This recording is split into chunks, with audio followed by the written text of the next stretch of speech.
this illusion so grand and see through the facade with hearts unplanned. No longer pawns in their game of charade. Let's find our own path and not be swayed. I feel like I'm surrounded with people with strings attached to their back, waiting for their master's command. It's like when I was little, right, and I was reading Pinocchio. Every time that he told a lie, his nose grew. It's just that, in real life, their noses don't grow. Karma just...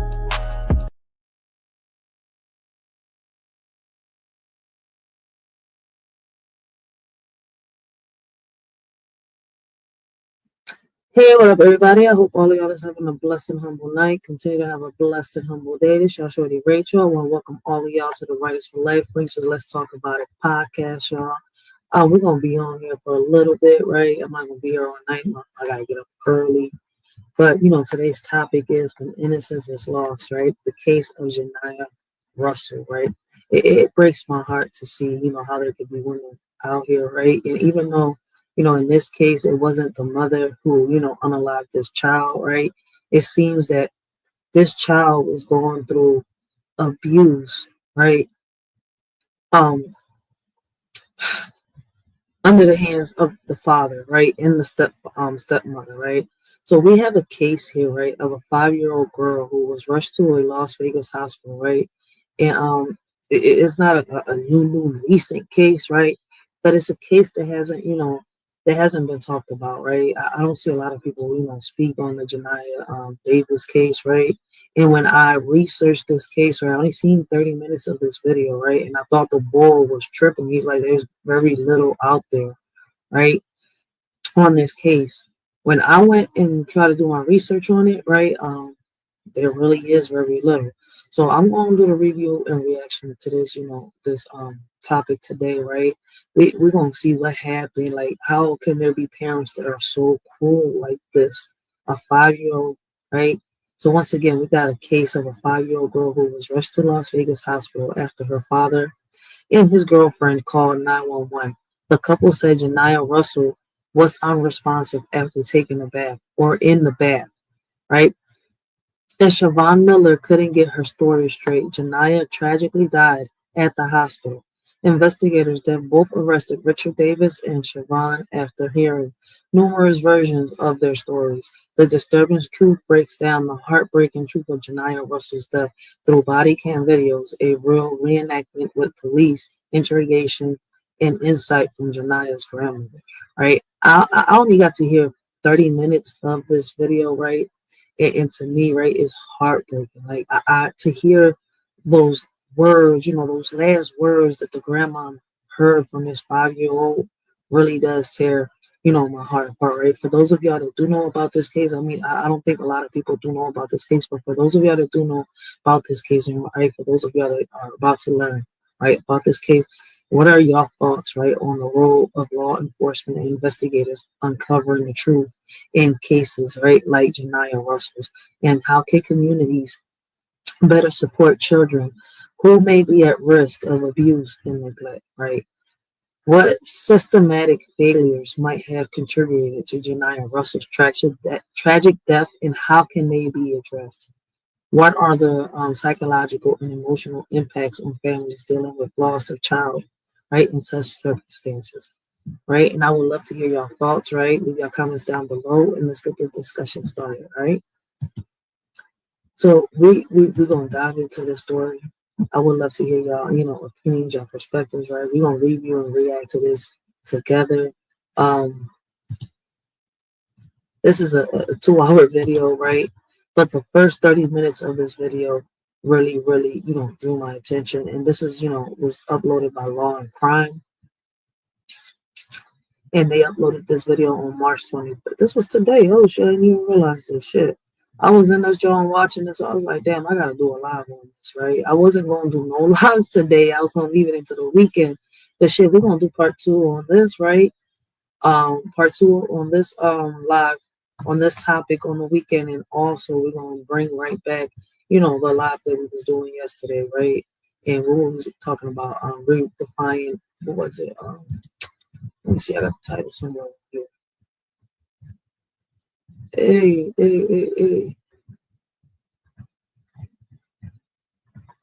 Let's see. Here we go. Oh, here we go. It's supposed to say from bears to battles, redefine woman versus man, right? Beyond the bear versus man debate, woman in the spotlight.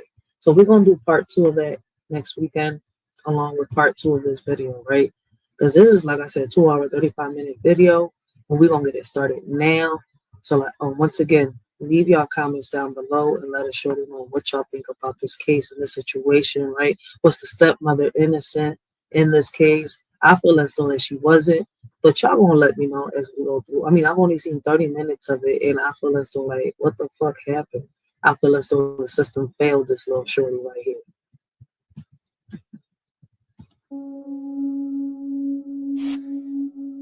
Could that have possibly happened when I did CPR on her? Because I was pushing her whole body.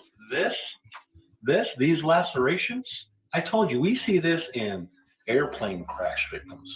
I love you so much. Damn. I love you too. Jesus gonna watch over you, and he's gonna protect you and keep you safe. Okay. Okay. And he's gonna heal your mind and your soul and your body. And he's gonna cover you. Okay. Yep. And there's gonna be a hedge of protection around you. And we're gonna see you again. I don't know when, but we're gonna see you again, my friend. Okay, my friend. You know, like, yo, it's crazy that, you know, every time she kept saying, okay, you could see the fear in her eyes. I don't know if a lot of y'all, you know this, or, you know, I think, I guess people decide to give it a blind eye, but when you look into somebody's eyes, you can see everything they're feeling. Like, you can see right through it. Like, I really understand the concept of, you know, the someone's eyes being, you know, the mirror to seeing inside of them. Dark waves that pull me under, secrets buried in the night. It's not over until the truth comes out. Drowning in the sound of thunder. 19 at around 7. Didn't have the right to blink, to eat, to drink, blings, and she should be held. Damn. Sorry, I was trying to skip the Colorado-born music. Janiah Russell should be 10 years old right now, and she should be focused on little more than laughing with loving family members or riding her bicycle with her friends. You do what you got. Okay, all right. Let's see. Janiah should be watching Paw Patrol, reading children's books, and getting her little fingernails painted. This smiling little girl should be a big sister to her 4 siblings, and she should be helping her grandmother bake a batch of cookies before happily consuming her fair share of them alongside the ones she loves. She should be lighting up everyone's lives with her big, easy grin, and she should be the donor of the best hugs the world has to offer. Janiah should. But Janiah Russell will never participate in any of these typical childhood activities again. As a matter of fact, there will be no new experiences for innocent Janiah. And that's because her life was taken when she was just 5 years old. It was callously snuffed out by the actions of pure evil. The people who were supposed to protect her from the beasts of this world ended up being the very monsters that stole her final breath. And for that, those that harmed Janiah Russell shouldn't have the right to inhale. They shouldn't have the right to blink, to eat, to drink, to smile, or even to think. I shouldn't know who this little girl is, and this video should not exist. Instead, Janiah should. Today, I will tell her story. We'll also hear from her grandmother, who personally reached out and asked me to cover it so that Janiah Russell may be remembered, but also because those who truly cared about Janiah are still searching for answers. You're about to see never-before-released crime scene photos and body cam footage. This has to be a joke. Unfortunately, I'm sorry it's not. This is the horrific account of how an innocent bundle of light and joy was extinguished by the hateful darkness that surrounded her. I'm Mr. Black, and this is the disturbing truth.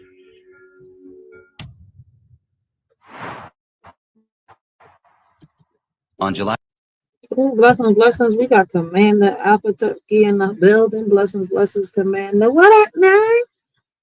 Yo, this is really tragic, yo. Yo, I don't get tired of seeing it. Women like this are nothing more than a lip in disguise, right? And to see a father, you know, let his child go through something like this. Listen, man, we gotta.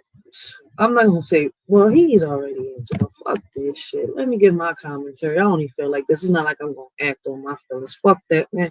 I got a casket ready for him. Like, how can men out here really let their daughters get harmed like this? But you know what? Yo, blessings. We got Big Bro in the building. Cutthroat Entertainment, guys. Make sure y'all go check out Cutthroat Entertainment. Great conversation. Yo, he is funny. It's the place to be. July 27th of 2022, I received an email from a woman named Janiyah Russell requesting to speak to me about the murder of her 5-year-old granddaughter. After researching what I could about the case, I realized that there was so little out there about this child. Very few articles and almost no one telling her story.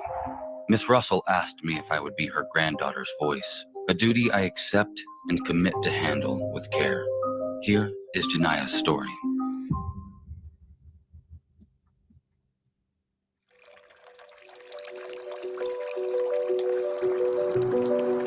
On Wednesday, September 11th of 2019 at around 7:45 a.m., 911 received a call from someone alleging to be the babysitter of a child that was unresponsive at an apartment complex in Las Vegas called The Suites. Fire medical. Hi, what's the address of the emergency? 40 and 55, South, or Bolton Highway, the street, What apartment number? in 1161. I'm sorry, 1161? Yes, in, building in. And is it Nancy? Yes. All right, tell me exactly what happened. She's so I don't know, I gave calm. my daughter, or my little girl I was babysitting, I gave her a bath, and she, I don't know what's going on at this point. How old is she? She's 5. Is she awake? No, she's unresponsive at the moment. Okay, so is she awake and unresponsive, or is she unconscious? I'm not really sure. How you don't know? How you have a child in front of you and you can't tell the difference between a child being conscious and sleep? You see what I mean? Unresponsive. Like, I just don't understand certain people. Like, you're telling me that you're looking at a child that can't barely breathe, right? And either the eyes are going to the top of their heads, right, or they're closed. You see where I'm coming from? Like, if you put your fingers in front of their nose, in front of their mouth, can you feel air coming out? Like, lady, like, I swear to God, like, I don't know how is it that kids, right, when it comes to situations like this, got more common sense than certain adults do. It's like she was so like she didn't give a fuck. Yo, this shit is crazy. Blessings. We got somebody new in the building. Blessings to Winter. Thank you for the comment. Winter says it's sickening to see parents like this, and this is why there are kids doing bad things, because they don't know how to act in this world. Yo, that's some real shit, man. I thought it was a premiere. My bad. Commander funny as shit. She said I thought this was a premiere. It looked like a premiere. Damn. I mean, this is my first time reacting to this case. We haven't reviewed or reacted to this case yet. I mean, and it drew my attention. I was watching Cutthroat Entertainment earlier, right? Then I came across Re-Unlock Nation, and then we had the Passer, Double Speaks, right? I watched them for a minute after I watched Cutthroat, right? I was with Cutthroat. Shout out to Cutthroat Entertainment. Yo, great conversation. He had a great live today. So if you haven't checked out Cutthroat Entertainment, hit his link down below, right? Go check out that live he had earlier, right? Great live, great conversations, great topics, right? Listen, it started off from, secret lovers to, everything that's going on nowadays. But I came across this video and I watched 30 minutes of it, and I was like, you know what? I'm gonna go live. Let's review and react with to this case together. So we're gonna do a part 1 today, and then we're gonna go into part 2 on this weekend when we rehash the topic, right, of what is it, bears and battles, right, redefining women versus men, right? Listen, don't get me to lie, just go check the last live I did, right? So we're gonna do a part 2 today. Whew. I'm telling you, man, Jail is nothing but a penthouse to these criminals right here. Fuck this. These predators need caskets. That's what we need to do. Skin these motherfuckers alive, all right? And then dig a hole and bury them 7 feet underground. Fuck that. 7 feet, 10 feet. Let's continue. Okay. So are you where she's at right now? Yes, I am. Okay, look at her. Is her eyes open? Is she passed out? Common I'm not sure sense. if she passed out. Her eyes are kind of open. Okay. I Is think. she breathing? I'm not really sure. I can't tell. Okay. So these are Yeah, questions. All right, we're getting help started, but these are questions that are very important for me to know. So what I need you to do is put your ear next to her mouth and see if you can feel or hear any breathing. No, I cannot. Okay, so let's go ahead and get her on her back on the floor. Do that right now. Okay, she's on the floor. On the back. Okay, and she's On her still, yep, on her back on her back on the floor. Okay, All right, she's still unconscious, not breathing, right? I believe so, yes. Okay, so What fucks me up is, right, that she must have been breathing at least a little bit. There must have been some type of air coming out either her mouth or her, nose, because this little shorty didn't die until she got to the hospital. Did she even attempt to do CPR? Did she even attempt to see if the shorty was breathing? Wait till y'all hear. Listen, I only got to see 30 minutes of it, and she boiled my blood. I swear to God that this Lilith in disguise, I just wanted to pull her out the fucking screen, and I just wanted to fucking pimp slap the bitch on some real shit. And I know I'm cussing. On topics like this, I can't help it. Shit. When we get political, then I'll get, professional. But right now, man, this bitch deserves some street justice. So the Philly is gonna come out. I'm giving y'all a warning. If y'all can't handle me cussing, the door's right there. Just make sure the doorknob doesn't hit you, where the good Lord split you. Cause I just want to smack a bitch. I want to hit this bitch like she's a puti porquivities. I swear to God, I want to grab a chain and tie her up to it. Her and the fucking baby daddy. I mean, her and the kid's father. I just want to tie them up to a chain, right? And put that chain in the back of a car and just keep driving with that car. I just want their heads to bump into every car, every corner, fire hydrant, anything their heads could bump into until there's nothing left. Maybe a skeleton hanging from them chains. You know what? Let's continue. Because motherfuckers like this, man, I'm telling you, I could be professional. But when it comes to, Ray, you say you was going to be a good girl. But sometimes, boy, motherfuckers bring the bad girl out of you. So this is what we're going to do, okay? You're going to place the heel of, and you said did you come in there and find her like that, or were you in there with her when she did that? Her bed, and I went in there to check on her, and now she's just unresponsive. All right. This is what we're going to do, okay? So we're going to go ahead, and do you know if you have a defibrillator in the house? No, I do not. Okay.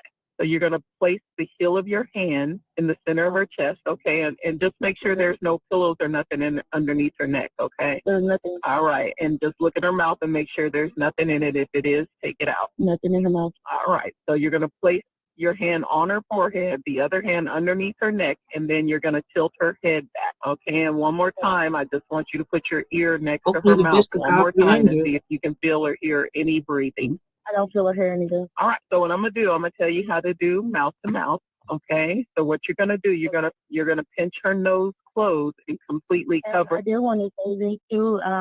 The other day, she ended up getting, I guess some girls were bullying her because she played outside and stuff like that. And I guess they ended up jumping on her. Okay. And I don't know if that could have possibly had anything to do with this, because she did get beat up pretty bad from the situation. Did she go to the hospital when that happened? No, she didn't, because, we got it with kids stuff. So. All right. Her child got beat up pretty bad, right? Their child got beat up pretty bad. But she didn't go to the hospital? Why didn't you take her to the hospital to get examined if she got hurt that bad? Listen, I understand, kids fight, they scuffle, but you're telling me that your 5-year-old came in the house in a bad condition, bruises and all. And you're telling me you're not going to go check to see, make sure she don't got a concussion, that something is not hurt inside. She don't got like a little, like, let's be real, man. Like, if she came in that bad, I would have went to the hospital, got that on record, and sat here and did something with the parents of this kid. Because something got to be done. If your child sat here and, my child up that bad, something got to be done. If the court don't handle this shit, then motherfucker, we having some street justice. That's what it is. We're going to take this shit to the streets. We're going to handle it out here in the streets. Point, point period blank. What is it? Wait, point blank period? Yeah, point blank period. How my daughter says it. Don't get me to lie, man. She got me saying this little phrase and I like it. Point blank period. And I've been saying it for a while, but I mix it up sometimes. So all right, don't blame me. All right. Well, let's go ahead and let's start this, okay? They are coming, though. Is there somebody else there with you that can open the door for us? Nobody's here. All right. All right. Okay, so this is what you're going to do. You're going to pinch her nose closed and completely cover her mouth with your mouth. And you're going to blow 2 regular breaths into her lungs, okay? About 1 second each, just to make the chest rise with each breath, okay? Okay. All right. So did you feel or see the air go in and out, or did her chest rise at all? Her chest rose, and then the air just blew out her mouth. All right. Is she still unconscious and not breathing? I'm assuming that. Okay. It's still I'm the assuming same as what it was when you checked just before you did that, right? Yes. Okay. So you're going to place the heel of her hand on her breastbone right between her nipples. Okay. No, your hand. You're going to place the heel of your hand, okay, in the center of her chest. You're going to, and then only with the heel of your hand touching the chest, you're going to push down about 2 inches, and you're going to start pumping her chest hard and fast 30 times, at least twice per second. So I'm gonna count with you, okay? And then after the 30 times, we're going to do 2 breaths, okay? So let's start pumping, okay? We're going to 1, 2, 3, 4. 1, 2, 3, 4. 1, 2, 3, 4. Now go ahead, pinch her nose, tilt her head back, and blow 2 more breaths into her lungs, okay? I don't know she was actually. Let me know, and once you do that, start pumping her chest again 30 times. Oh, sorry. Now if she wakes up, they're there? Okay, I'll go ahead and let them take over, okay? Okay. Thank you, bye-bye. She just hung When the up. first responders arrived, the child, 5-year-old Janiah Russell, was laying on the floor of the residence near the couch. She wasn't breathing, she had no pulse, and she was unresponsive to pain. Only one other person was in the apartment when the medics arrived at around 7:50 a.m. And that person was 23-year-old Chevion Imani Miller. She told the first responders that the last time she had checked on Janiah was around 4 a.m. What I don't get about this is, right, they say they arrested the mother and the father, but I only hear them talk about her. When I was reading into it, I'm asking the same thing. Like, where is the father? If only one other person was in the apartment, right? How is it that the father got arrested right away? He wasn't even there. According to this report, right, the only person in the apartment with the child was her. Huh. Immediately, bruising was observed around the child's face. Then when the medics cut off her shirt so they could administer aid, they found similar significant damage to her torso as well. Chevion Miller told them that the little girl doesn't have any previous medical history. She also ruled out any possible injury resulting from a fall. Miller did, however, mention that Janiah had been in a fight outside with other children a few days prior. Janiah was rushed to Sunrise Hospital in the back of an ambulance. Upon arrival at the hospital, the child's body temperature was only 88 degrees. This is about 10 degrees cooler than it should have been. Janiah was described as covered in bruises. Contusions were found on her forehead, eyes, lips, neck, arms, legs, and stomach. She had also Could that have been from the beating that her, stepmom said she got from outside, or was it a beating that the parents gave her in the house? Also sustained lacerations to her mouth and nose. Then she had serious bruises to her bottom, as well as 2 black eyes. Observations also revealed 3 broken ribs that were determined not likely to be from CPR. But the worst of all Janiah's injuries was a major laceration on her liver that led to internal bleeding, which, sadly, the little girl never recovered from. That's what did it, the She internal passed away bleeding. long before she got to the hospital. Oh. So she passed away long before she got to the hospital, but And the reporter said she passed away when she got to that. See, that's where everything is confusing at.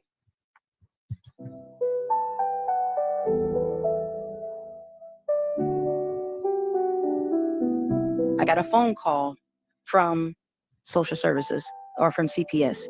He called me and he said, I have to tell you something. I have some news. And I'm like, couldn't even fathom to think of what he was going to tell me next. He said, I was reading the paper. He said, Janiyah. And I said, who? He said, she passed away. I said, who passed away? What do you mean she passed? It was like an immediate emotional separation from that moment, that phone call.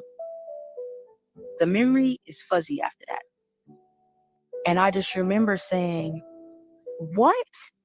And according to Sarah, my youngest daughter, she was there.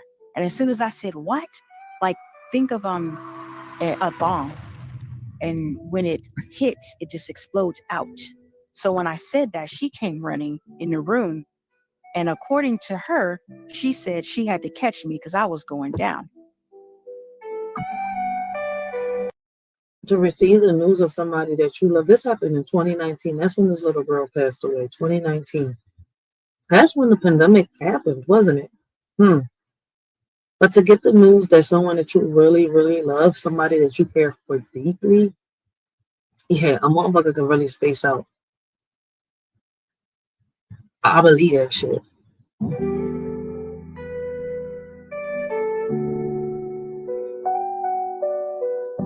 You know you're gonna leave Grammy and Nene, right? Yes. With your daddy. You know that, right? Yes. You gonna have fun with your daddy? Yeah. That's good. You can call Grammy anytime, okay? Okay. I'm gonna give your daddy my phone number because I love you. I'm I don't gonna think she talk wanted to to my go. mommy, and then I'm talking to my mommy when he's being mean to me. Oh, Okay. grandma laughed at that, but she was serious. And then my dad would hit me because that's why mommy tell me I can't don't my dad touch me. And then he's still touching me. Wow, she said my mommy said don't let my don't let my daddy touch me, and then he still touches me. She said I'm gonna call my mommy. Before she even said that, she said I'm gonna call my mommy when my daddy's being mean to me.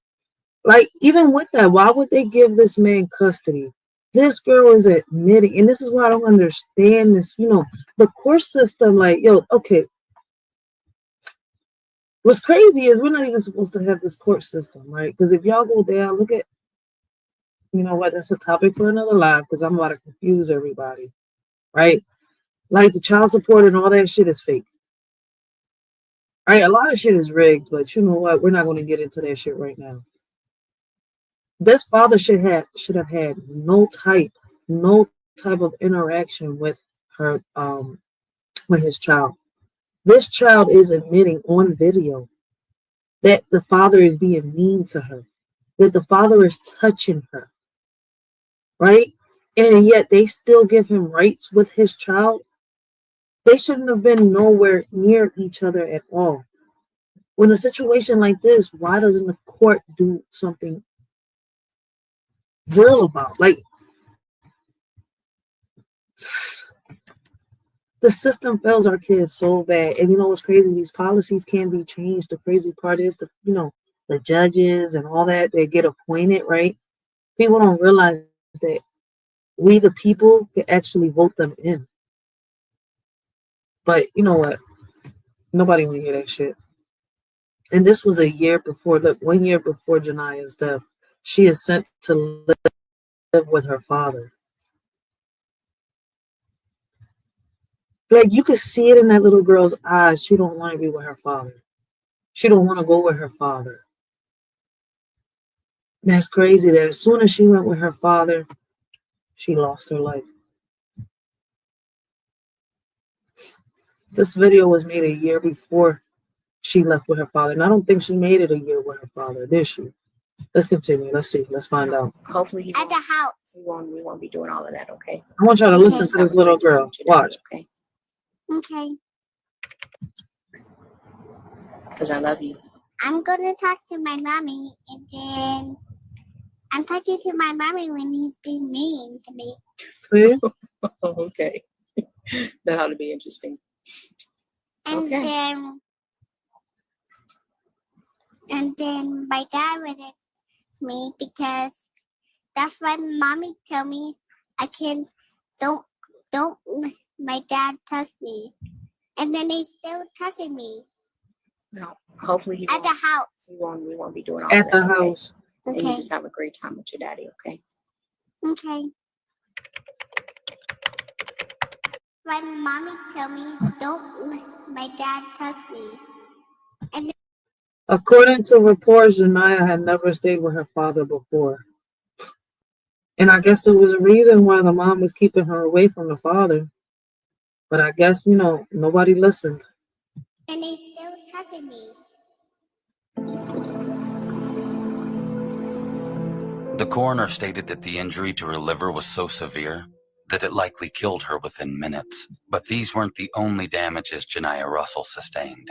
There were small tears and abrasions to the little girl's genitals, inside and out. The doctor claimed he believes these are from blunt force trauma and introducing something foreign into the child's body. Then, underneath Janiah's fingernails, a male sperm sample was found, as well as another smaller sperm fraction inside the child. Both of these were sent away for DNA testing. Janiah's death was ruled a homicide, and her cause of death, blunt force trauma.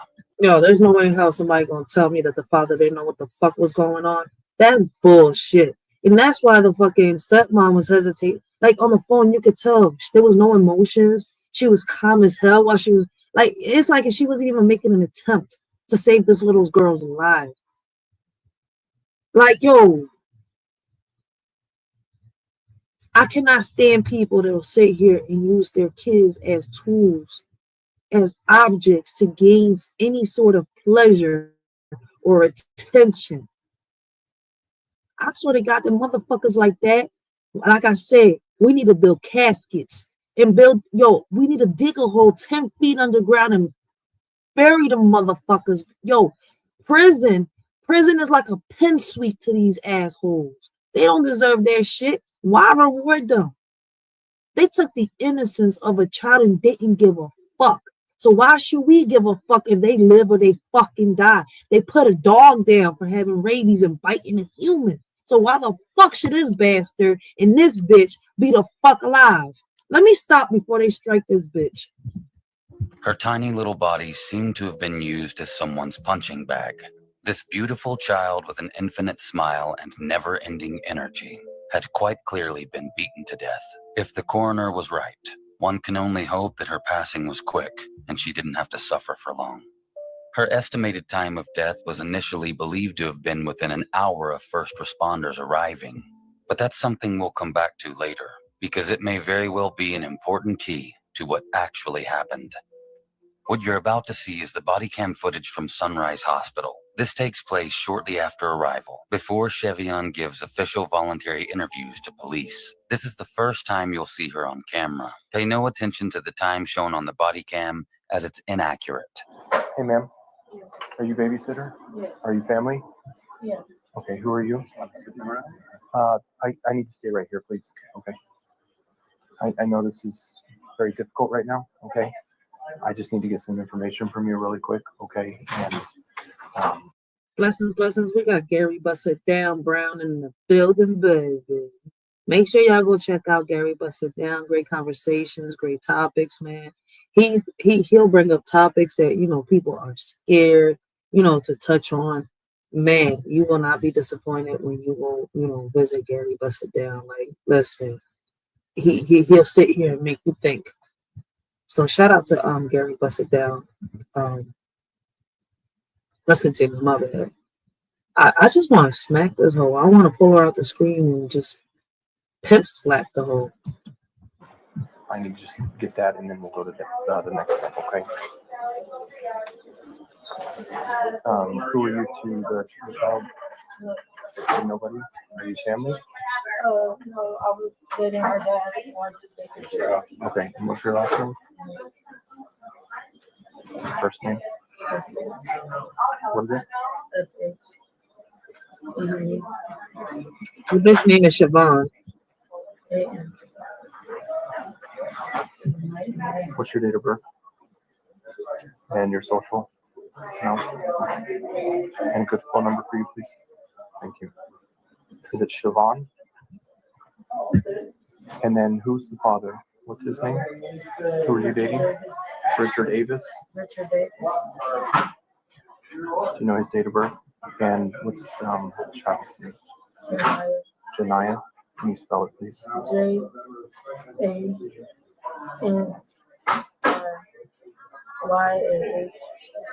And her last name, Davis? Okay, do you know her date of birth? August 26, 2014. Thank you. Okay, you said she got jumped at school? No, she's not in school. Just I don't know what really happened. It was People how her story changed. I sent her outside to play, and she came back. At the suites? Yeah, looking up. And when was this? It was like the day before yesterday or yesterday. So Monday? Possibly, yeah. Okay, so you went and let her outside to go play, and she came back all scruffed up? It might have been yesterday, yes. Yesterday? Okay. Did you call medical at any time or anything at that time? I didn't because I thought, it was just some kids stuff. Rough housing or something? Yeah, it was no big deal. Did it progress? Did she complain of anything in the I past? just didn't send her back outside after that. And like I said, I was telling the nurse that when she was in the tub, she was like on her side. So she was.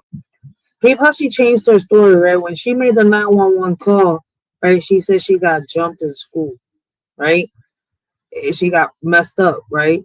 Now she's saying that it happened in the community. And, all she did was not send her back outside. Then she noticed that when she was in the tub, she was a little discombobulated and shit. But she still ain't do shit. But where was the father this whole time? You see where I'm coming from? Like, well, I only made it to like 30-minute mark of this video, right? And it's a 2-hour, 35-minute video, right? 36-minute video, right? But where is the father? When you look at the reports, right, they were both arrested, but this video is focused on the stepmother. I don't see that the father was there at all. Like when the ambulance got there, the only person in the apartment was just the stepmother. Huh. Blessings. We got BGP in the building, guys. Make sure y'all go check him out. Make sure y'all subscribe. Yo, listen, man. He's got some great beats that he be doing tournaments. My bad. I don't know why I just messed that word up. Shit.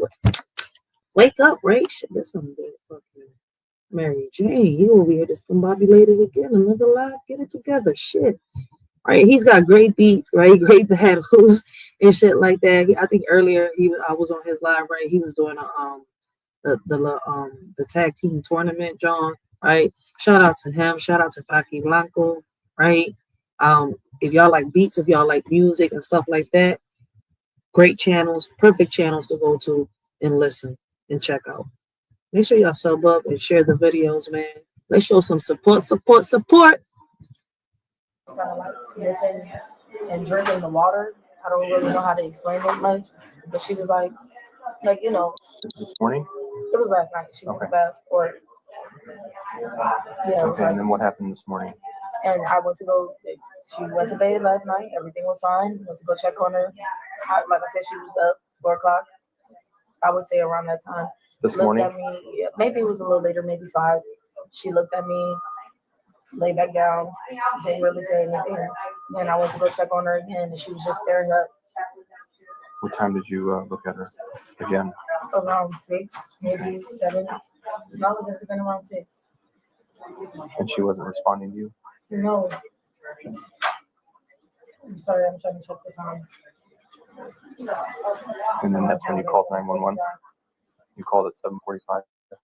Yes, so I would say about 7 is when I checked on her. She couldn't even get her time straight. I laid back down because I thought she was just playing or just laying there. Okay. And then that's when you called 911? Yes, when I realized she wasn't playing. Okay. All righty. hang tight for me, okay? We'll get some people to, would you like, I know you have somebody here, would you like somebody else to come help you through this process?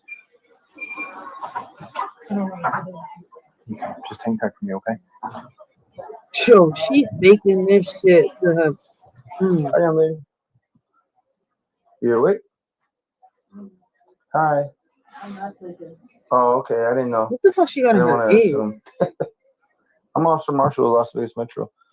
I don't know what she got in her head, but I swear to God, it looked like she got a pair of boxers and she's using it as a bonnet. But maybe I'm tripping because I swear I see two separate holes in that jaw. I'm like, dude, she got some drawers in her head? Like, she using the drawers as like some type of sort of like bonnet type shit? I don't know, but man, maybe I'm tripping. Y'all see it. Y'all Hey, people. are you able to do a volunteer statement? Yes.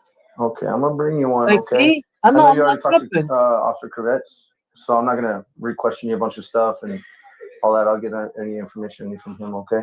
And really, he's still in charge of whatever's going on over here. Okay. Okay. When I've been What happened to your there. head? How did you get scratched up? What happened to your head? How did it get scratched up? I'm not sure. That's a good question, officer. How your face get scratched up, stepmama? My bad. No. How your face get scratched up, Lilith? That's all she is when I went up in there. I didn't know it was questioning. No.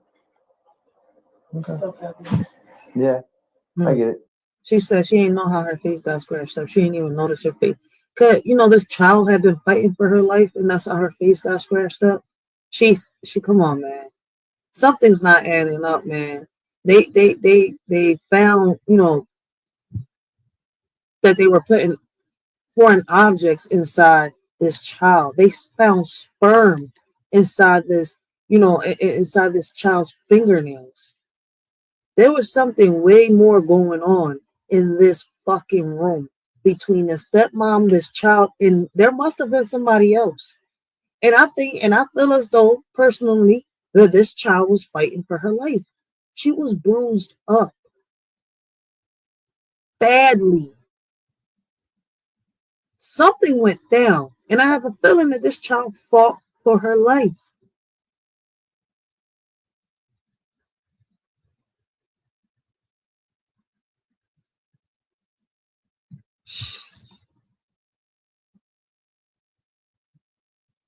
The fuck? Like a child losing her life by a bitch that fucking wears drawers in her head. Like she really got some drawers in her head. There's 2 holes on that shit.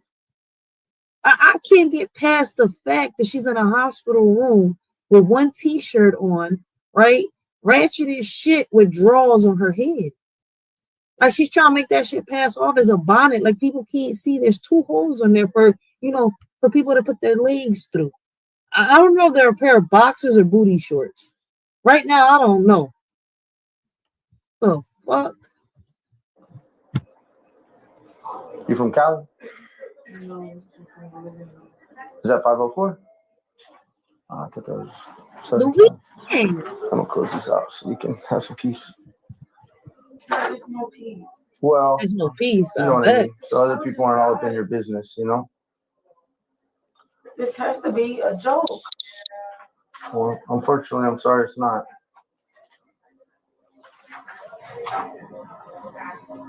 Good actresses.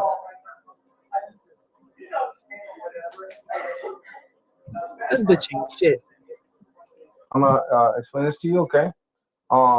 You can take your time, fill it out at your convenience if you want to fill it out, okay? Here, I'll give you this. Let's do it. So if you want to start here, can you see it or no? This is your name, okay? Just fill out all this information as correctly as you can, including a good address and a phone number for you. In the details, it's literally whatever you know happened, okay? From last night, I know there was some mention of some water getting swallowed and stuff like that. Probably important stuff to put in here, okay? When you're all done, I'll be right here with you, okay? Thanks, Gary. Any questions, Facts. anything so far? Why did they keep trying Keep trying what? to save her? Why didn't you make the attempt? Yo, this whole pissing me off.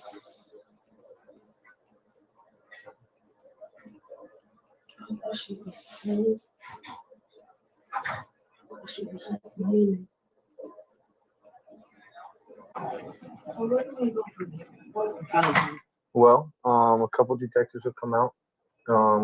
Obviously, they're going to have to do a little bit of an investigation, at least to determine what happened with the child. And they'll talk to you and get your side of the story, whatever happened. That's why I say you don't have to fill this out because they're going to come in here and talk to you anyway. Okay. And then from there, whatever they decide will happen or whatever their investigation will lead them, we'll go from there. Yo, Gary, listen, that's the same question I've been asking, right? Where is the real mom at? Where is the dad? Like, why was this child alone with just a stepmom? And then especially if the dad doesn't work. You see where I'm coming from? We're talking about two people that don't work. It's not even that, right? I don't know if y'all peeped it when the little girl said that, you know, her daddy keeps touching her in the house, right? Even before the girl said that, she said, when my daddy is mean to me, I'm gonna call my mommy to let her know. Then she said that, you know, her daddy keeps touching her. You know, her mommy said, you know, to not let her daddy touch her, but he keeps touching her. So it's like, yo, even with this little girl admitting to what the dad tried to do to her, that the court still let her stay with the father. In this autopsy, they say they found sperm underneath her fingernails. They found out that they was, you know, putting foreign objects inside, you know, her private parts. Like, I think they was pimping this little girl out. I think the father was selling this little girl out. It was two different sets of sperm they found on this little girl. And I'm not sure if it was two different, I mean, but that's what I'm assuming, right? Because it was a partial, you know, set of sperm that they found, and then a whole, you know.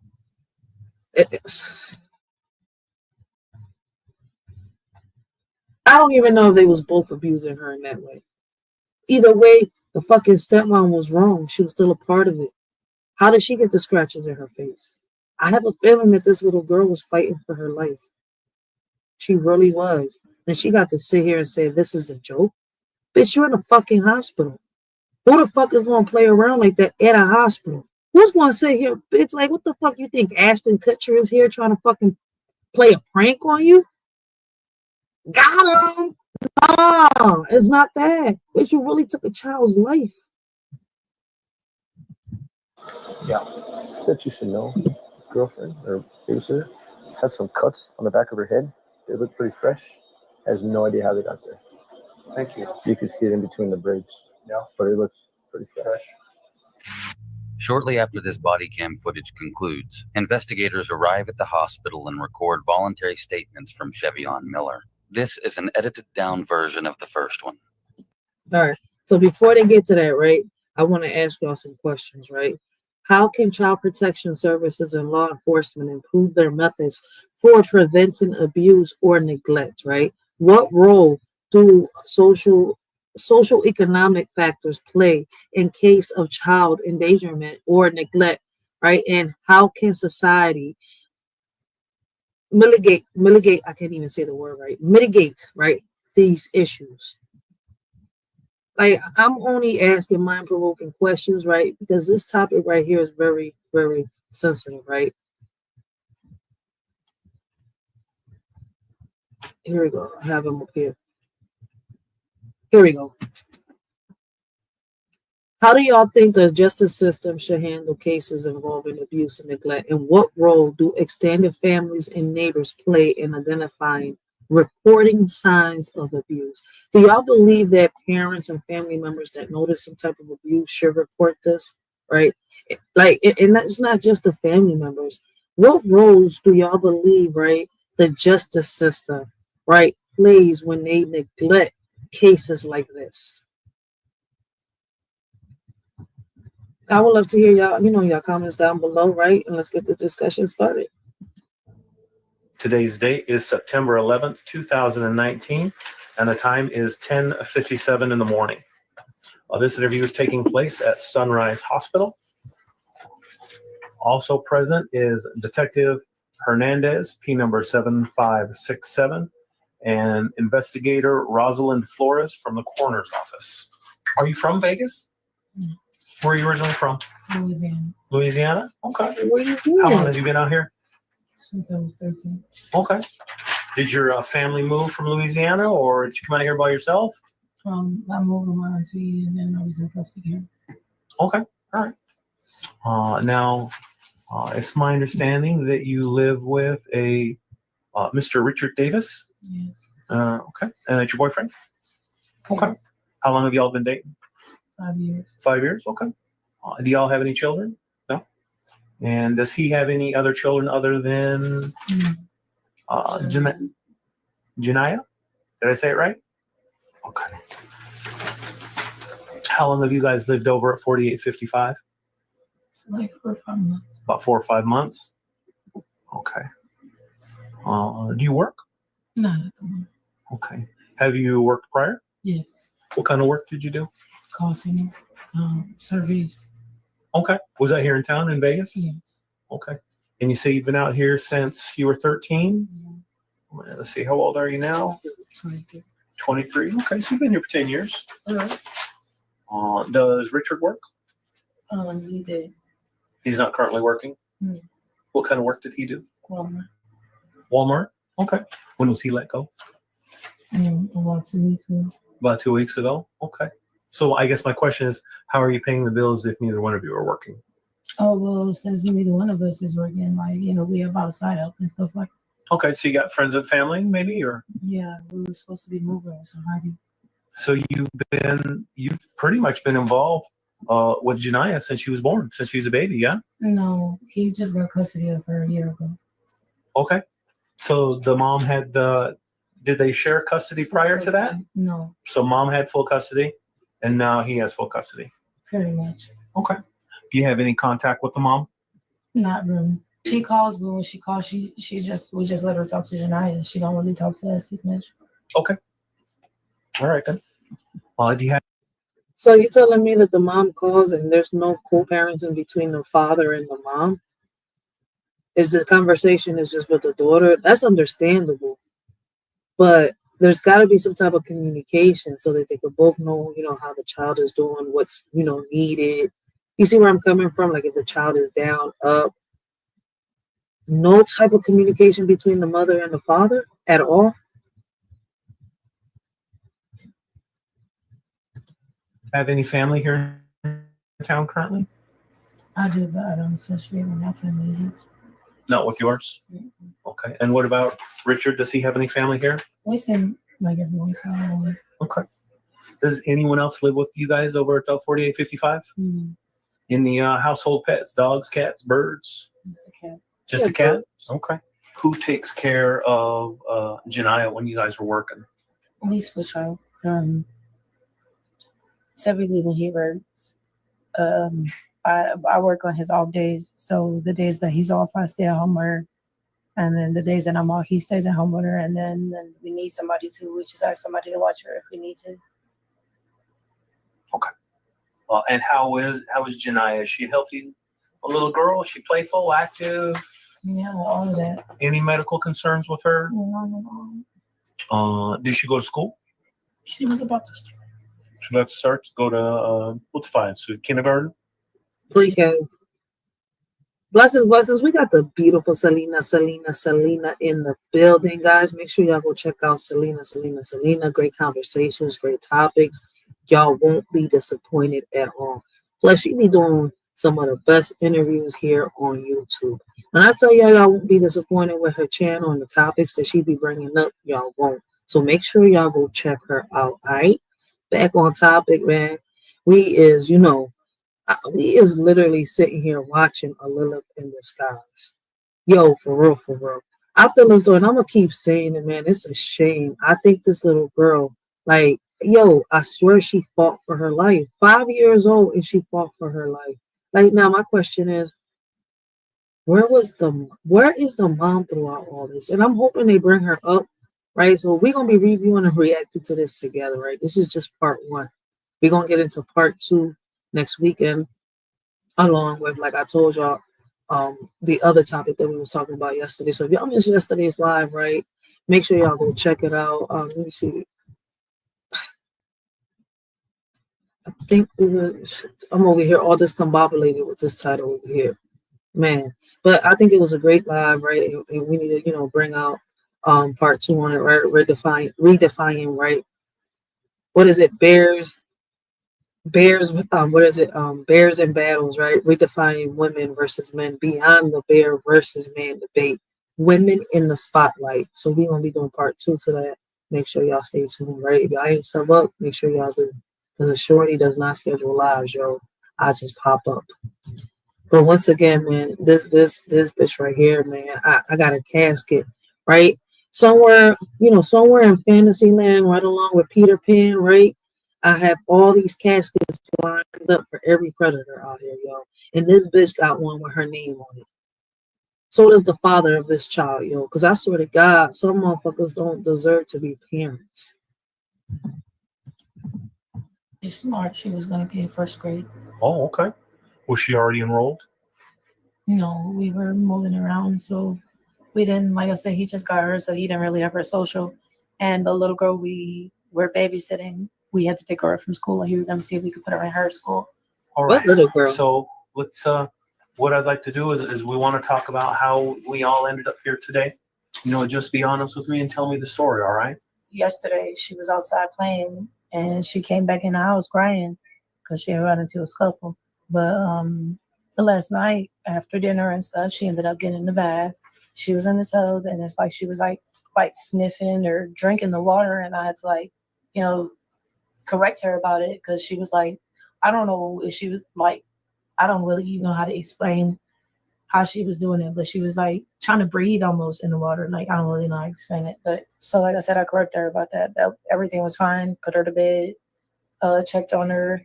Like I said, she wakes up periodically. So a few times out the night, she gets checked on. And by 4 o'clock, or I would say 4 o'clock, because it was right before her dad left, got up and checked on her. She was fine. She was up. He left. I laid back down, went to sleep, got up to check on her because, normally she's up at a certain time. And she was just staring. I don't really know. It's that look she had. I thought she was just laying there or just playing, but normally if she sees me, she'll pop her head up or something. So I just didn't pay any mind to it. So I went to go. Let me ask y'all a question. When y'all constantly check on y'all children, I'm asking this, for parents out there. When y'all constantly check on y'all children, right, in the middle of the night, right, and y'all notice that one night they're acting differently, wouldn't y'all, sit here and, like reassure that there's nothing wrong with your child instead of like, okay, she's just staring into midair. So, I just thought she was playing. Why do parents constantly use that as an excuse when they're being neglectful? Maybe I'm tripping. Maybe I'm asking the wrong questions though, right? Like, I thought she was playing. Like, that's a red flag right there. If your child is doing something that they normally don't do, that's a red flag. And as a parent, you should try, be a little more, how can I say, a little more, the detective in you should come out. The Sherlock Holmes in you should come out. You see where I'm coming from? Like, check the temperature, heartbeat. Is she breathing? Is he breathing? Like, I don't know. Listen, become a doctor for 1 second and figure out why your child is acting, out the norm. But you know what? Maybe this parent over here is fucking tripping. Maybe my brain is all discombobulated, and I don't know what the fuck I'm talking about. I lay back down for like another 30 minutes until I realized she didn't get up to knock on the door. She didn't call for me or nothing. So I went to go check on her again, and she was still looking the same. And so I was just like, okay, something's wrong. And at that point, I called her dad, and then I called the hospital. Okay, so you say yesterday, which is going to be Tuesday the 10th, you said she was outside and that she had gotten into a scuffle. Or something up to where she came back just ruffled up, yes. About what time do you think that was?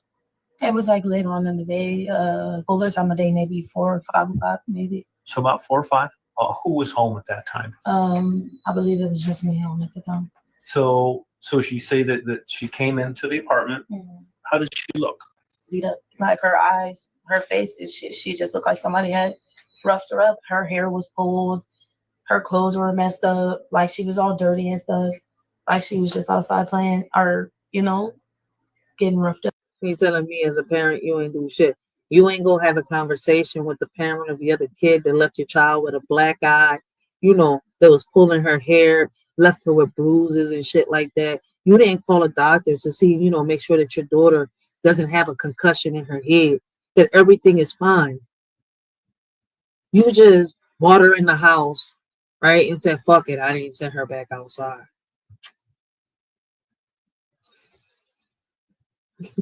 Lord have mercy on my soul. Up or something. And by the time we went out there to go see what was going on, everybody was gone. There was nothing or no one to be found. All right.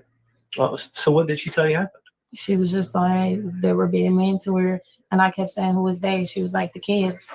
Like, she was just really upset. So she didn't tell you the names of any of the kids, or she had just started going outside. So I don't think she would even know their names like that. Because like we don't send her outside like that. It shouldn't have been no kids on her, to be honest. But has she got hurt like that before outside? She don't go outside. So this is the first time she's ever been outside? It's not the first time she's been outside. That's just one of the first few times. Okay. And I didn't really think to, ask where were you at when, I figured I knew where she was at. Did you hear any fighting? Did you hear kids? I heard kids because we live right by the pool. Did you hear her cry out or cry for help, or? No. You didn't hear her screaming or crying or anything like that? She's a tougher kid. She's tough? Okay. So she comes in after the incident outside.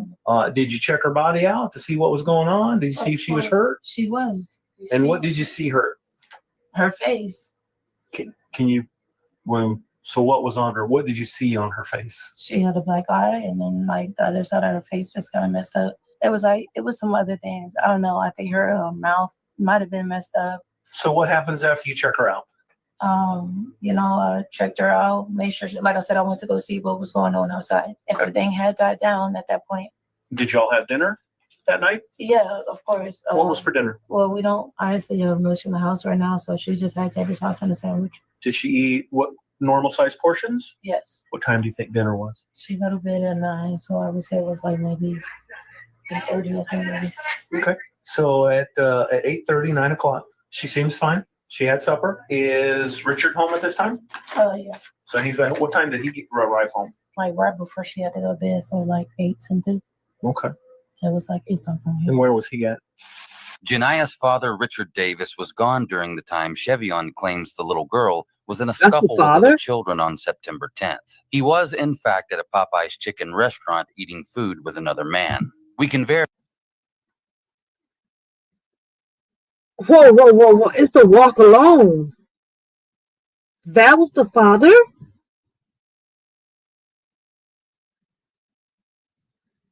I know I'm not tripping. What's he at?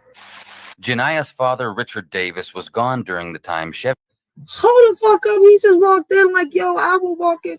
You know what? I'm done. And then the other man walks. These motherfuckers hopping on rainbows.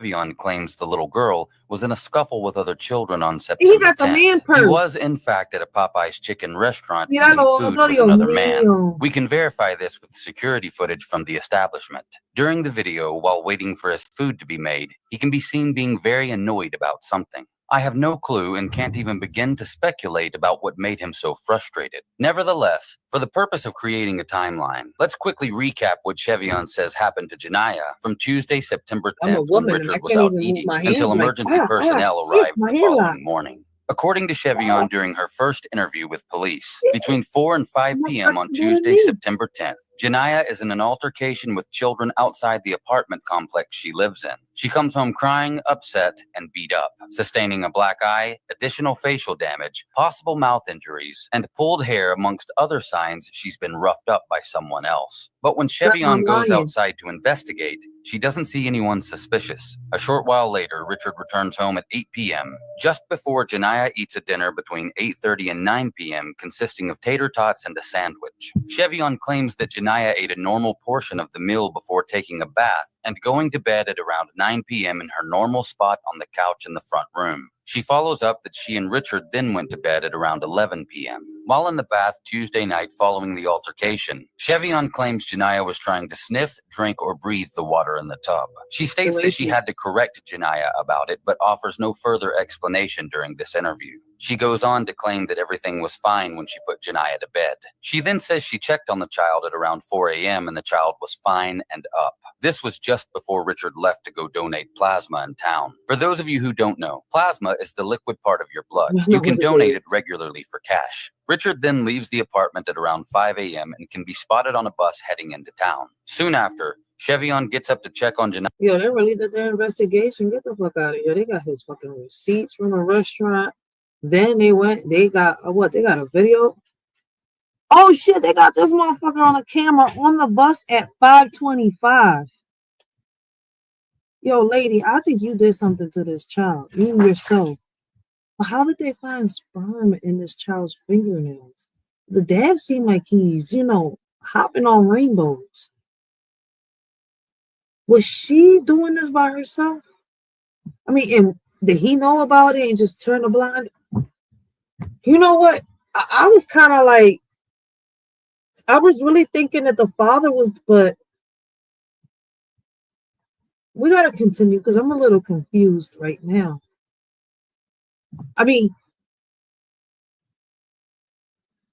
I know for a fact that this baby was sexually abused. But I thought the father had parts in it, and I thought he was pimping his daughter out.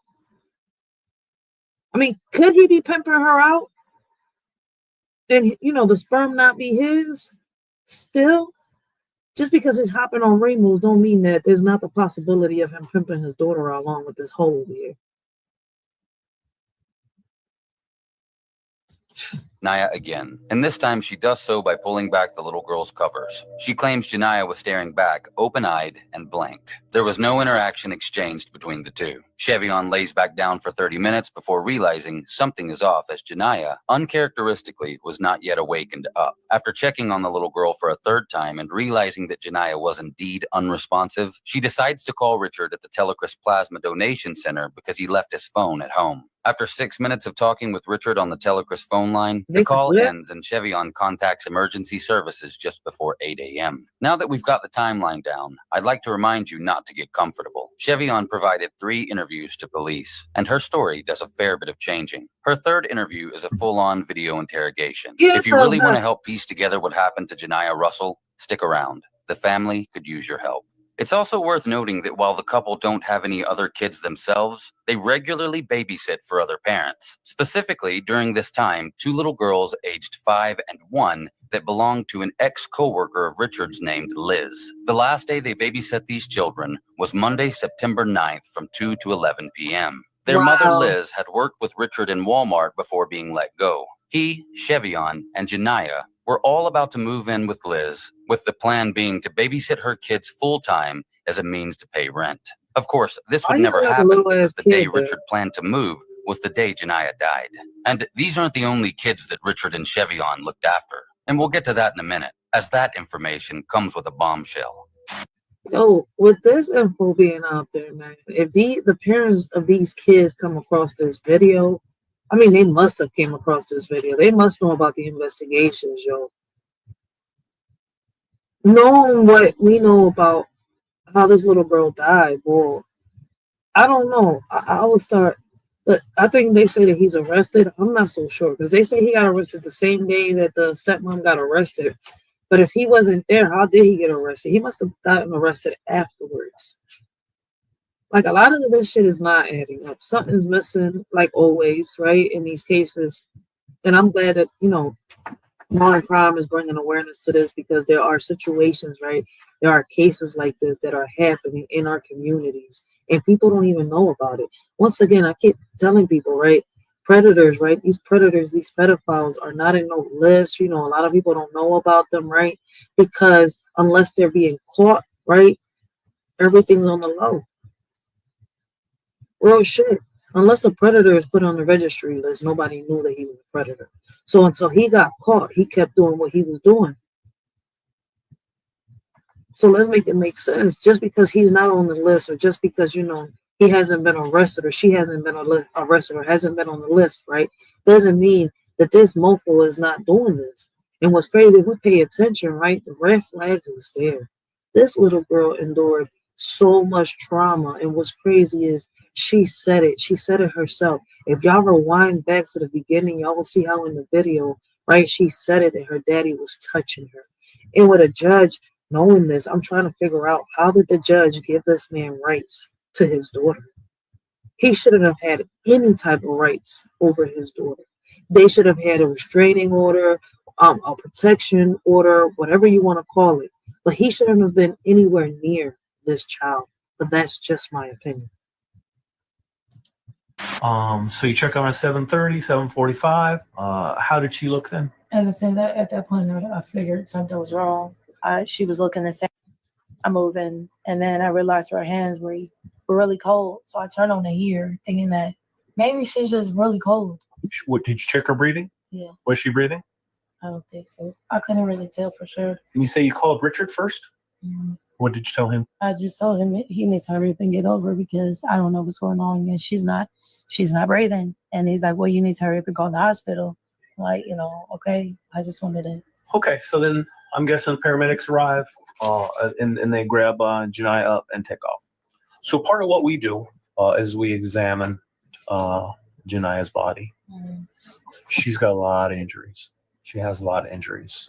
And early, you know, when we first started our conversation, I asked you to make sure that you're honest with me and you tell me the truth with what happened. Mm-hmm. And that's important. I've been doing this for quite a while, and I can tell you that the extent of injuries that she has on her body is not from a scuffle.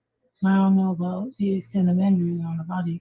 Well, I can tell you that I've seen her body, and I'm telling you, this didn't come from a scuffle out in front of your apartment. Her injuries are extensive. Yeah, the only thing that I knew of that was new to me was the spot on her stomach. I don't know where that came from at all. I mean, anything else I told you about, that's what I saw. And I did mention it. So this all happened yesterday. So a spot in her stomach, right? Because she had a bruise. And was that the injury they was trying to show us when they was trying to, show us the little x-ray thingy? Right? They showed the little spot there. What did they do to her? Like, did they kick her? Did they, punch her? Did they throw her towards the edge of a table? Like, what could, how, well, she's 5 years old too, right? And a little kid could bruise easily with just, an adult kicking them right in the stomach, yeah, or punching them alone. That's crazy. Could that have been, the cause of her death right there? That injury to her, abdomen. I'm messing the word up. You got to tell me how she got hurt like that. I'm telling you how she got hurt like that. She didn't get hurt like that. She lying. Well, I need you to tell me the truth. I'm telling you. That child's injuries did not come from a scuffle Real out in front of your apartment complex. Tell me what the injury I'm telling you. I'm not trying to be funny at all. I know you're not. I'm really trying to figure out, because the only thing I know about was her face. And then, like I said, she has bruises all over her abdomen, all over her arms, all over her legs, all over her face, all over her head, all over her neck. She looks like she's been in a fight with an MMA fighter. She didn't get this from a scuffle out in front of your apartment. I'm telling you 100%, no doubt in my mind. I don't doubt that she was beat, but this didn't happen out in front of the apartment complex from some kids. Wow. And when she was in the bath, the most she did was like. Describe that for me. I was kind of wondering what that was. What do you mean? She's still confusing me about that. Like I said, because like I said, after that or whatever, she was laying down in the tub, and she was like kind of on her side. So like I thought she was like, you know, just laying in the water and then like maybe blowing the water out her mouth, like out of her mouth area so she can breathe or whatever. But I realized that she was kind of like, it kind of seemed like she was like trying to drink the water or something. Like I don't really know how to explain what she was doing, because once I Listen, man, I know that a real parent, if they see that their child is almost looking lifeless, like if they're about to drown in the tub, I'm going to take my child to the ER to figure out what's going on. Like, why is my child having a hard time either breathing? You see where I'm coming from? Or, you know, losing consciousness. You see, something's going on. If my child is, you know, wobbling in the water, like, you know, like, come on, man. Like, she's making excuse after excuse, and then to top it off, this is her third story. This is her third time giving a statement, and all 3 times they're different stories. First time the little girl got beat up in school, and she hasn't even started school yet. Then she switched it up and said that, you know, it happened somewhere in the community. She kept the community part there, right? But now she's, you know, I don't know this and I don't know that, and you know, it could have been this, you know. Now I only seen a bruise in her stomach, right? You know, her mouth was a little messed up. She didn't say nothing about the mouth earlier or the bruise in the stomach, but now she's adding that to it. Like, it's like she's making up more things as she goes. But my thing is, what is she really hiding? What is her and her boyfriend, whatever the fuck they was, hiding? What was the father of this child hiding? What were they doing to this child? We know it wasn't no kids in the community. What could this child have done for a parent to sit here and bruise them up like that? There's nothing in this world that will make me harm a hair in my child.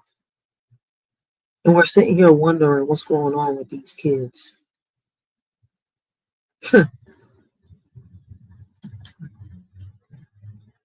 Oh shit, I went to the wrong screen. I seen her doing it, I was just like, okay, don't do that. You know what I'm saying? Because that's dangerous, you know. She don't talk back. She's just gonna get up and not just go back. Yeah, she's just gonna stop doing it. Did you have to get her out of the water or anything like that? No, but the water was kind of like high to her body. Like that's why I'm saying, like, if she's laying flat, you see how little she is, and it was like halfway covering up her. Mm-hmm. So that's why I was like, okay, what are you doing? You know what I'm saying? Like, when you got out of the water, how long was she in the bathtub? I don't know, because like I said, she ended up staying in there a little while longer because I let her wash herself off, and then she watched to be in the tub. So, you know, she soaked herself up and stuff like that. Did you wash her like vaginal area and anything like that? Was she especially dirty or anything like that? What? Her private parts, her vaginal area. Did you say was she especially dirty? Yeah, was she dirty? Because you said she got a scuffle. She had on clothes. But did you have to wash her any like harder than normal? I'm just like other than normal stuff. No, not at all. Okay. You said you had to correct her. Yeah. And what does that mean? Told her to not do. That's it? Yeah. Told her not to do it? Mm-hmm. Okay. I'm really still stuck on the fact of what you said. I really am. When she came in, because you said that Richard wasn't there, and she told you that she'd gotten into a scuffle out in front of the building. Did you call him or send him a text? Hey, she got into a fight? I would say he don't really have a phone. The phone he do have is on Wi-Fi, so typically he's not really going to take that phone. Well, now he don't have a phone? I'm the one that has Janiyah. Mm-hmm. So in case of an emergency, I need to call somebody, which we don't really have emergencies, and we don't ever really need to call nobody, ever. Okay. As far as discipline, because she is 5, and all of us here have children. We know how 5-year-olds are. She gets whoopings. Did she get a whooping? Okay. Explain to me how she gets a whooping. It just depends on what she did. She was a very different type of kid. So like I said, it just depended on what her actions were.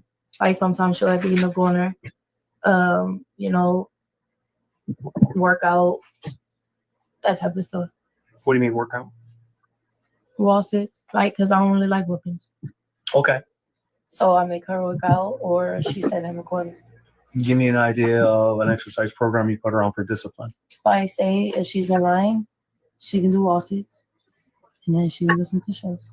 Okay, so she'll put her back up against the wall with her legs bent, and then she holds her hands up? Yes. How long will you make her do that for? I would say it just depends. So I'd say for lying and stuff like that, or trying to be in wrong folks' business, it just depends. Like she'll do sets, like, you know what I'm saying? So say she'll do count to 10 stand up, and then go down, count to 10, stand up. It's like that. It's not like no extreme workout challenge. It's really simple stuff. How many push-ups? 10. Everything is count to 10. Okay.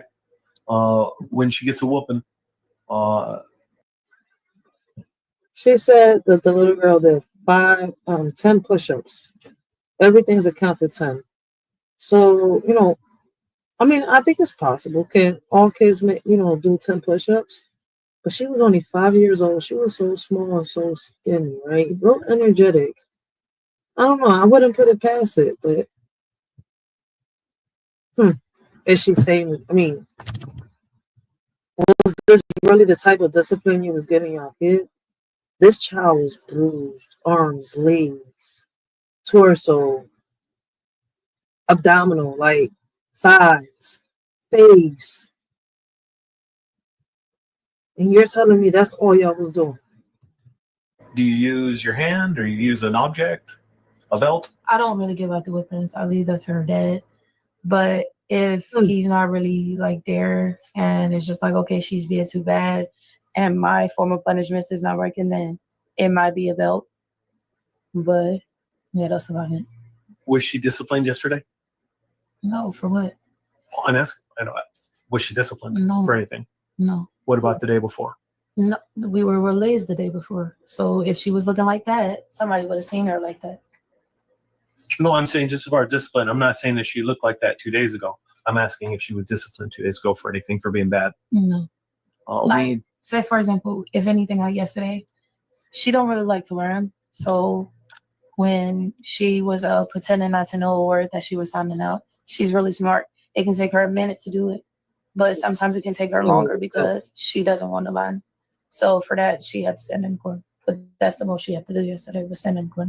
So she stood in the corner yesterday? Yeah. Do you remember what time that was? When were you doing studies? Around 12. Why did she get put in the corner yesterday again? Because basically she didn't want to. She knew what a word was, and she was pretending like she didn't know what it was. A what word? A word that we were working on.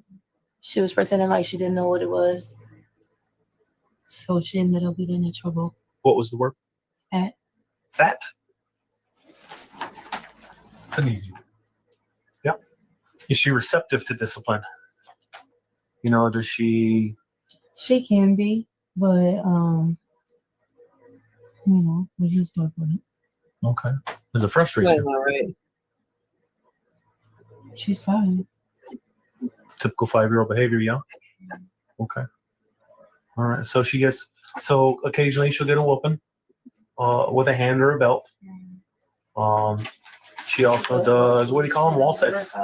Wall sits and push-ups. Sit-ups, anything like that? No, squats. Squats?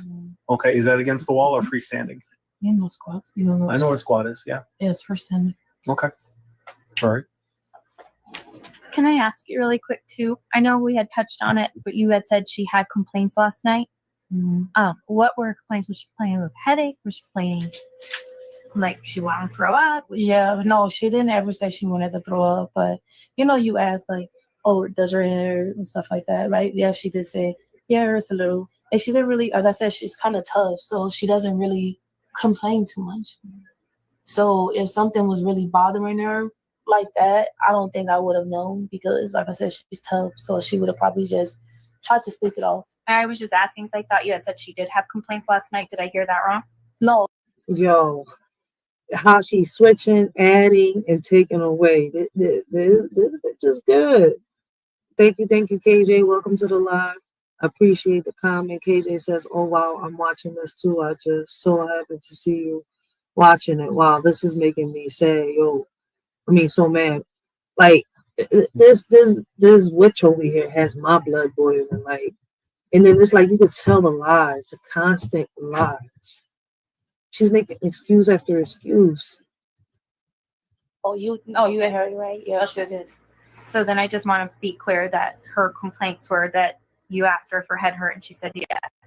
No, her everything, like, just because of the fact that what happened, that's part of the reason why she ended up getting the bags because, Did you tell Richard about the scuffle up front?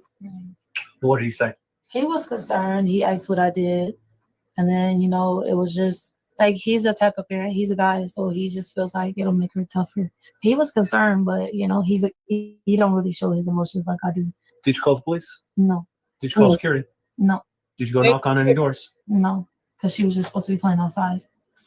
So your little girl comes in, black eye, bloody lip. I went to go see what was going on, but like I said, by the time I had got out there, it seemed like everything. See, even the cop caught on. I said it earlier. You're telling me you didn't go talk to no parents, nothing. Try to figure out what was the problem. How did it get started? Why did your child sit here, you know, and give my child a black eye? Like, is you serious? You ain't do nothing. Earlier, she said, no, I just, you know, brought her in the house and then let her come back out. You know, I just thought it was a kid thing. They got into a scuffle. Really? Really? Just, even the pool is open. I mean, you didn't knock on no doors? You didn't say, hey, did anybody see anything? You didn't see my kid get beat up? You didn't ask nobody? I didn't think about it. And yeah, she was spitting out blood when she came back too, like her mouth. That's what I was saying, like her mouth was like it wasn't like really like leaking, but I seen. But you didn't take her to the hospital. You didn't go see if she, you know, she have internal bruising. You see where I'm coming from? A concussion, like I said earlier. You didn't do shit. This is the third time she has switched up her story. Third time already. It was like red. Did she wipe it up with anything? I cleaned it. With what? Tissue. Tissue. Just tossed it in the trash. I mean, in the toilet. Flush it down, done? Yeah. Okay. And let me ask you this: is there any domestic violence issues in the home? No. You ever get in a scuffle with Richard? I mean, everybody argued, dude. Everybody argues. I mean, you ever put his hands on him? No. We have to ask. Drugs or alcohol use in the house? I mean, we smoke. Smoke what? Weed. It's legal now. I mean, we don't care. Is there anything else? No. I mean, we're not here for that. We're not drug people. We're not, you know, is there any meth or any cocaine we're gonna find in the house or nothing crazy like that? Okay. And we just have to ask. None of that. Has anybody other than you or Richard watched Janiyah this week? No. How would you describe these whippings that she would get? Ever pretty forceful? You should cry?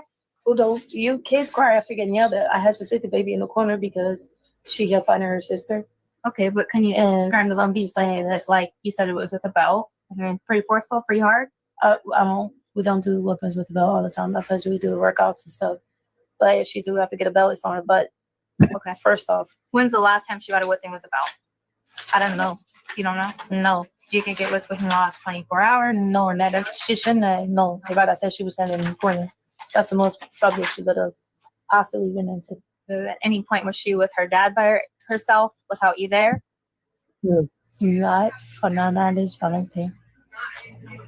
And when she moved, or when dad got full custody, was she with mom before that? Foster care. She was with her mom, but she went to foster care. She got a back foster. Foster care here or where? In Colorado. And if I seem like, I know agitated is the right word, I see injuries like this on children. And because you don't have a better explanation other than she was outside and got into a scuffle, that's not good enough. I understand that. I'm sorry. It isn't. Okay. When a child has that, when her body is bruised from head to toe like that. I promise you, I'm really trying to figure out. You're telling me that you didn't seem like it was that big of a deal. And when Richard sees stuff like that, it makes her tougher. Both of her eyes are black. She has 2 black eyes. She has bruising all over her stomach, her arms, her legs. She looks like she fell out of an airplane. And you're telling me, it was a scuffle outside. And then you didn't call the police. You didn't tell security. You didn't do anything. I'm assuming you've been with this girl for 5 years or for a year. I'm assuming you love this little girl. Yeah. You take care of her. She calls you mommy, right? She calls you mommy? Yeah. And she comes in beat up and you're like, oh, well. I'm understanding. No big deal. No, it's not no big deal. When she told me I'm ready to go fight, I'm not ready to call the police. I'm not ready to call security. I'm ready to go whip somebody else because you did my child. Then why? That's the type of person I am. I told you when I went out there, it's like everybody had disappeared. Nobody was outside playing no more. The whole situation just completely died down. What am I supposed to really go do? You didn't knock on no door and say, hey, did you see anybody put their hands on my kid? Like I said, I really didn't think about it. I was just ready to whip some ass right then and there. And when I'm in that mode, that's all I'm thinking about. And especially when it comes to her. All right, you got a little bit of a temper. No. No? When it comes to the right reasons. Okay. And somebody putting their hands on her is the right reason. So if my kid. And I didn't know she was, her arms. Yeah. Her legs. Yeah. Her head. Yes. No, like I said, the most I knew about was her face. But the fact that you're saying is all that, I'm really confused. I'm genuinely confused right now. Me too. How was you confused if you allegedly checked on your daughter, right? Where did the bruises come from? You didn't see them, but the doctors did when she got to the hospital. Her body full of bruises, especially in her abdominal area. What was y'all doing? See, they was doing something to this child. And whatever they was doing to this child ended up unaliving this child. Crazy part about it is, right? She's saying that this happened the night before, right? The child was apparently unalived by the morning time. The father was, there's pictures, receipts and video of the father being at Popeyes, right? That's how we learned that he was, I'm not sure, man, listen, but it looked like he's hopping on rainbows, right? He was there with another man. It's just the walk, everything. Listen. Then they got video of him being on the bus by 5 something, right? So, this was apparently around the time when she came, in the house, all beat up and bruised up. And you're telling me you took her a shower and you didn't notice that she had bruises in her body? That's what I'm saying. Something not ending up with the stepmama. Then to top it off, the officer noticed that she had scratches on her. I have a feeling that this child fought for her life. 5 years old, yeah, and I have a feeling that she really fought. She fought to stay alive. But what was being done to her? Why was sperm found underneath her fingernails? You see where I'm coming from? Like, and not just that, like they found 2 sets of sperm, right? One where I'm guessing they can get the full DNA, and then the other one was a partial, right? And then to top it off, like, in her autopsy, it says that it looked like they was putting foreign objects inside this little girl. This little girl was being tortured. The question is, was the stepmom and the father in it together? Was the stepmom doing this shit to by herself? What's the father pimping his daughter out? What in the world was going on? What led to this little girl being unalived? That's the question. And it wasn't from anybody outside of the community. I have another question that families, notice that this was happening throughout the whole time that the father had, the little girl in his, custody, right? Did anybody notice that something was going on? And why would a judge give this father custody after this little girl said that the father touches her? I have so many questions, especially for a judge, especially for the judge. I didn't know it was that serious. That's why I want a better explanation. Can you give me one? I wasn't there. You were there. I wasn't outside with her. You're saying that all those injuries happened to her from a scuffle outside your apartment. That's what you're. That's the only way I know if it's coming from. I'm being so thorough right now. Okay. All right. Roll, karma just catches. In the shadows we see a love so pure and meek, but all that's left is a ghostly echo, a memory bleak, longing for a bond that's true in this world so cold and weak, yearning for the love we knew before the all turned antique, lost in illusions of affection, bleeding like the mist, hollow hearts yearn for connection, any realm dismissed, seeking solace in echoes of the past where love truly exists, but all we find are mere reflections of what loved ones kissed. Amidst the ruins of our hearts we search for something real, yet all we grasp are faded echoes of what used to appeal in this world where love has become just a commodity to steal. It's just a little food for thought.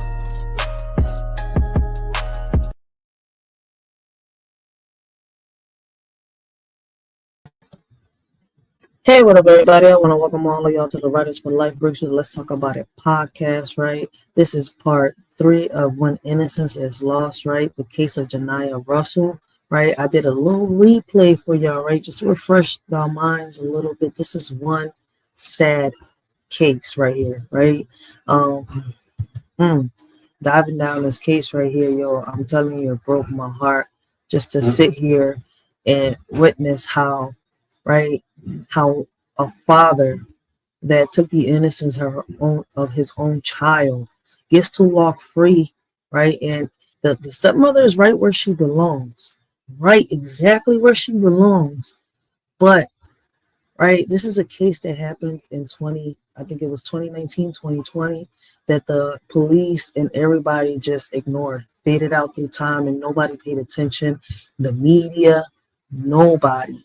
So Law and Crime Network, right? One of the investigators from Law and Crime Network has brought this case up in 2025, right? And has recently, right, which is why we're doing this live today, right? Recently did an update with the stepmother's best friend, which is the convicted killer, right? Who is arrested. And I think she got arrested, if I'm not mistaken, in 2021, 2022, somewhere around there. But don't get me to lie, I'll have to refresh my own mind. But I want to give a big shout out to We on Lock Nation. He's up here on the panel. Blessings, blessings. How you doing? Irritated. Cases like this do get people frustrated and irritated. I'm just like, wow, like she was 5 years old, not the police, nobody gave a fuck. They just ignored this case and just threw it in the air like it meant nothing. My question again, with all these particular it goes back to the conversation of why do we do silly panels? And the real life issue, I'll tell you in a minute. The real life issues are nearly out there every single day, and we just gloss over these issues because it does not gain that much attraction. All this happens every day in the hood. It happens every day in real life, but these things never get talked about. Why? It could be very well your situation as well, and then you'll be looking for us to validate what the hell is going on, and there'll be 300 of y'all. Thanks. This is upsetting, but yet I don't. It's nothing that I'm surprised about because this happens damn near every day. Thanks. Happens every day, and everybody in different cities and different states in many situations, and we don't even know. And that's why I got panels like this where I sit here and I bring awareness, not just to situations that are current, but also situations like this. What if this, was your child and they forgot about her? You see where I'm coming from? And it's happening more and more within our communities. But nobody cares because their focus is on celebrities. Nobody cares because right now, I'm sorry to say it, but, I don't see him as one. But you've brought up, the topic, you do reactions on him, right? You talk a lot about him. But they sure as hell want to bring Umar down. Like, you see where I'm coming from? I'm not trying to be a bitch, but at the end of the day, those are not topics that we should be getting involved. See, Umar, his child can, sit here and settle their differences. You see where I'm coming from? That's their life. The celebrities, they just got a bigger bag. That's it. Some of them don't even got that bigger bag. People do not like to get, black folks do not like to get yelled at. I mean, neither do. I don't think any culture does, because Hispanics are the same way. And I'm talking these days of time. Black folks do not like to get yelled at. Black folks do not like to get told what to do because it's I do what I want, and this is not everybody. It's like I do what I want when I want. I pay my own bills, etc., etc. I say. And everybody get and everybody gets on Umar about so much shit. But wait a minute. Didn't your child get bullied by somebody who was bigger than her? Didn't your child get raped by somebody that was in your family? Didn't your child just started grade school, and already he or she is on medication? You're doing it literally. This is my story. That last thing I just told you about, that was my story. That was literally my story. The only difference is I didn't get hooked on pills. I caught the short bus. I didn't catch the regular bus at first. Not at first. And then I got sent to a specialist. And I was deemed emotionally impaired. It's like you're angry all the time. You're frustrated. You can't get certain stuff, and we're gonna have to put you on this medication. My mom said, "No, we're not putting you on medication." And she ended up getting. Well, I ended up getting a check. Guess how much that check was? Oh, I know, because I think me and you have a similar story. But see, my mom wanted that. I didn't even know that I was getting that until I needed a job. I was pregnant. I wanted to, do things on my own. You see where I'm coming from? Then they was like, "Well, you have a pay." I was like, "I have a what?" Well, we have to determine that you're not mentally ill. Blah blah blah. Around the time I was getting emancipated too, I was sitting. I was like, "You got to be kidding!" I didn't even know that I was getting a check. So that's when I started learning a lot of stuff. A 5-year-old gets beaten and bruised and possibly stomped on, cussed at, spit on, leaving marks, left for dead damn near. And you got this woman. She was dead. She wasn't alive. Like it might as well be, because obviously that person did not care. What would the average person do if I had an adopted child, right? And he came to me with bruises, cuts, what'd you say, semen in the fingernails? She had DNA in the I had mixed it up in that part. It was DNA in her fingernail, semen inside her tummy, inside her vaginal canal. Let me put it like that. 5 years old. 5 years old. And like I said, that was just part one of the lie. There's part two. People got to see part one and part two of my life to understand the whole case, right? And now I'm about to bring up the best friend that was mentioned in that case, right? And she has a little more, which I think she also has. She's also bullshitting, in my opinion, but people gonna see for themselves. But my thing is, right, I'm gonna tell you how I see this. I feel as though that this biological father, right, was how can I say? Before they unalive this child, I feel as though that he sexually assaulted his own child, and the child was fighting back, and I guess he beat his child.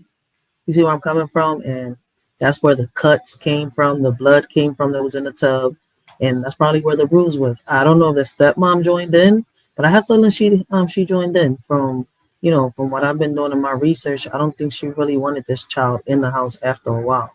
Right, I think in the beginning she had baby fever because they had just lost their own child because he beat her ass. You see where I'm coming from? So it's kind of like, after her mom went through a mental breakdown, and I guess she was going through something mental. And I guess the father was also abusing the biological mother. So the biological mother hasn't really come out to talk, but the grandmom has. You see where I'm coming from? And I was just wondering why the grandmom didn't fight more, even after hearing the granddaughter say what she said. Like this little girl was saying that the father was touching her. The judge heard this, and the judge still gave the father custody.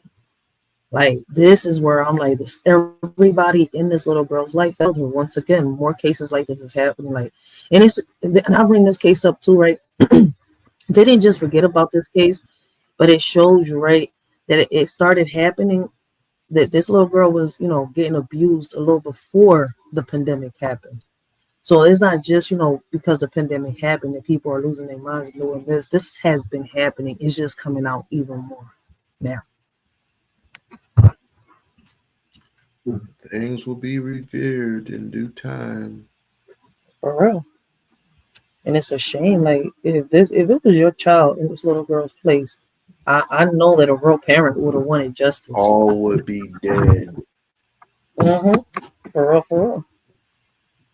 And I guess this is the reason why my child often tells me, "You had too much road rage." I said, "There's a reason for that." Mine tells me I'm over. There's a method. There's a method to my madness and everything that I do. If I don't know if no. Mm-hmm. Mine says I'm overprotective. Why don't you just say that you just admit that you could have done something either or you could have done something better. You could have started an investigation. Make sure this child had the best care in the world. But quite frankly, that wasn't your day one. Nope. So anybody, you should know, anybody can look at you as suspect-ish. Anybody can look at you as sus and then tell her that you're a liar. Thanks. Why would you even put yourself in that position? Thanks. If you would have came clean the first time, this would have never happened. She's not gonna come clean. That woman protecting that her boyfriend, the little girl's dad. And I don't know. I'm like, I don't know if she's stigmatized or what the heck is going on. But I'm saying, like, as a woman, I can't even respect you as a woman. Like, as a woman, I can't. Because at the end of the day, you sitting here for a man. I mean, and it shows me you have parts. Somewhere deep down, you hated this little girl because you lost your little girl or your little boy. Whatever you was having in your womb that this man caused you to lose, you took it out on this little girl. You joined it. Wait. That don't even make no sense. You lost your child, but gained another one. You should be ecstatic. You should be happy. Then I have another theory right along with other people. Could it be that she seen the dad sexually assault his own daughter and then she killed the daughter? You see where I'm coming from? Like, out of jealousy. I've seen moms get jealous of their own daughters because the fathers, have done certain things like that. So it's kind of like, I don't know, this can go so many ways because of how sick people are in the head. Crime of passion, few ways a minute. And it's fucked up because she was 5 years old. Why in your head would you think she's trying to take your man? And I say that to every mom that I'm like, yo, that's a little ass kid that's not even looking at your man like that. That's the father. Like, but then if the father's sitting here doing this, why you not calling the cops? Why you not doing something? See, like, your head is somewhere the fuck else when you should be protecting this child as a woman. And you wonder why women get comfortable calling men pedos. Respectfully. Yeah, but there's women too. I gotta cut it down the middle. I be usual about this, John. It's a vice versa thing. Unfortunately, I gotta say it. Well, in your opinion, how often does this happen versus women? Have you heard that word being used? Man versus woman. How often? Man versus woman. Mm-hmm. People don't want to talk about it because they want to pick a side. I mean, it's what I see. Like, it's real, like, it's crazy, but I see it. I notice it a lot. What up, man? What up, man? But yeah, What up, we unlock? Riders, chat. I'm glad you said that though, like, because I've asked that before, and it's a touchy subject to a lot of people, and I wonder why. If you're not picking a side, you ain't, I don't know how to explain it. You get bogged down, you get bashed.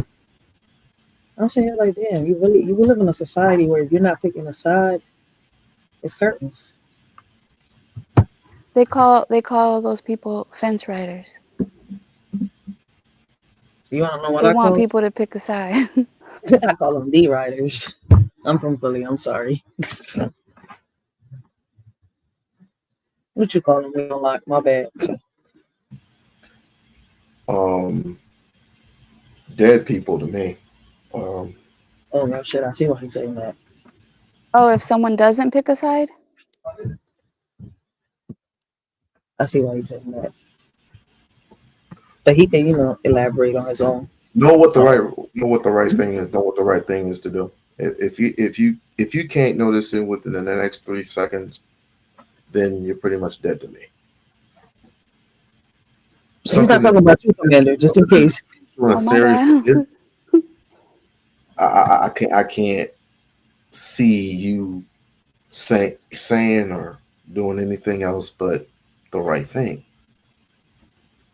We're talking about a 5-year-old kid here. Mm-hmm. I guess it depends on what it is, right? No. When it comes to like topics like this, then yeah.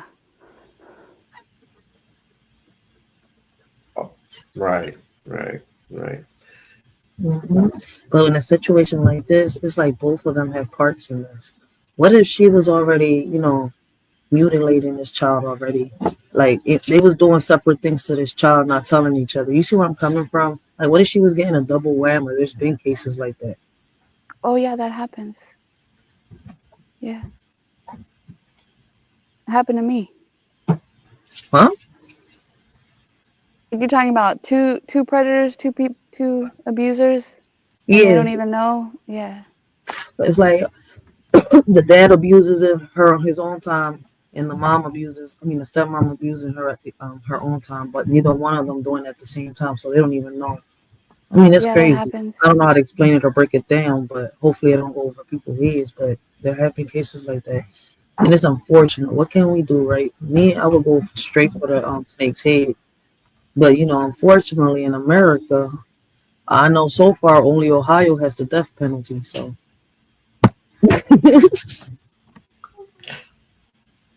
I did give you something on IG.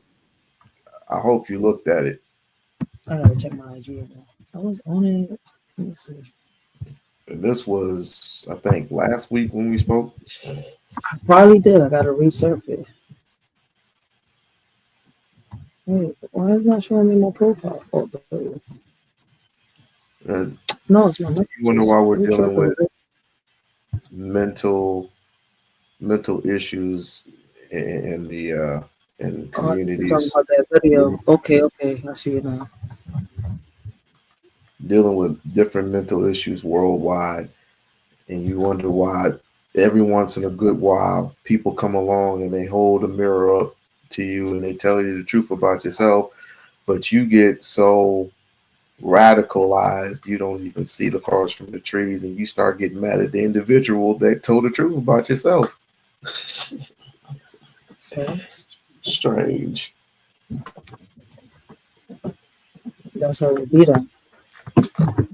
It's come to a point where I don't know what's real and what's fake anymore.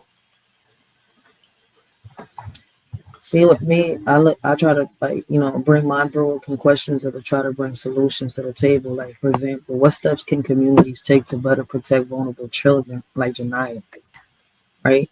Because communities stay quiet in situations like this, and it's crazy. Like until the child or somebody is unalived in that community, people don't start speaking up.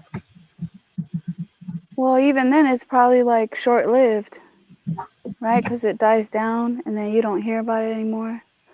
Like, let's talk about people minding their own business. in the wrong situations where they should be getting involved. Real shit. Why everybody has that? Not everybody, but a lot of people have that mentality. Like, it's not my problem. Don't get involved. Yeah, but then they want to get involved in this problem over here. I'm sitting here, it's like, wait a minute, this is my child. How you gonna tell me how to raise my child, but you can't raise yours? Now, I understand some people are scared of retaliation. I get that, but you gotta take a stand. You gotta make a choice. Now I know how Billie Jean Davy felt. That was a true story. And you know, these people are just like my husband, my mother, because there was a little girl that I helped, and I couldn't mind my business. I couldn't mind my business, even if it meant that I might get hurt, even if it meant that they might know where I live. Like, I was told, don't do that, just mind your own business. And then once I got involved, no, don't go to court. You're gonna have retaliation or something's gonna happen. It's like, no, I'm going to court. I'm gonna testify. Because that's the right thing to do. Like, that's my conviction. But there's so many people I feel like that's not their conviction, and I don't really understand that part. Is she still she's still alive, right? Who? The 5-year-old. No, the 5-year-old isn't alive. Listen, the blow that they gave this little girl to the abdominal area left a bruise real big. That's why the officers was interrogating the stepmom like that. There's no way, like, it is a bruise that only either a car crash could have caused or a plane. Like, you would have had to fall off a fucking plane to I get a was bruise. going to ask that because a child carries more bone, has more bones in his body than an adult does. So apparently, she was met by some type of force, and unless he had a hammer, an axe, or some shit, I don't know. They look at the pictures. They say that the police also failed to, collect certain evidence in the house. Like, they had a pair of boxing gloves in the middle of the living room. You see where I'm coming from? Like, why didn't they pick that up and collect it for DNA? Like, when they checked the bathtub and everything, there was blood everywhere, all over the tub, on the floor. There was blood on the sink. You see where I'm coming from? And she even tries. Listen, I'm gonna show y'all.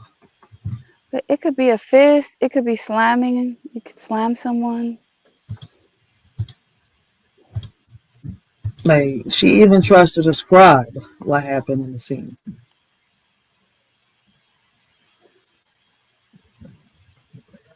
But what it's not is a simple fall. Hold on 1 second. So over here, yeah, this is it. Let me see if she goes through it on here. Yep, right here. She reenacts it. So I do have it here before I end it. Before I go to part 2. So hold on 1 second. She does the whole reenactment here because that's why I was trying to do the replay before I went into the best friend talking, because apparently the best friend was around a lot. There two of this, right? I think I should just leave it right here and pick up from right. For those of you that right here in the chat for y'all. One is 1726 hours. Also present is Detective Hernandez, P number 7567. And also we have Chevian Miller, and that's Shevhuan. Miller is common spelling, and Chevian's date of birth is 7/4/96. The location where we are is 4855 Boulder Highway, Building N like Nora, apartment 1161, Las Vegas, Nevada 89121. We are here related to a child death. And Chevian, if you could, now you know this is all voluntary. You don't have to participate. Do you agree to go ahead and move forward with us to help us understand what happened today? Yes? Can you verbally say, okay, there we go. Okay, so what we're going to do is I'm going to hand you the doll. What I like to do is I'd like you to take the doll into the bathroom and show me when you gave Janiyah the bath this morning. Can you show me how she was in the tub when you started the tub water? She finally fixed the drawers in her head.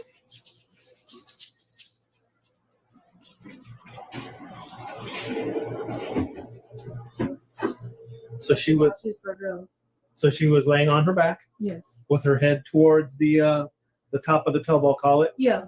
Okay. And then did you turn the water on for her? Yeah, I already had this in the tub. Okay, so you put the plug in. Inside. You leave out here. Okay. Not too cold. The water was running.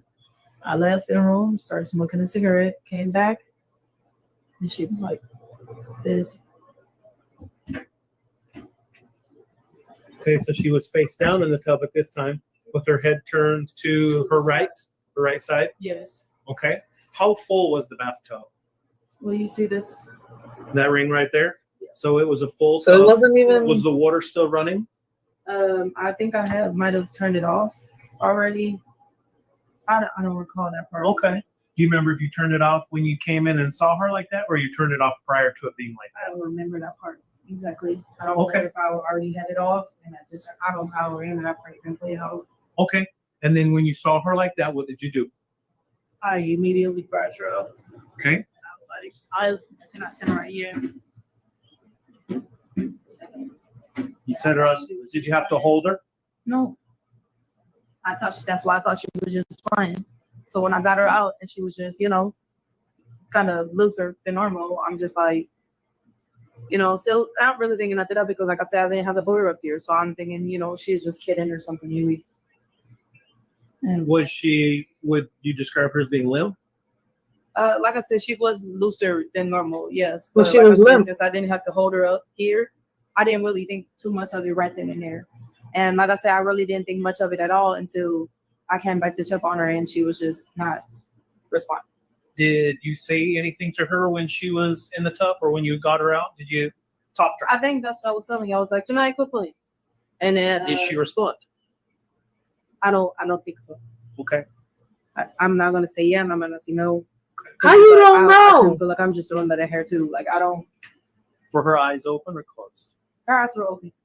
Now, when we talked to you at the hospital, you said that you gave her some breaths. You actually breathed into her mouth. Yeah, and I thought she was just playing. That's when I had actually got her dressed and stuff. He put her on the couch, and I thought she was just playing. So I had her on the couch, and I'm like, where was that at? Can you show us how that went down? So she's already dressed and stuff like that, and she's here on the couch. Wait, you got away? She was laying that way? Yeah. Oh. Not this way? No. Okay. She don't lay Hold on, you got her out and got her dressed. Yeah. Can you go through the process? Okay, so you got her out of the tub. Yeah. Got her out the tub. Mhm. I normally carry her out. Came later right here. Put her clothes on her. Okay. So at this point, like I said, I'm still thinking she's just joking around and stuff. So I'm like, okay, you need to stop playing. So I put her up here.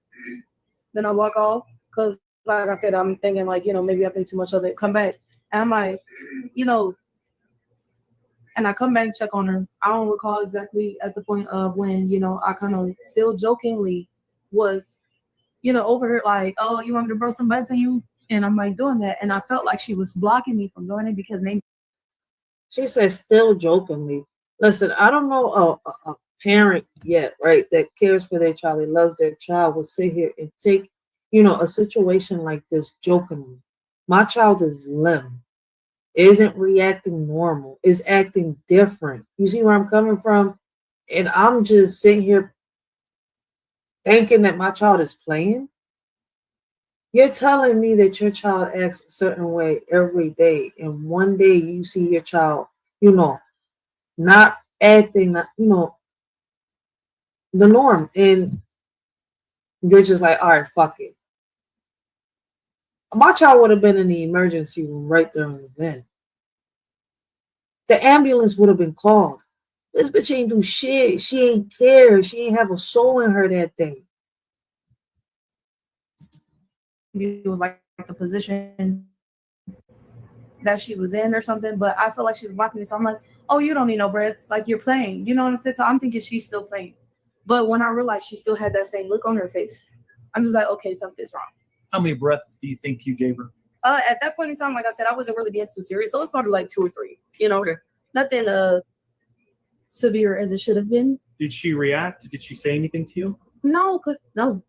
She just, it kind of seemed like she was just spitting out something, like, like she was just. When did you dress her in? The clothes that she had on, the leggings with the, I don't remember exactly what was on the show, but I remember it was a t-shirt. A t-shirt, pajama bottoms? It weren't pajama bottoms, but they were legging pants. Okay. Yeah. And underpants? Yeah, sorry. And while you was dressing her, you didn't notice? You didn't notice nothing odd while you was dressing her. You didn't even notice the bruises. You didn't notice that there was something, wrong with her face, her head. How you changing your child and you don't notice that, your child has all these bruises, but yet the hospital does? You're bathing your child and you won't notice nothing. I keep forgetting because that's automatic.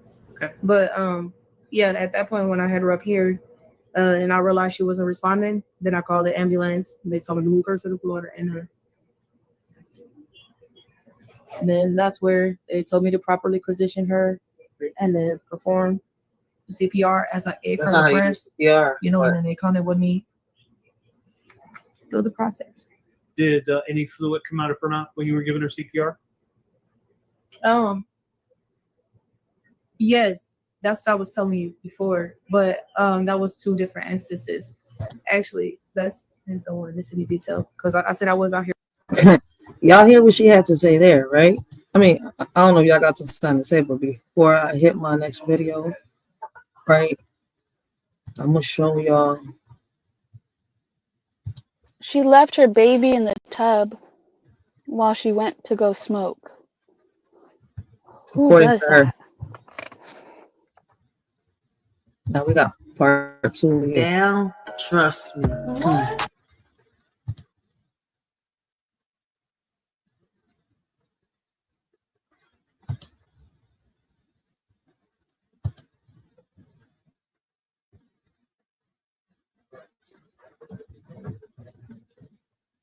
Kids at one point, how do y'all expect children to, the reason why this question is being asked? I feel as though they're bringing awareness to cases. You gonna have fun with your daddy? Yeah. Cases and experiences are heard and validated in cases of abuse. Mommy, when he's being mean. Can't get it. Let me see. Because I love you. I'm gonna talk to my mommy and then. Janiah was saying, if my daddy's means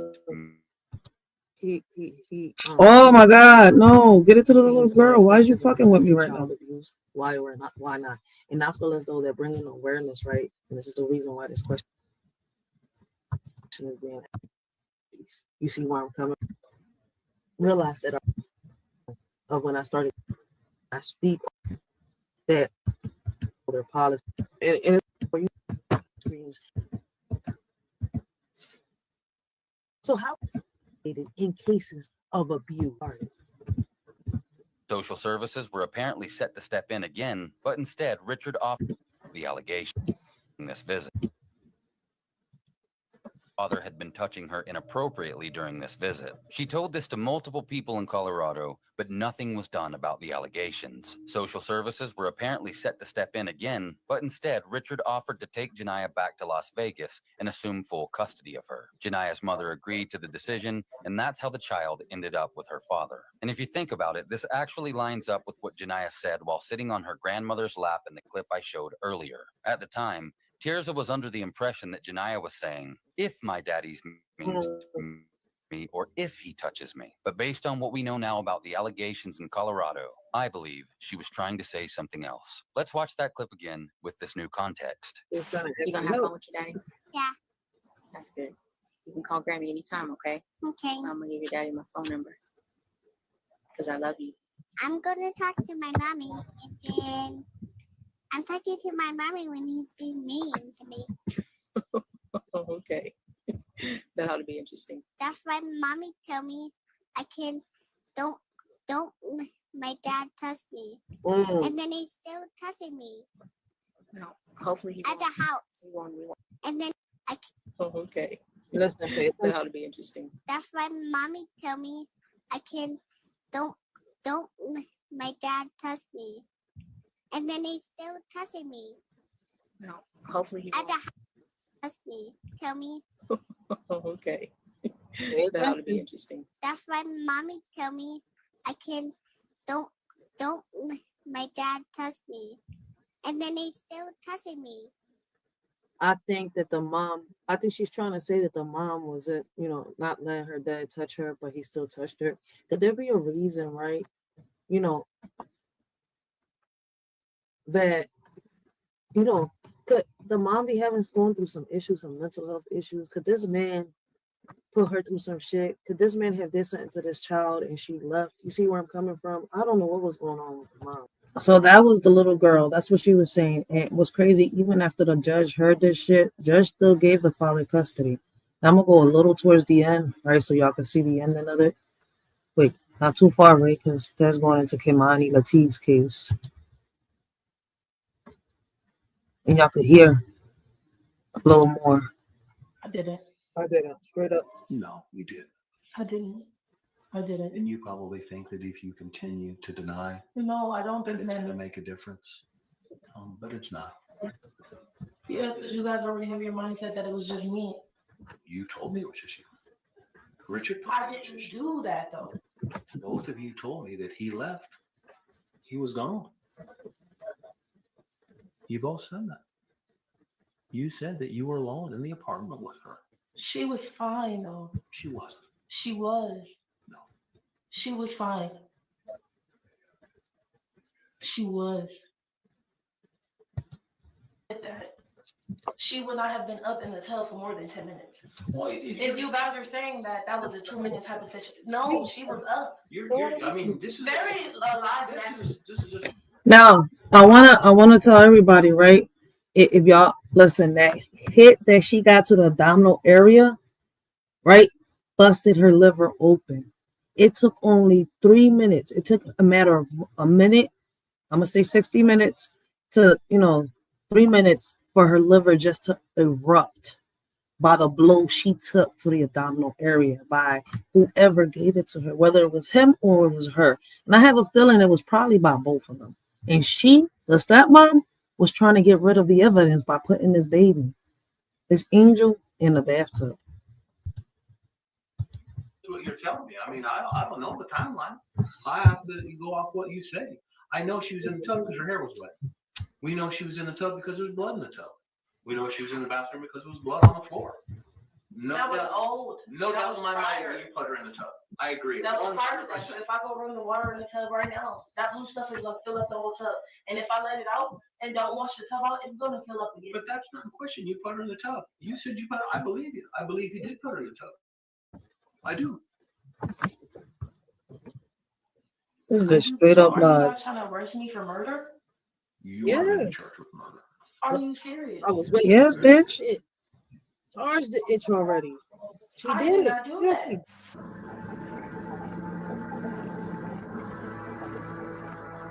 Chevion was charged with 1 count of murder and 6 counts of child abuse, including neglect or endangerment resulting in substantial bodily harm. But Richard Davis was allowed to go home and plan a funeral for his daughter. Wow. Janiyah's birth mother never attended Janiyah's funeral.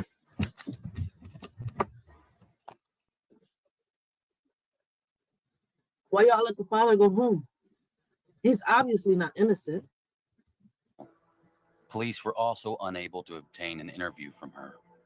About a year later, lab results for the DNA found underneath Janiyah's fingernails confirmed that DNA belonged to her father, Richard Davis. Due to the sperm fraction found inside Janiyah, he was arrested on August 17th of 2020 and charged with 1 count of murder, 6 counts of child abuse, neglect or endangerment resulting in substantial bodily harm, 1 count of SA with a minor under the age of 14, and 1 count of lewdness with a child under the age of 14. At first, the trial was going to proceed with the objective being to try the couple together, but a conflict of interest was determined and the courts decided to try the pair separately, with Chevion Miller's trial being dealt with first. She never testified in her own defense, But there were some key points brought up during her trial that certainly need to be addressed. So let's start with the DNA found on the child. The sample taken under Janiyah's fingernail definitely, beyond the shadow of a doubt, belonged to Richard Davis. There was no question about that. There was, however, contention during the trial as to whether or not the DNA found inside Janiyah actually belonged to Richard or was even a match for Richard. But the prosecution showed a photo and claimed that the swabs used to conduct the test took the samples from a position far enough inside the body that a towel simply wouldn't reach. What we do know is that the tiny fraction that was found inside Janiyah's body was confirmed to have 2 DNA donors. One was likely Janiyah, and the other was definitely a male, but the sample was just too small to determine exactly who the male donor was. So the test results on that could neither confirm or exclude Janiyah's father. Richard's arrest stemmed from the fact that there were no other males present around Janiyah for days leading up to her murder. Within about 8 days before Chevion's obviously, but it was his DNA, fool. What the hell? trial, Richard's SA charge was mysteriously dropped. How the There were hell? also major disputes about Janiyah's time of death. While Janiyah definitely died in the apartment, How in the world did y'all discharge his sexual abuse charges? His DNA was in her. He had parts. Janiyah Russell was dead for 4 to 5 hours before she was pronounced dead at the hospital at 8:25. That means she could have died somewhere around 3:30 in the morning. See? That's before Richard left to go to his early morning appointments. That's what I'm saying. Yo, Lilith was covering for Lucifer and this mofo because of the way they had their stories and there was no cameras. Got away with freaking murder. You know what? So what is y'all opinions? Oh shit, Commander dropped. His deep. Yeah, typical, damn, I lost the word I was gonna say. Typical story, sad, but people get away with murder all the time. Not shocked, not surprised, but if we were to do something, like I said, if we were to do something drastic, especially in the United States of America, we would have been locked up. You and I, both.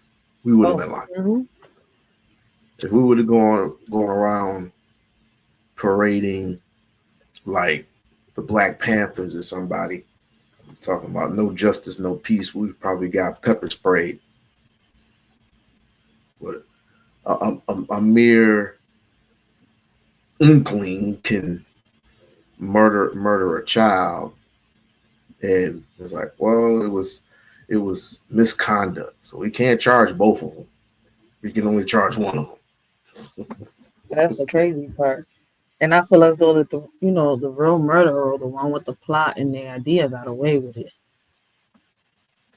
But the one thing that really hasn't crossed my mind, or has crossed my mind, but like common people will not answer this question. Why the 5-year-old? That's what did the 5-year-old do? I'm trying to think. What did the 5-year-old? This child only knows Paw Patrol. Well, it seems like this is a child who was getting sexually abused by her father for a good minute.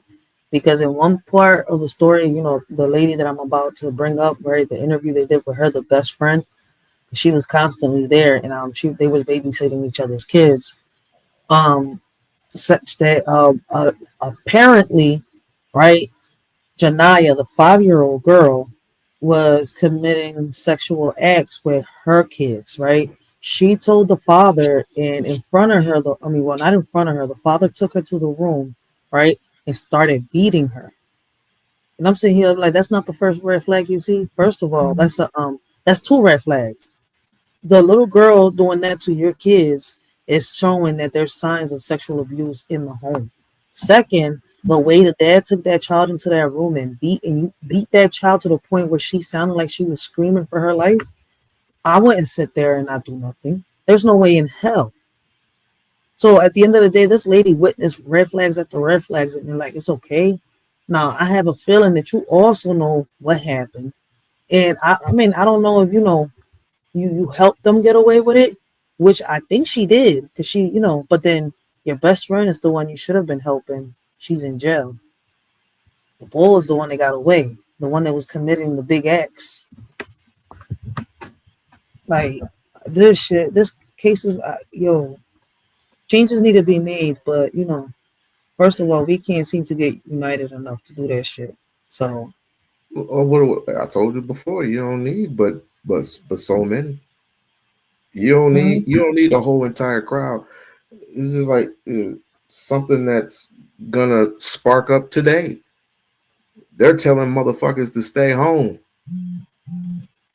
because of the whole Trump Elon Musk situation. They're telling individuals stay home. Stay home for what? Right, I ain't even paying that shit no more.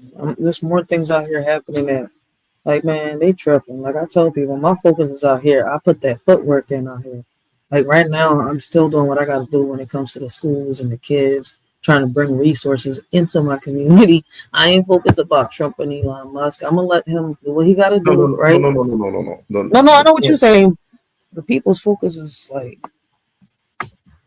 he's gonna drown us or something.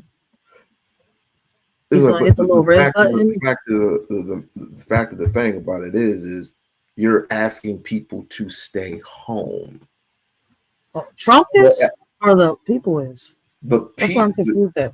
The internet gurus. I mean, and there's dozens of them. Yeah. These people are influence.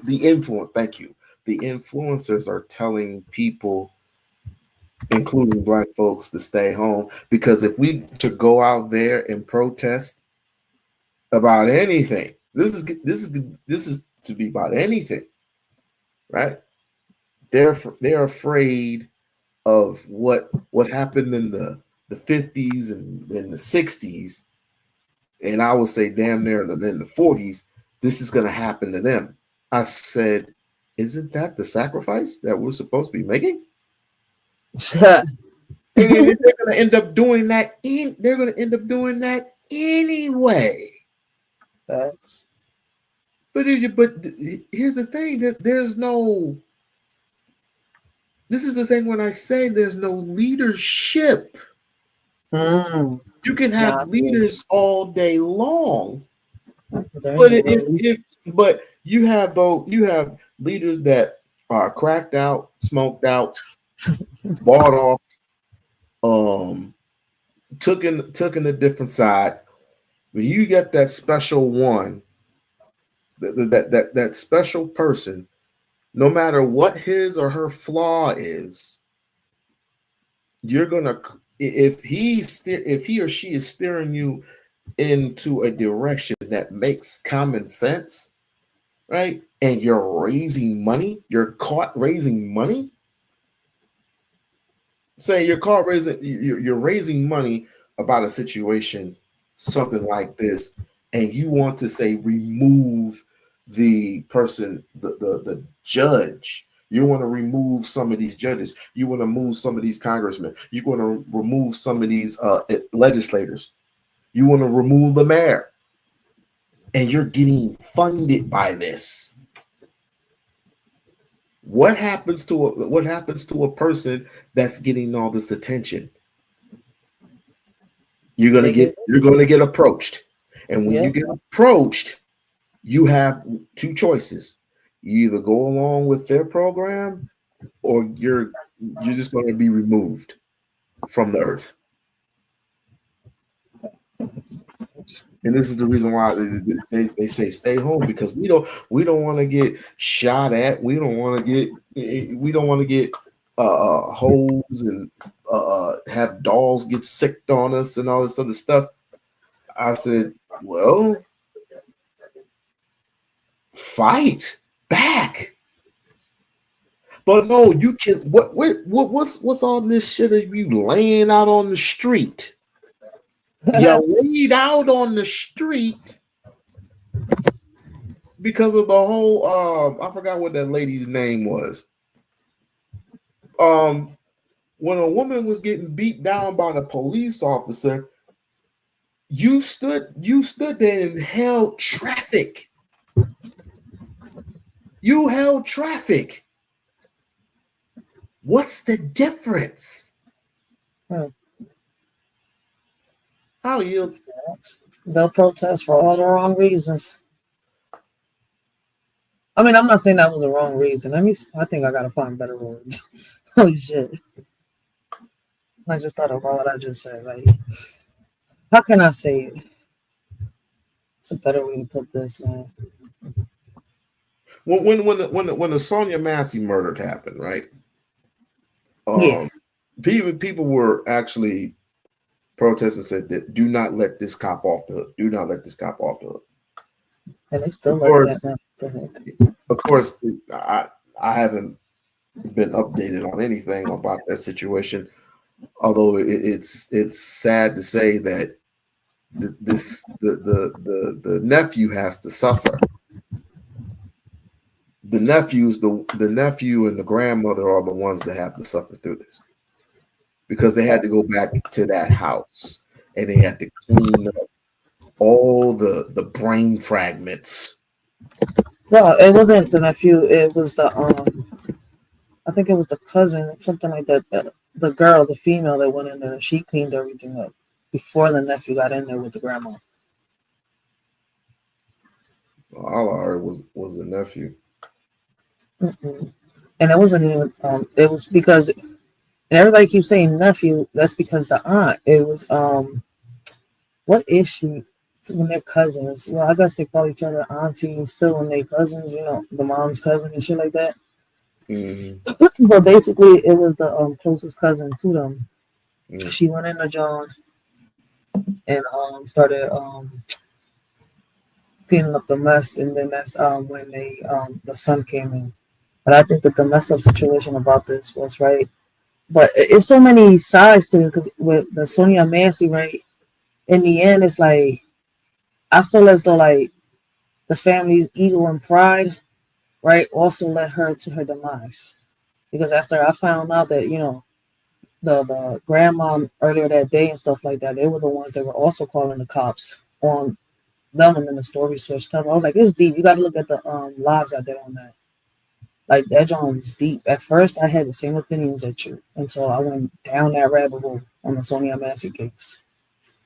And I'm sitting here, like, it's the injustice, but we say we want this, but we sit around waiting for a Superman to come and save us. Keep on wishing. Facts. Keep on wishing.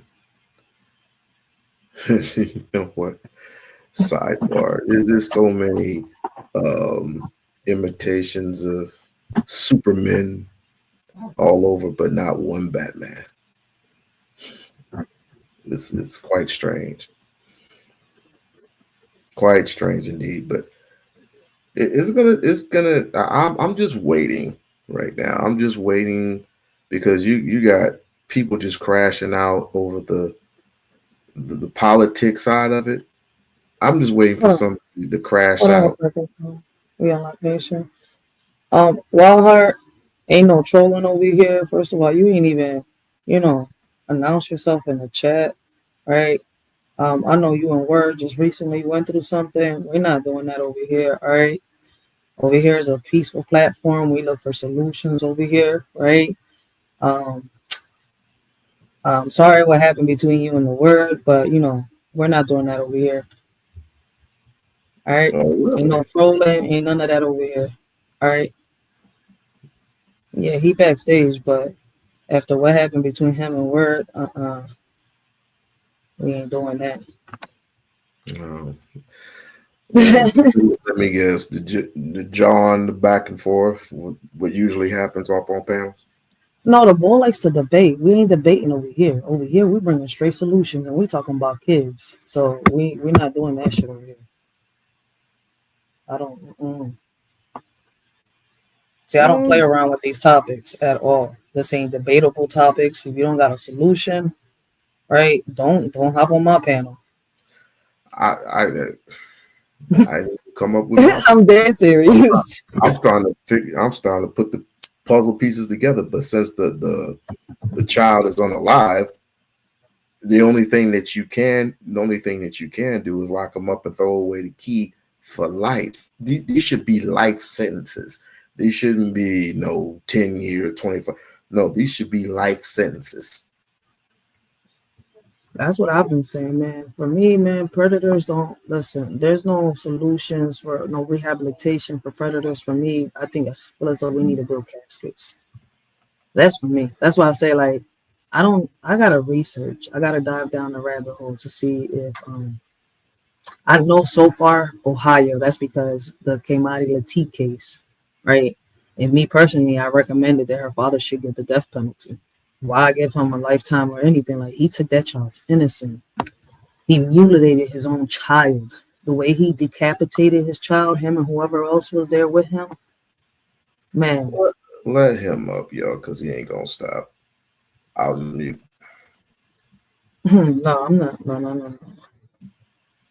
Listen, I learned. I'm a bitch. Oops, sorry.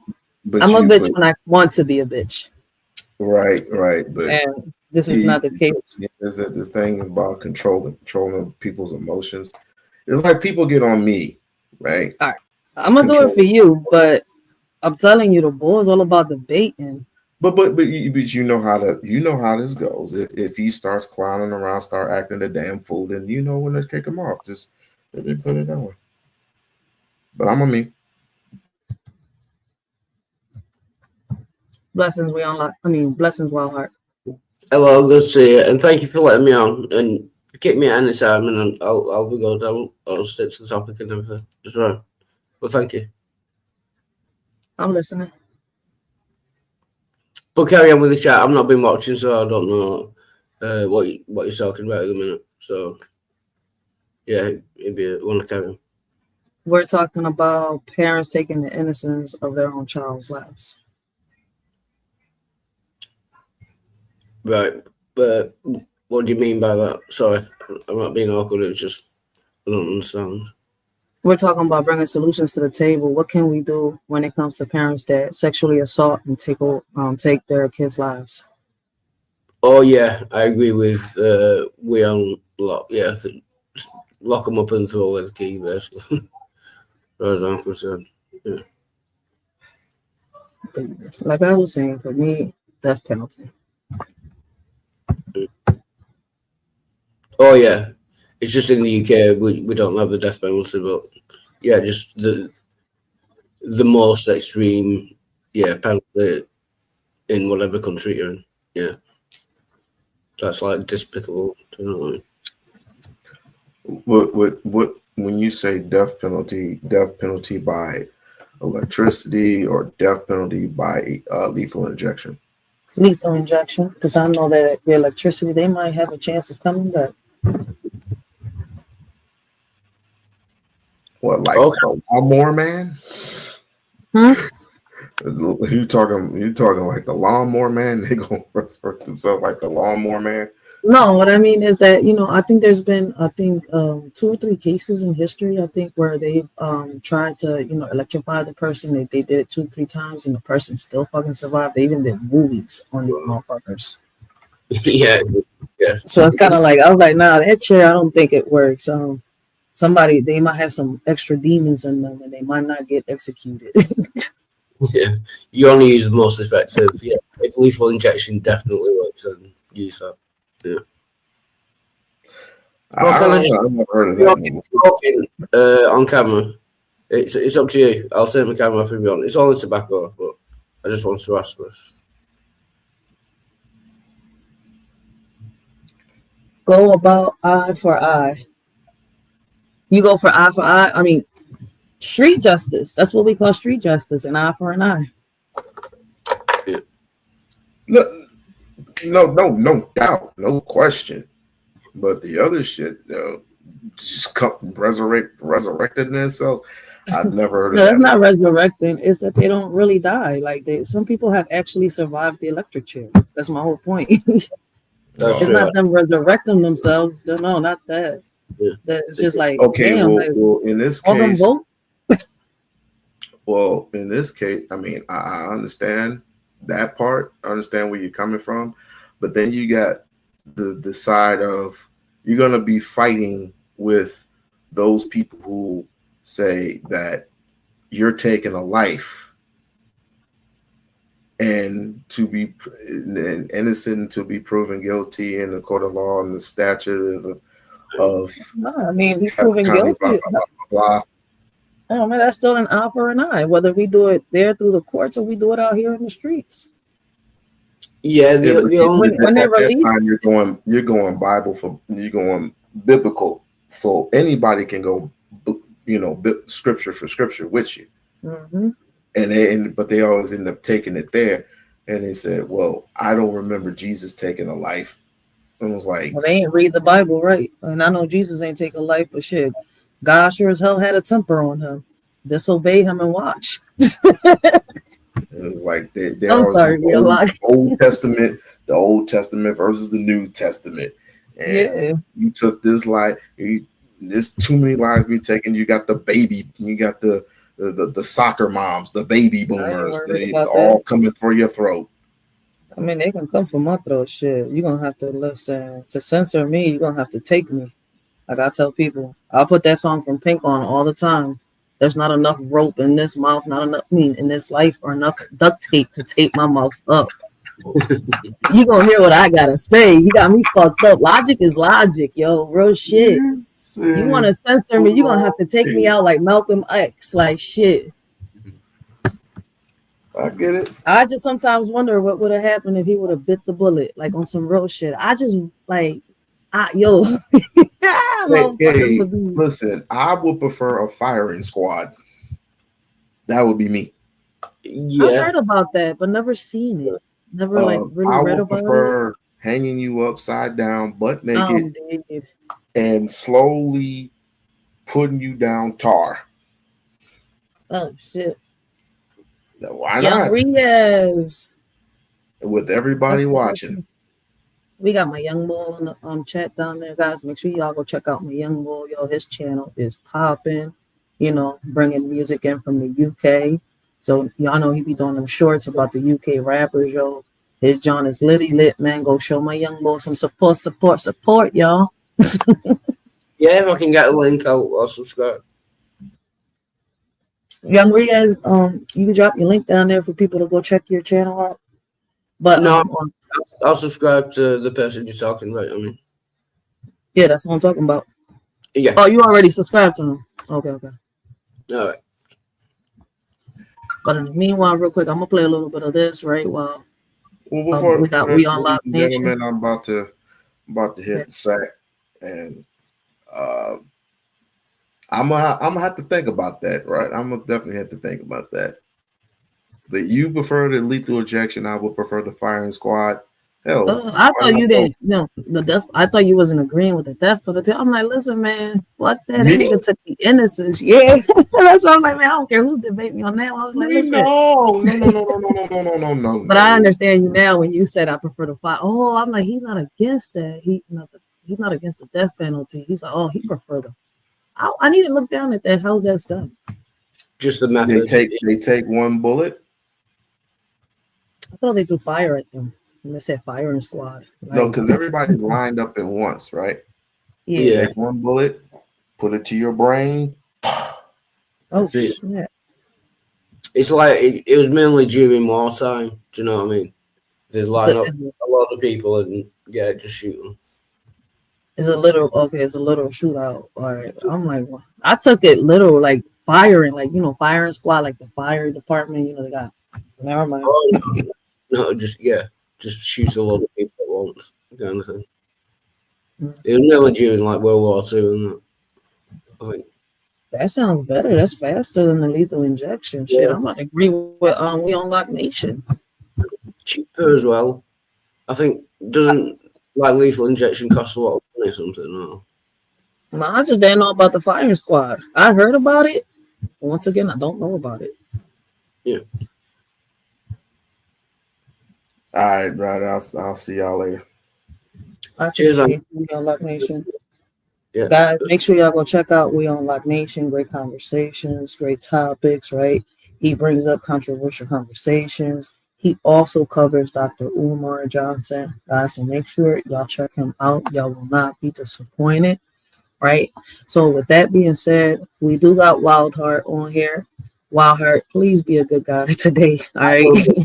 I'll be good. I'm just looking up the tab so I can. Huh? What you say? I'm just opening up another tab so I can subscribe to that guy. Okay. Right. Yes, Wildheart is a brave heart. He's on the panel with me. He is very brave. But let me press play on this, John. Yeah. Okay, okay, there's two of us on this, John. Here we go, like that. Right, I'm back now. All right. So guys, we're gonna get into the best friend, right? So this is the best friend. If y'all go catch part 1 and part 2 of When Innocence is Lost, you know, the Janiyah Russell case, right? Y'all will see that this best friend is mentioned throughout the whole live, right? So we got the best friend. Well, we don't got. Law and Crime got the best friend, right, to speak up. So I'm gonna read a little bit, right, of what it says. It says a 5-year-old girl was rushed to a Las Vegas hospital after her father and his girlfriend called out. Well, see how they keep saying father and girlfriend called 911? That's a big typo. Call 911. The couple said Janiah Russell was unresponsive after taking a bath or in the bath as Siobhan Miller couldn't get her story straight. Janiah tragically died at the hospital. She didn't die at the hospital. For those of y'all that don't know, she died actually at the home around 3, 4 o'clock in the morning. I mean, we played a little bit of the replay for y'all to see, right?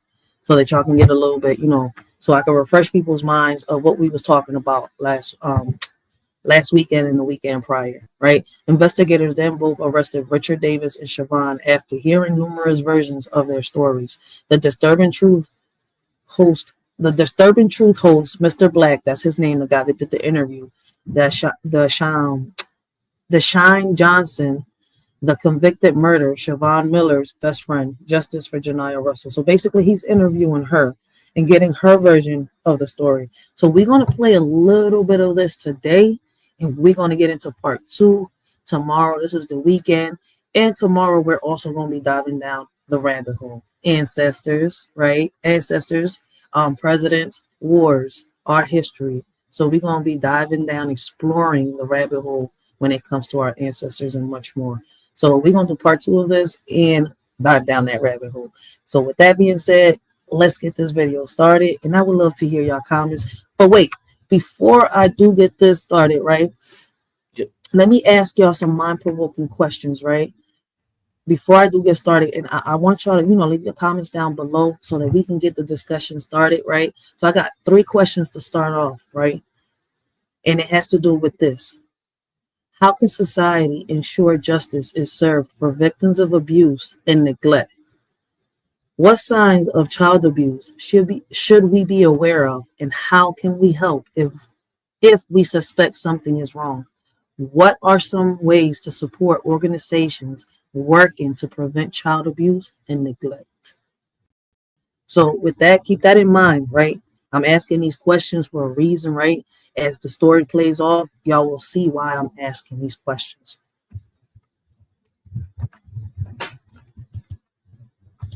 To say, baby, I think I'm falling in too deep. On the floor we fall asleep. So in love with you, I get so weak. This is Deja John. Yeah, Commander. She was pronounced dead at she was already dead when she arrived she was already unalived. When she made it to the hospital, she was unresponsive. No heartbeat, no nothing. They couldn't get a vital sign. She was already gone. So when she got to the morgue and they did the autopsy, they said that she was unalived around the times of 3 a.m. and 4 a.m. So that was before her dad left the house. That's why I kept saying in the previous live, why is it that if they got all this evidence on the dad, they let him go? I get that because of their stories, but at the end of the day, you could tell they both did it. His DNA is in that little girl's body.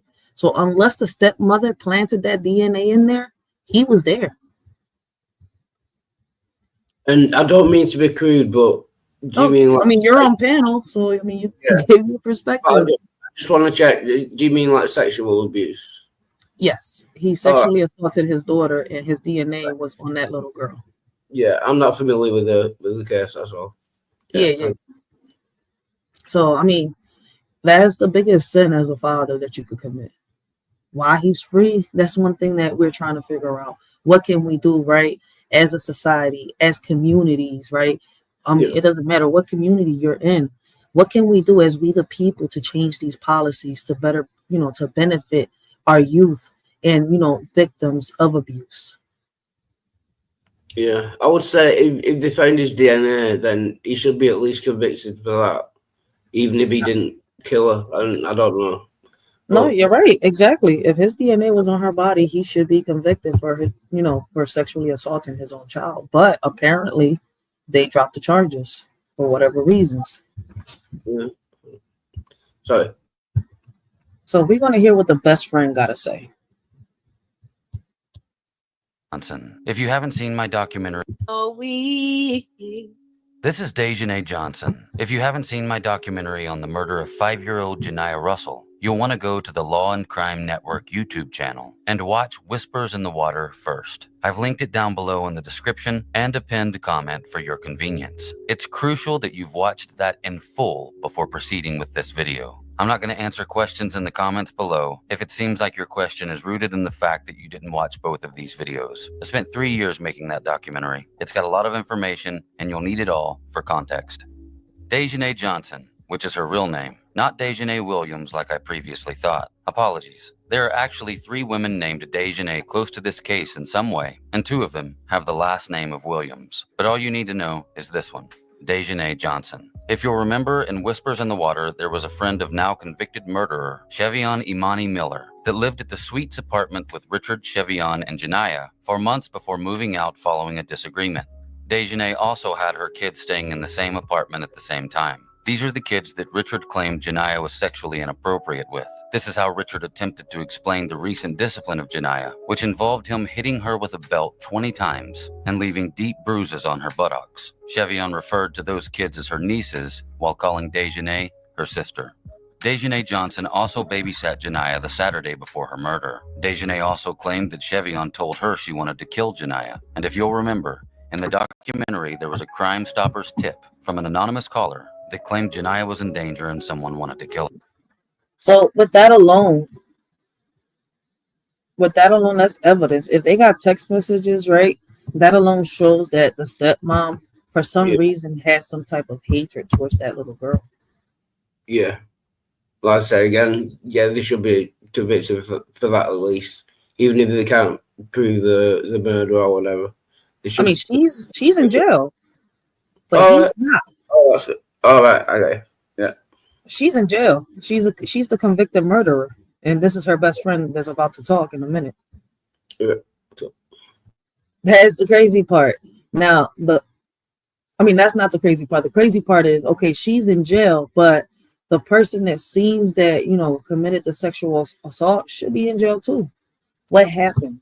You see where I'm coming from? And this leads to, the Justice Department right there. Yeah, I agree with that. Did they not collect enough evidence? You see where I'm coming from? Did they not do their job right? And if that is so, right, what type of training? I mean, if they do get trained for this, but how can they better their training in the police department for their officers not to slack during an investigation like this? Because for some reason, they're keeping the majority of the story away from the public. Yeah, okay.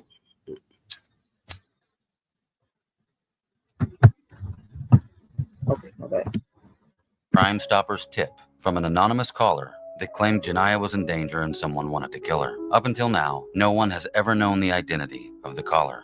During Chevion's trial, the prosecution alleged that certain people that might have information regarding the case either refused to speak to them or couldn't be reached for questioning. Those individuals include Janiah's birth mother, Janiyah Russell. I previously didn't mention her name, but I believe it's time to do so in the interest of seeking justice for Janiah, especially with some of the claims made in this video, coupled with the fact that Tamar showed up for neither her daughter's funeral nor Chevion's trial. This can no longer be ignored.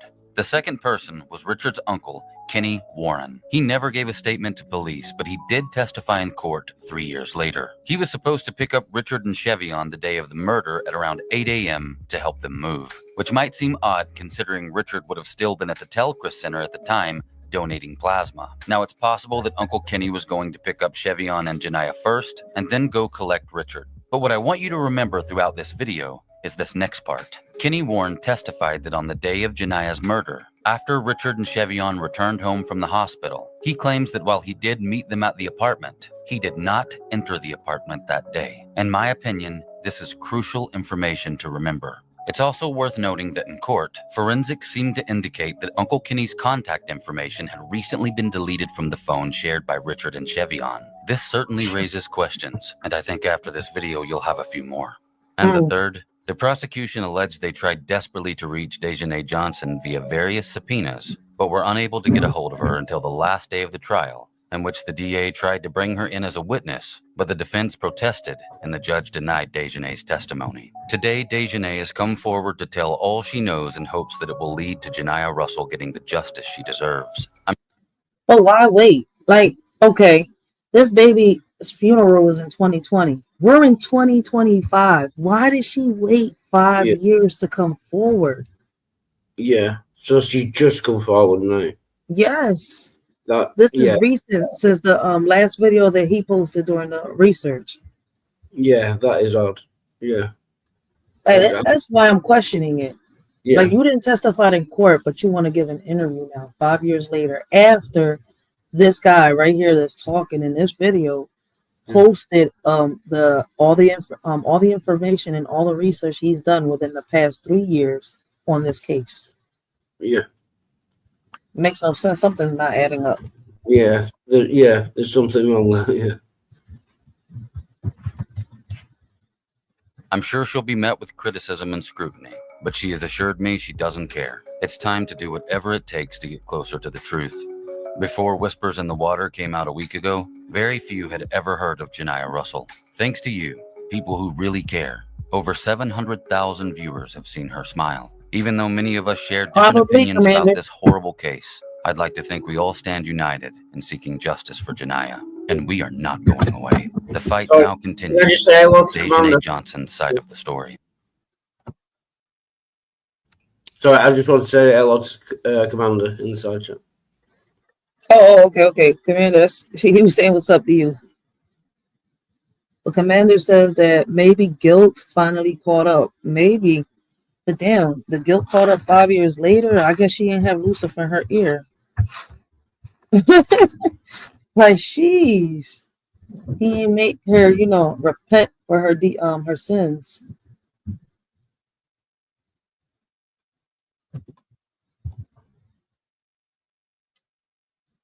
Walhart chilling today, yo. Walhart say he's not gonna be a bad boy. He's gonna have a conversation, right, Walhart?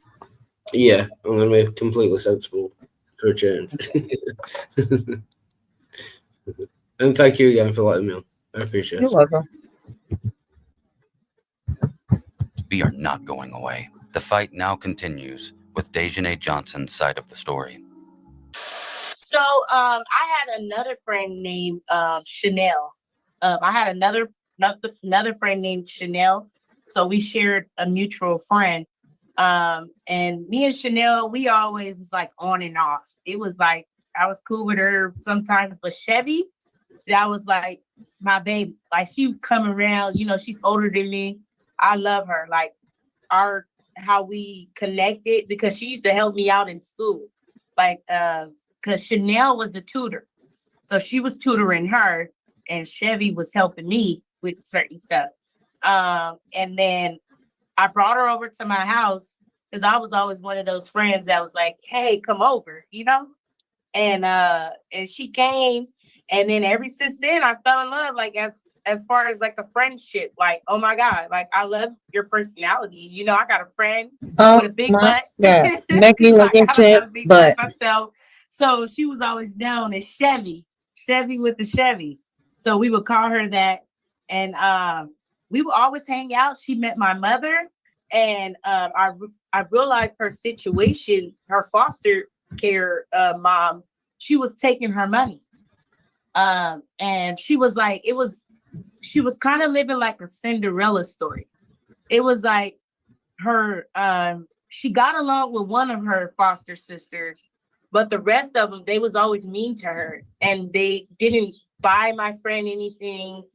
They didn't really do anything for her. So I don't know. I don't want her to get mad at me, but I want to be honest about everything out in the open, because, you know, if nobody else can tell her story for her, I will be able to tell. And she would go, you know, they would go boost. We call it boosting. She would go get clothes to look nice and do her hair. Like I said, you know, and she always said that she was going to be a hairstylist. So from there, we hit it off. Like that's been my girl. You know, she even protected me a couple of times when I was getting bullied in high school, and she protected me. Like the girls was actually like, she ain't the one to mess with, you know, because I'm non-confrontational, so I don't like being in stuff. But she was just so kind-hearted, and every time I took her to, like, out of all my friends that I've ever had, like, I got into 2 arguments with her. Only one last argument that we got into was, you know, when I told you we was in the apartment. But the first time we got into it, we was arguing about a TV show. And that was the only time that we actually got into an argument.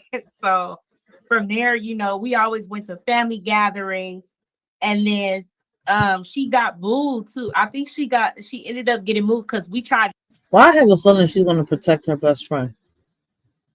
I have a feeling she's going to make excuses for her best friend right now.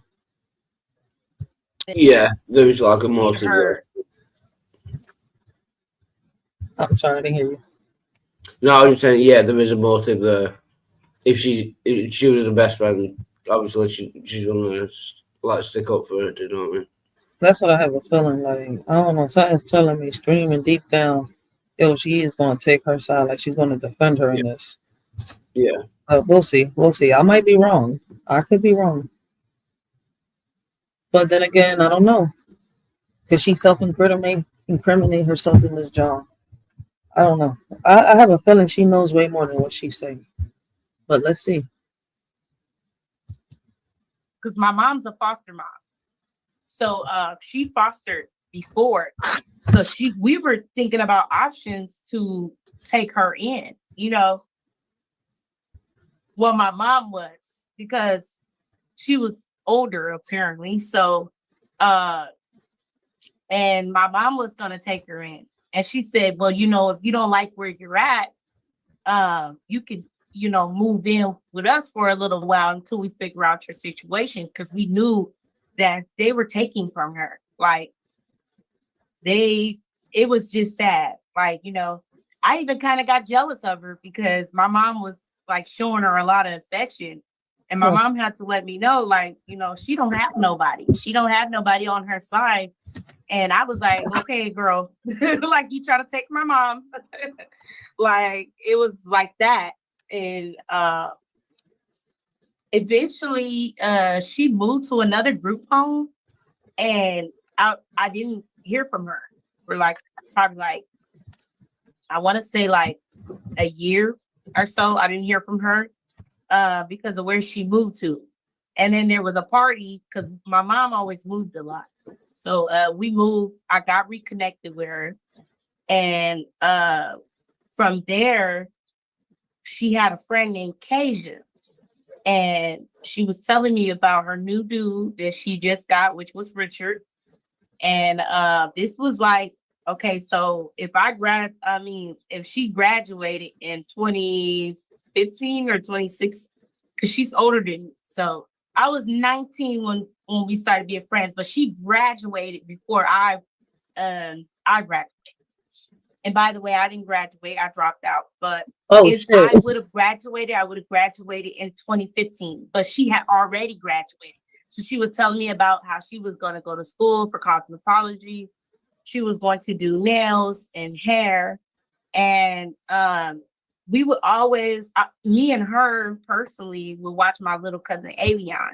And we always watched Avion. Like my mom would be at work or she would go out of town and whatever. And we just kept him all the time. Like he was a baby at the time. Like he was a fresh baby. And we always had him. Like I got pictures of that too as well that I can send to you. If I could find the actual I want you to get to the I know point. that I should have them somewhere in my storage. But yeah, so ever since then we've been friends. But when she met Deja, that's when she met Richard. And from there, it was a blank for a minute. Like I didn't see Chevy for a little, like, and then she wrote me a letter telling me that she was actually like she developed kind of feelings for me. And what? Wait a minute. Whoa. You know, like I said, we hadn't talked to each other in a very long time. Wait a minute. Hold on. Wait a minute. Y'all didn't talk to each other for a minute, but she's developing feelings for you. But when you met her in the beginning, you liked her, but not like that, just like a friend. But these two, oh man, could these two be on rainbows? This is crazy. I think we have, I felt like the dad was in a relationship with a man, and it could be that the stepmom was with her. I don't know. These are just theories, right? We're not going to know until we, dive full investigation. And trust me, this ain't the only one. There's more, more, how can I say it? More diving through to go through, right? He's got more videos to come. I know this ain't the last of this investigation. He's not going to stop Mr. What's his name? Mr. Knight. Whatever it is, but my bad, go ahead. I'm just saying it is weird if you don't speak to someone for a year and you start to develop feelings for them. I don't know how that works, you know what I mean? That is odd. Blessings, Baloo's Blues. Blessings, how you doing this morning? He says, right, I wish he would get to the point too. Good morning and BG cleaning kitchen. Yo.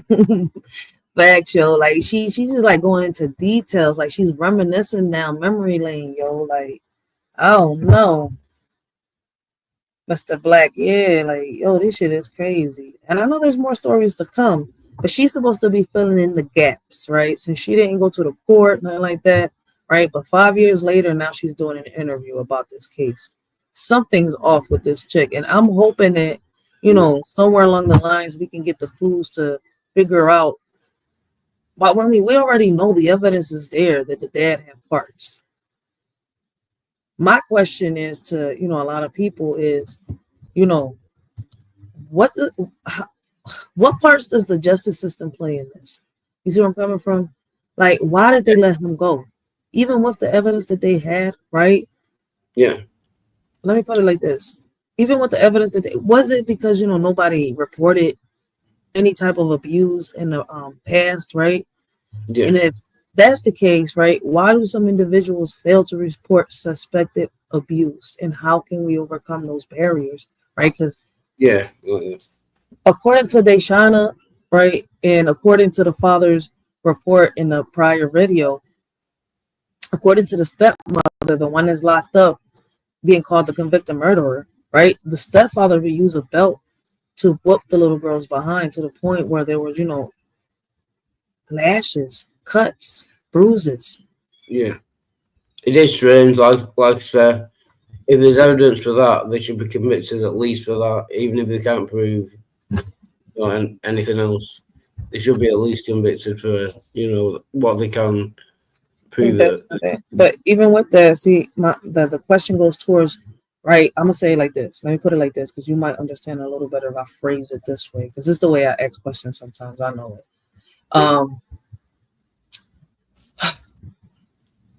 Instead of waiting for a tragic situation to happen, I feel as though that a lot of people, right, should come forward when they see these red flags, right? If she noticed that the father was being over abusive with a belt to to the point where he was leaving marks on this child's body. Somebody should have spoke up. but nobody spoke up. Neither party spoke up. They all stood shut. Yeah, I get you. Yeah, if they just said something at the time, it might have. Yes. Yeah, I get what you're saying. Yeah. That's what I'm saying. Like, what can we do to break those barriers? So, for those of y'all watching, right, if y'all interested, man, leave your comments down below and let's get the discussion started. Let's bring solutions to the table. Yeah.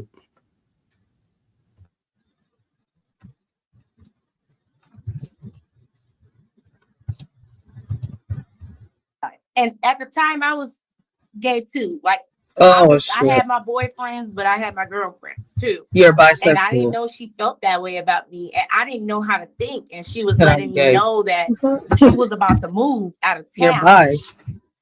And she was like, before I leave, and I read the letter, and I'm like, what the?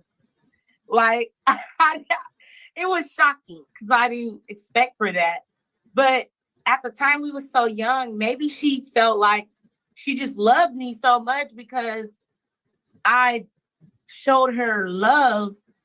My family showed her so much love. So we weren't sure, at a young age, we, sometimes we lustful. Sometimes we mistake love and lust together. So like I said, we ended up becoming very we always just been locked in. Let's just say that's what we call it out here, locked in. So that's always been my girl,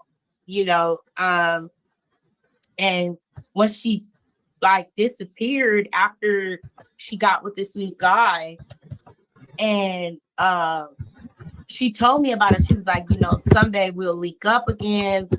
And they shared a Facebook. So she didn't have her own social media for a minute. She ended up sharing a Facebook with Richard. And I don't know how, but we got back connected again.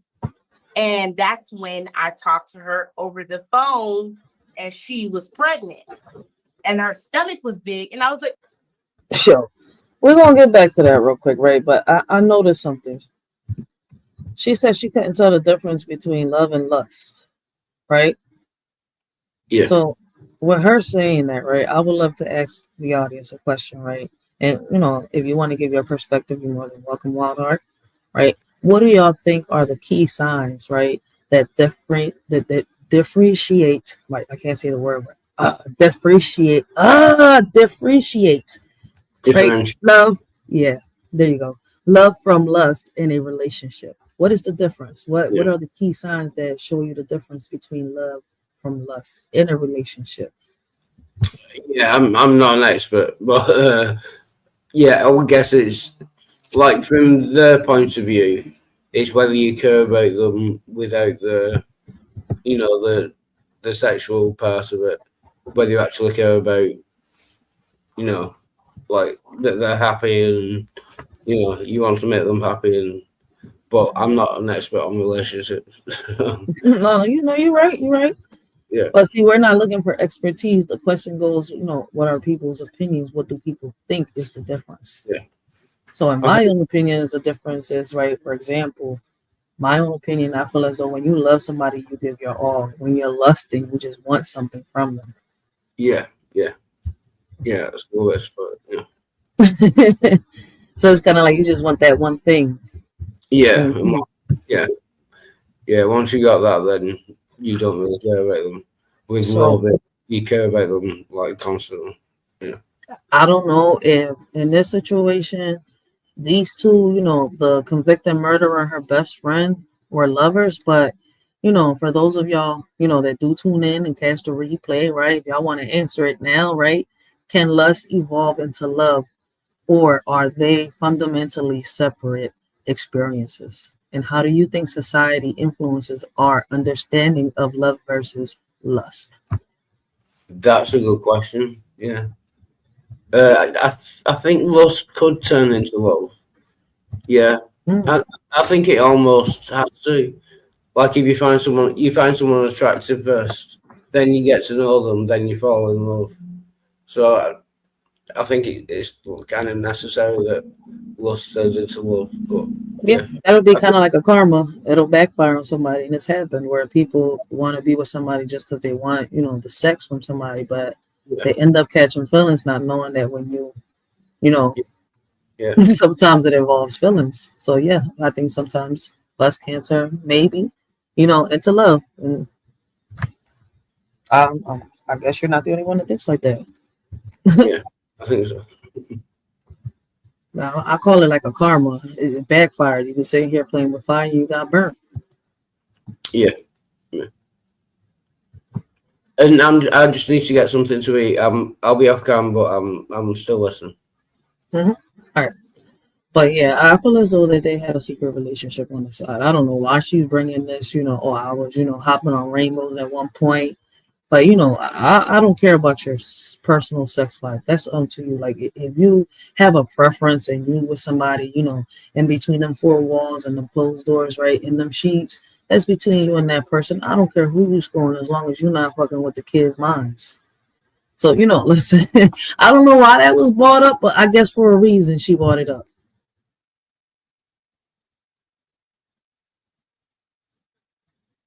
Let's see, where was he at? When I talked to her over the phone and she was pregnant and her stomach was big. And I was like, oh my God, like my friend is having a baby, you know? And like I said, she was 8 months at that time. So Damn, I'm like, oh my God, when you having a baby, like I was just so amped up because like, you know, I didn't expect for that to come out that my friend was having a baby, you know? So it was just shocking because I know how much she loved children. So I'm like, oh my God, like, wow, that's beautiful. You know, I'm a firm believer of Black love. You know, I just thought that he was a good guy telling me about how she was going to go to school for cosmetology. Yeah. She was going to do nails and hair. And we would always, me and her personally would watch my little cousin Avion. And we always watched Avion. Like my mom would be at work or she would go out of town and whatever. And we just kept him all the time. Like he was a baby at the time. Like he was a fresh baby. And we always had him. Like I got pictures of that too as well that I can send to you. If I could find the actual pictures, because I know that I should have them somewhere in my storage. But yeah. So ever since then, we've been friends. But when she met Deja, that's when she met Richard. And from there, it was a blank for a minute. Like, I didn't see Chevy for a little, like, and then she wrote me a letter telling me that she was actually, like, she developed kind of feelings for me. And from there, you know, like I said, we haven't talked to each other in a very long time. And at the time I was gay too. Like I had my boyfriends, but I had my girlfriends too. And I didn't know she felt that way about me. And I didn't know how to think. And she was letting me know that she was about to move out of town. And she was like, before I leave. And I read the letter and I'm like, what the? Like, it was shocking because I didn't expect for that. But at the time we were so young, maybe she felt like she just loved me so much because I showed her love. My family showed her so much love. So we weren't sure, you know, at a young age, we, you know, sometimes we lustful. Sometimes we mistake love and lust together. So like I said, we ended up becoming very like, we always just been locked in. Let's just say that's what we call it out here, locked in. So that's always been my girl, you know. And when she like disappeared after she got with this new guy, Sorry, can she told me about it. Pause for a second. I've just got to go up and pick some shopping up from my mum's. So I'll turn my camera off, but you need to keep me for, you know, if someone joins or anything. But I'll be gone for about 5-10 minutes. Okay. And thanks for letting me on. Thank you. All right, you're welcome. I appreciate you. All right, guys, right? With her saying that stuff about lust and love, right? What role do trust and emotional connection play in distinguishing love from lust, right? And have y'all ever experienced a moment where you realized what you thought was love was actually lust, or vice versa? What did you learn from it?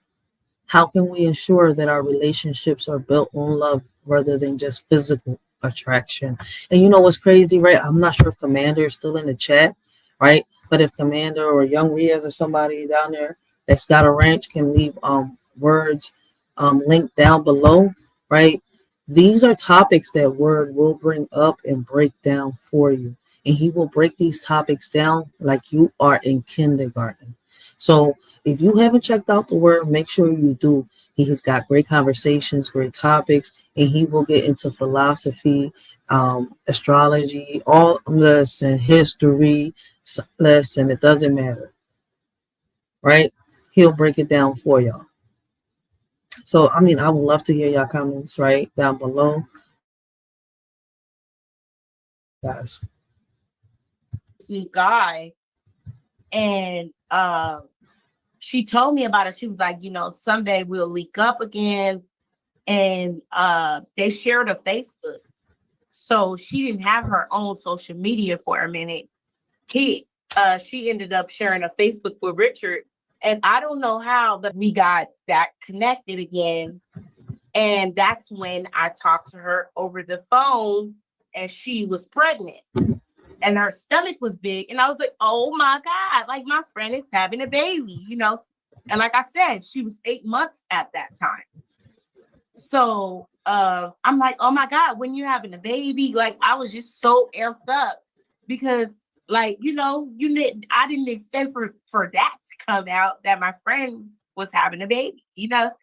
So it was just shocking because I know how much she loved children. So I'm like, oh my God, like, wow, that's beautiful. You know, I'm a firm believer of Black love. You know, I just thought that he was a good guy in the beginning, and they always start off good, you know? And then fast forward, I didn't see her for a very long time. I didn't even see any pictures. There was no updated pictures. All their pictures that they had on social media was all old from when they first got together, you know? So I really didn't get an update about the situation. So does it seem like Richard was the type of man that was kind of like, how can I say it? Abusive. He seemed like the abusive type of man that wouldn't let, you know, his girl go out, be on social media, have friends, and stuff like that. The type of man that would keep his girl away from family and stuff. It seems the way she's describing him, that's the type of man that I'm seeing. But I'm not so sure. Maybe I could be wrong, right? But shit, there is something way off in this case right here, man. Like, yo, how can we as a society better address the root causes like mental health issues or social economic challenges that sometimes lead to neglect or abuse? And I feel as though that this little girl, right, this 5-year-old girl, right, this baby, this angel sent from heaven, right, was neglected and abused by all three parties. Even this woman right here, Deja, whatever her name is, right? Williams, Johnson, I guess it's Johnson's, right? I feel as though she knew. And she didn't move one finger to help this little girl. Right? So snappity, snap. Yo, we got the beautiful Miss Akimi in the building, yo. I had to pause it and look like 3 times like, oh, snap. We got Miss Akimi in the building, guys. Make sure y'all go check her out, right? Great conversations, great topics. Show. I'm telling you, you will learn something when you go visit Miss Akimi. Like, yo, her channel is nothing but like, you know, it's nothing but like, it's like when you go outside, you know, you wake up in the morning, you brush your teeth, you wash your face, and you go outside. It's refreshing. You always get some wisdom, some knowledge off that channel, yo.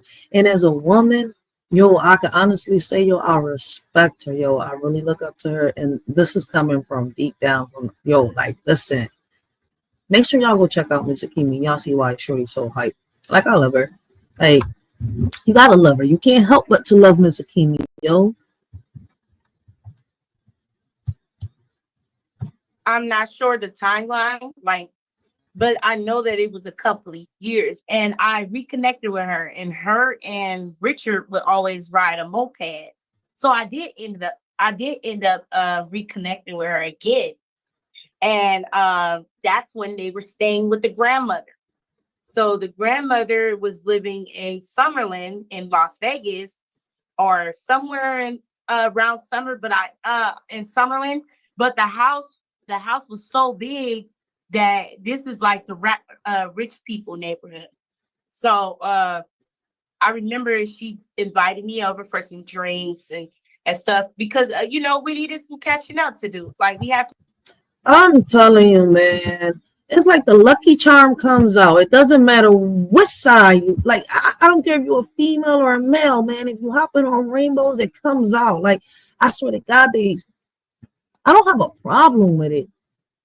But for some reason, she wanted to be known that, she was bi. And that the shorty had some type of attraction towards her. I mean, I don't know. I feel as though, like, right now, because 5 years after this baby passed away, you want to sit here and say that you want to speak up. Like, is she doing this for attention? Is she clout chasing? Like, I don't think that she wants to get justice for Janiah. Because if she really wanted justice for Janiah, instead of beating around the bush, like my old heads used to say, right, she would come out with it.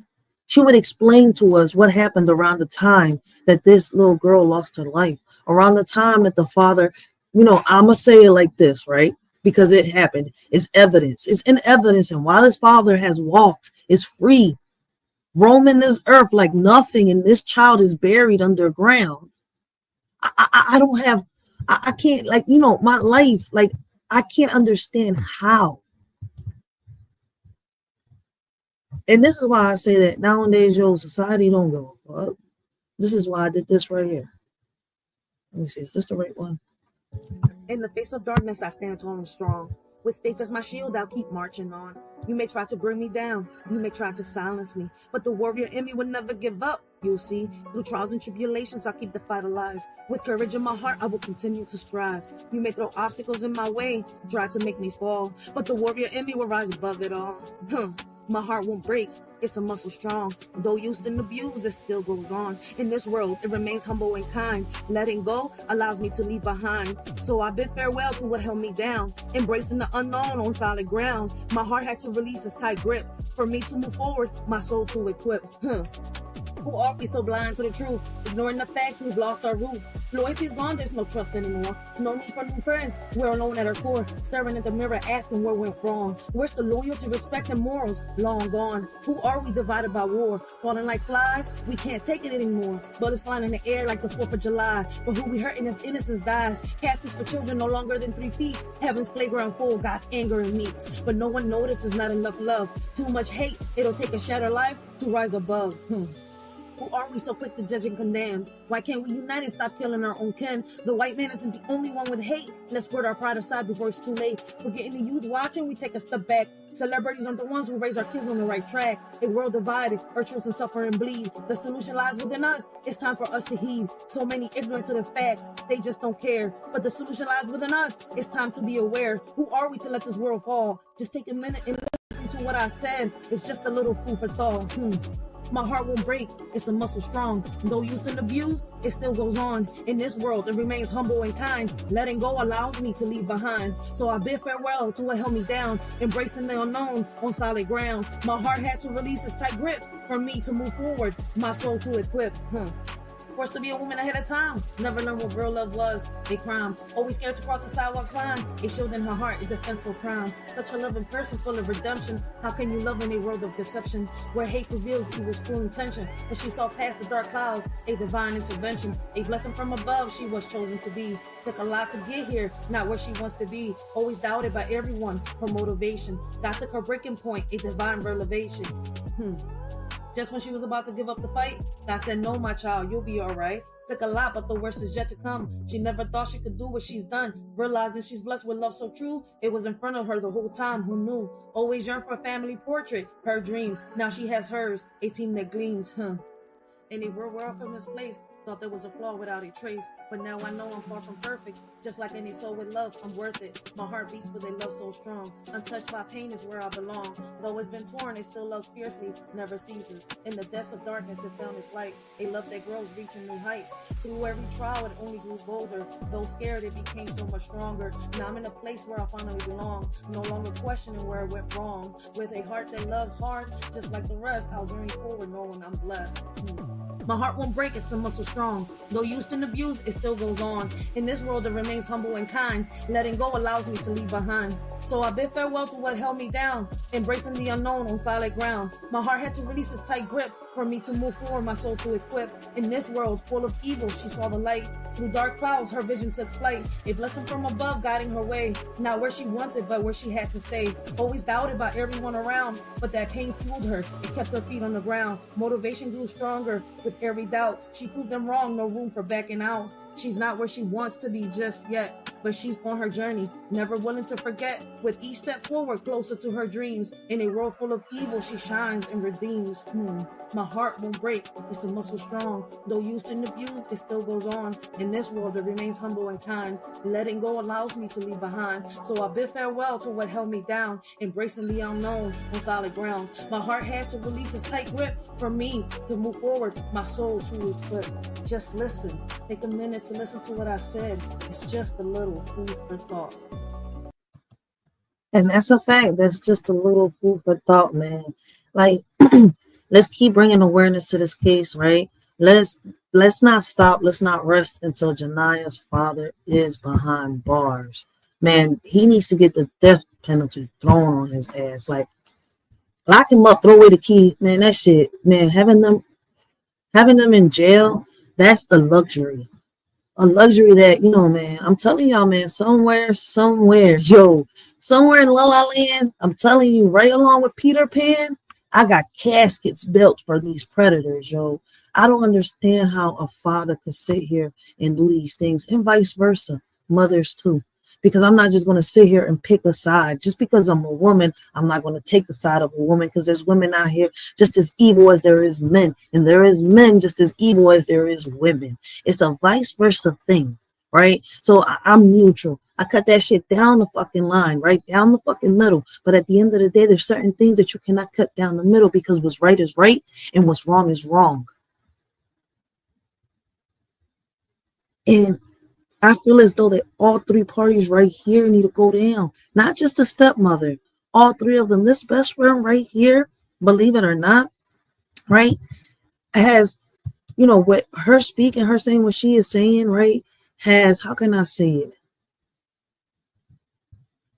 Taught me some things, right, about this case. And I was thinking that she was going to fill in the gaps, but I don't think she is. I feel as though she's making excuses for her best friend, right? So in this situation, what can this case teach us about the gaps in the system designed to protect the children, right?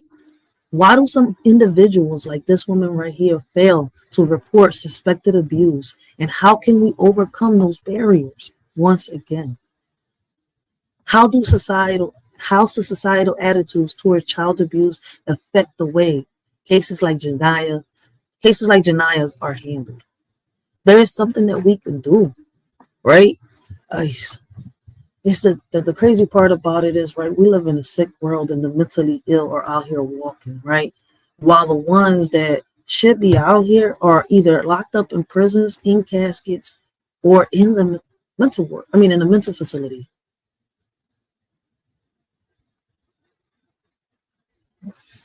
So it's kind of like, man. I'm back. Blessings. Follow her. My bad. No, so I'm just saying I'm back. Go ahead. No, I'm just saying I'm back. That's all. Oh, okay.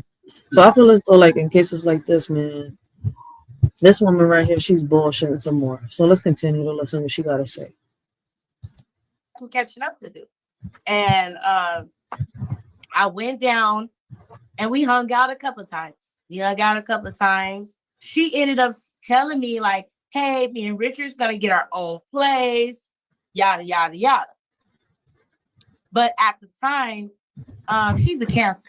Cancers don't tell their business. Like, they're not one of them type of people, like, even if it was trouble in paradise, they wouldn't, like, outwardly, like, hey, girl, I'm in a fucked up situation, or I'm with somebody, and he's like, we're having relationship problems or whatever. She wouldn't tell me, but I never questioned it about the baby. I never questioned it because I figured, like, if she doesn't have the baby, I put two and two together. Like, either she lost her baby or she don't have, like, she lost the baby to the system physically. So I'm like, it was kind of odd to me, but I don't think there's any proof of the stepmom losing her child to the system. She was pregnant 8 months, as you say, and then I don't know where that baby, something happened. So, I mean, according to, the reports, right, she had a miscarriage, right? Because according to, I guess, the grandmother, because of this friend's story right here, right, the boyfriend had punched her in the stomach, so now she had lost the baby. So there's a history of abuse in here. Yeah, that's right.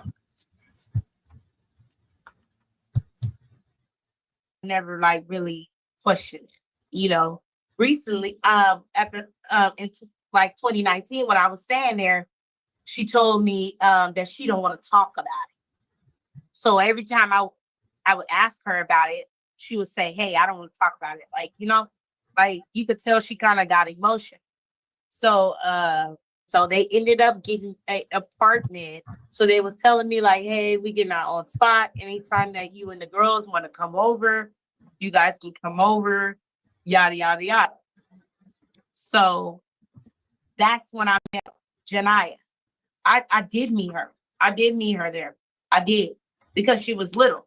Like, she was tiny, and she was saying that she was down here for like, I don't know, like the winter, like the spring break or whatever. So all right, for those of y'all wondering, that fits in a little bit of the gap. That was the first time, right, that the daughter, the Janiyah, met her father, right? The first time that the girl made the complaint saying that, her daddy was touching her. So, I mean, and that's what I'm saying. With that being, what that little girl saying, that the first time that she met her daddy, she was being sexually, touched, and the judge still gave this man custody. I don't know how. Wow. Yeah, I don't understand. So something's wrong with the judge here. Yeah. She was there, and I remember this pretty little chocolate baby. And I was like, who baby is that? And I was thinking like, maybe that's the baby, But no, that was another girl's. So she kind of like breezed me through it of the mom situation, and she was telling me like the mom wasn't shit, and he's fighting for custody of her. So that's what came to me. Hey, I mean, according to the reports, it was, different. He offered. He didn't fight for no custody, right? He offered. It's not him fighting for no custody. See, she was about to be in the system. The little girl was with the grandma, right? So while they was trying to determine what they was going to do with the little girl, he offered. Yeah, so it's like he was saying, I'll take her if I have to. He volunteered, and since he's the father, the judge is not going to say no. But that's what I'm saying. Even though he is the biological father, and I get it, before they put the baby with the grandmother, before they put the baby in the system, they will give the father custody. But when this little girl sat here and said that my father touched me during the last visit and the first visit that we ever had, I would have made an investigation as a judge. Yeah, he wouldn't automatically grant. Yeah, I know what you mean. I mean, I understand why the mother is not in the picture. The mother has mental health issues. Yeah. The mother is not capable of taking care of that child. Yeah. But the father, he's sick. Oh, yeah. He's sick in the head. At least it'd be at least allegations of sexual abuse. Like you say, you would check it out first before you grant them custody. I would have thought. That would be But thing to do. as y'all can see, they let him walk though. So even with the evidence present, I'm not understanding how, even if he didn't kill the little girl and she killed the little girl, he still should have had charges pressed against him just for violating his own daughter. Yeah. About that situation. After that, I didn't see her for like a little minute again. Well, tell me this. When you say Janiyah was little, do you think Janiyah would have been 2?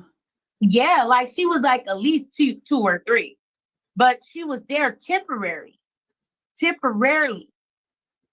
So she was there just for a couple of days. Like, you know how people just fly the kid out and or She's saying a couple of days, but the report says that she was there for a day. It was just a visitation rate. So she's losing me in this little story. I think she's adding and taking away. Yeah, there's a lot of things that don't add up. I don't know how she got down here, but she ended up in Richard's care. So it's safe to say that when Janiyah officially moved to Las Vegas, just before she was murdered, it's safe to say that she had been there prior to that, like much earlier than that. Yes, because I remember her telling me the whole story about Janiyah. So she was just telling me how, the mom and stuff, like how the mom just, she was an unfit mother. That's all. I mean, I can't really tell you too much about the mom because I really didn't know anything about her.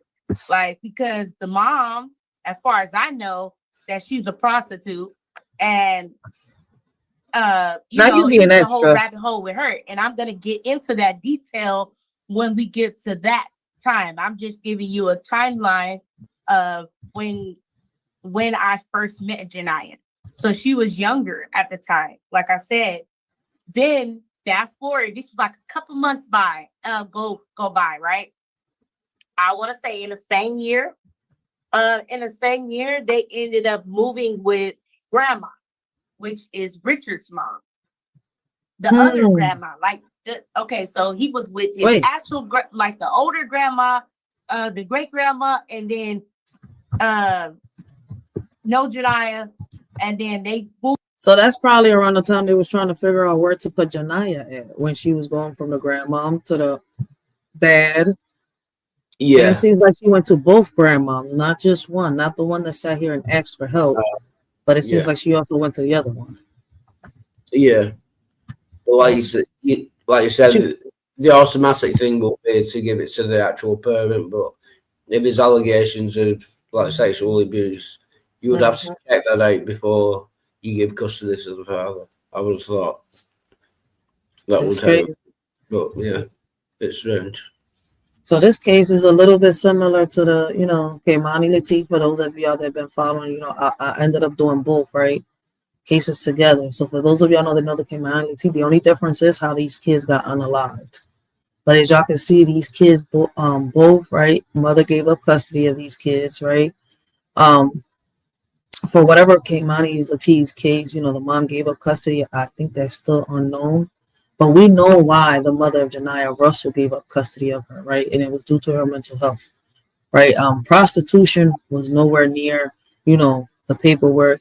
Like, this is the first time I hear about anything about the mother being a prostitute. So I'm not taking her word, no disrespect, right? Towards this lady right here. I'm not taking her word on that part.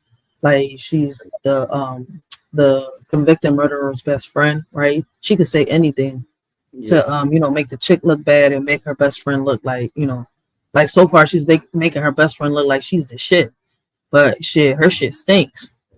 Yeah. Anyways, yo, it does bias. Does sound biased, like she's on one side rather than the other. Yeah, like she's right now just picking a side because of who the person is. But it seems like in both situations, Keimani's and Janiyah's, the child was being passed around through family. And while she was being passed around through family, it seems like she was being abused. Yeah. Moved into their own apartment, Janiyah. And then I didn't see them for a little minute. And she let me know, like, hey, you know what? They moved out of state. This is when they moved out of state. Again, they left. And I wasn't sure where they went. Like I said, she didn't have a phone. So when she did have a phone, her and Richard always shared phones. And I used to be like, why you don't get your own phone so that way we could get in contact with each other? And she was like, well, he don't allow me to, he don't like when I be on social media and stuff. And I thought that was weird because I'm like, what the fuck? Like, why don't he want you to have like, I thought that was a red flag for me, that he wanted her to himself. That's what I felt like, you know. So then when they did end up coming back, they ended up moving with his mother, Richard's mom. But Richard's mom was weird. Like, what the hell? She's creepy looking.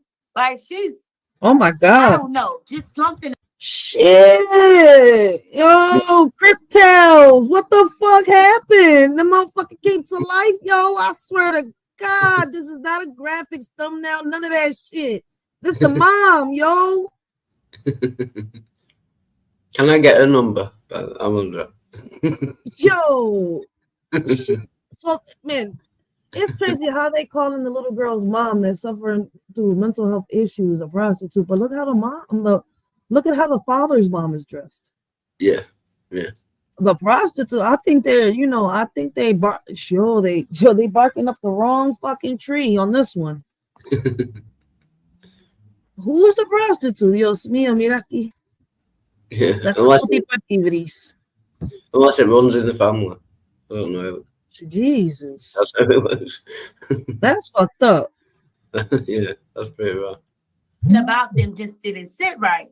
She let me know that her and the mom got into a physical fight, and she was saying that she was coddling her son, and she was basically agging her. Like she kept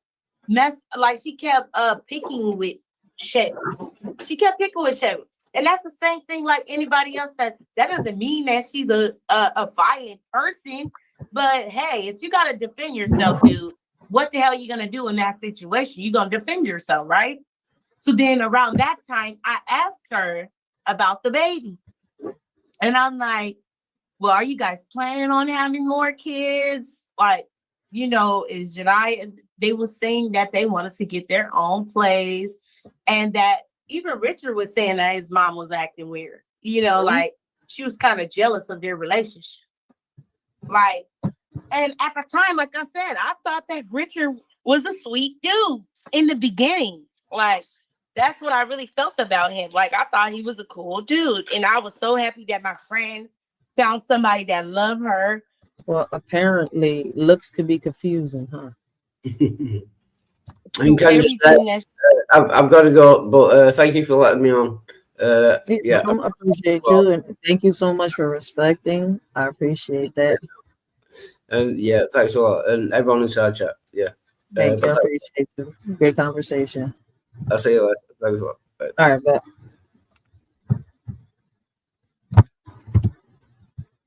So happy that my friend found somebody that loved her through everything that she'd been through, at a young age, because Chevion got molested as a child. Oh, her family gave up on her. Her family gave up on her when she was younger. Oh, now we see why Chevion. See, I knew that throughout the bullshit, we was gonna get some key points out of it. We was gonna figure out what was up with. All right. So that I kind of believe that kind of explains a lot, right? The abuse that this little girl was going through. And that's why I said it earlier, right? If y'all go back early into this live, I have a lot of theories on what could have happened, right? And the link is also open for anybody that want to come up, have a quick conversation about this, right? If y'all wish to, right? We also chatting in the chat down below. So, hey, listen, whichever way you want it. But that right there, that's very telling. She was sexually abused when she was a child. That, you know, and then we see why she wasn't, you know, with her parents, why Chevion was, you know, being bounced around through foster care. Chevion got molested as a child, and her family gave up on her. Her family gave up on her when she was younger. So she never really had real love. You know what I mean? She never really had people around to love her. And then when she met us, and then she met Richard, she thought she had found the perfect thing. But that's where the dark turn comes in at. Because I didn't even know that she was going through anything. Like, she worked so good where I couldn't even tell that my friend was in distress. She bullshit. You know, like dealing with his family. They put her through a lot of stuff. So, yo, when my friend, the one that I consider that is my sister, right? Because once she's, you know, jumped up that tier, right? When she's, you know, how can I say, moved on up, right? She went from being my best friend, now she's my sister, right? She considers my kids her nieces and nephews, and her kids is my nieces and nephews, right? Listen, by now, boy, I should know when she's stressed out, when she's going through something. Like, that's my right hand. Boy, you're not going to sit here and tell me I'm not going to know when something's wrong with her. May I give her some space for her to come to me when, you know, she wants to, when she feels it's the time to, you know, come and let it out her chest so I can know what's up with her? That's a difference.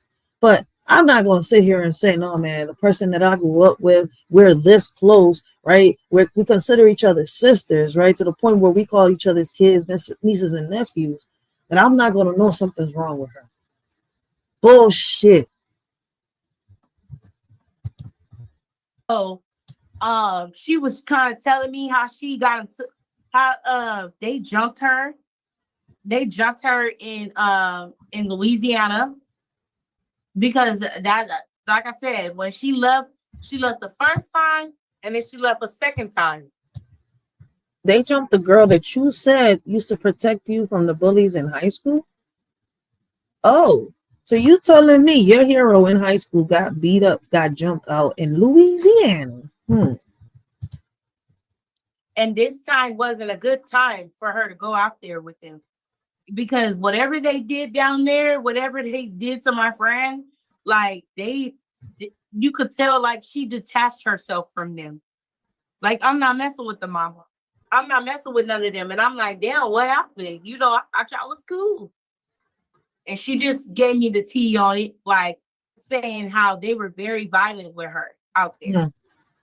And they knew that she didn't have some. Let's see if we can connect the dots. She was sexually abused. And his family and him seem like they're violent people.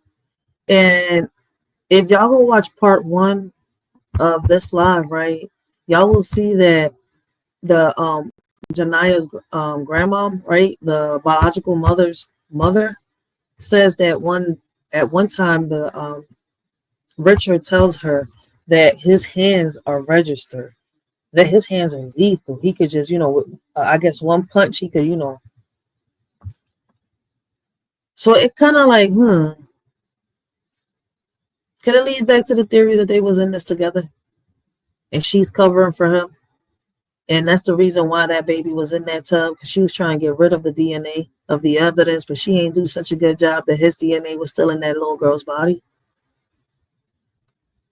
To the point where, you know, she even told the cops that, you know, she wasn't clean, that you know, that it didn't happen the way they think it happened because, you know, is that she didn't clean the tub right. Basically, she would have preferred to say that she's a dirty hoe than to say, you know, this happened this day with this child. And, you know, I feel as though they was, I don't know. I feel as though, right, in my opinion, I don't know what y'all think, right? And I would love to hear what y'all think, right? If y'all watched part 1 and part 2, right, of this live, right, y'all will understand why I'm saying what I'm saying. But then, you know, everybody perceives it in a different way. Everybody got their own opinions, and we're not here to judge. We're not here to bash nobody, right? We're not here to bring nobody down. But shit, we don't know which theory could be the theory that could get this man put away. And hopefully he does get put away. Why should he be walking free?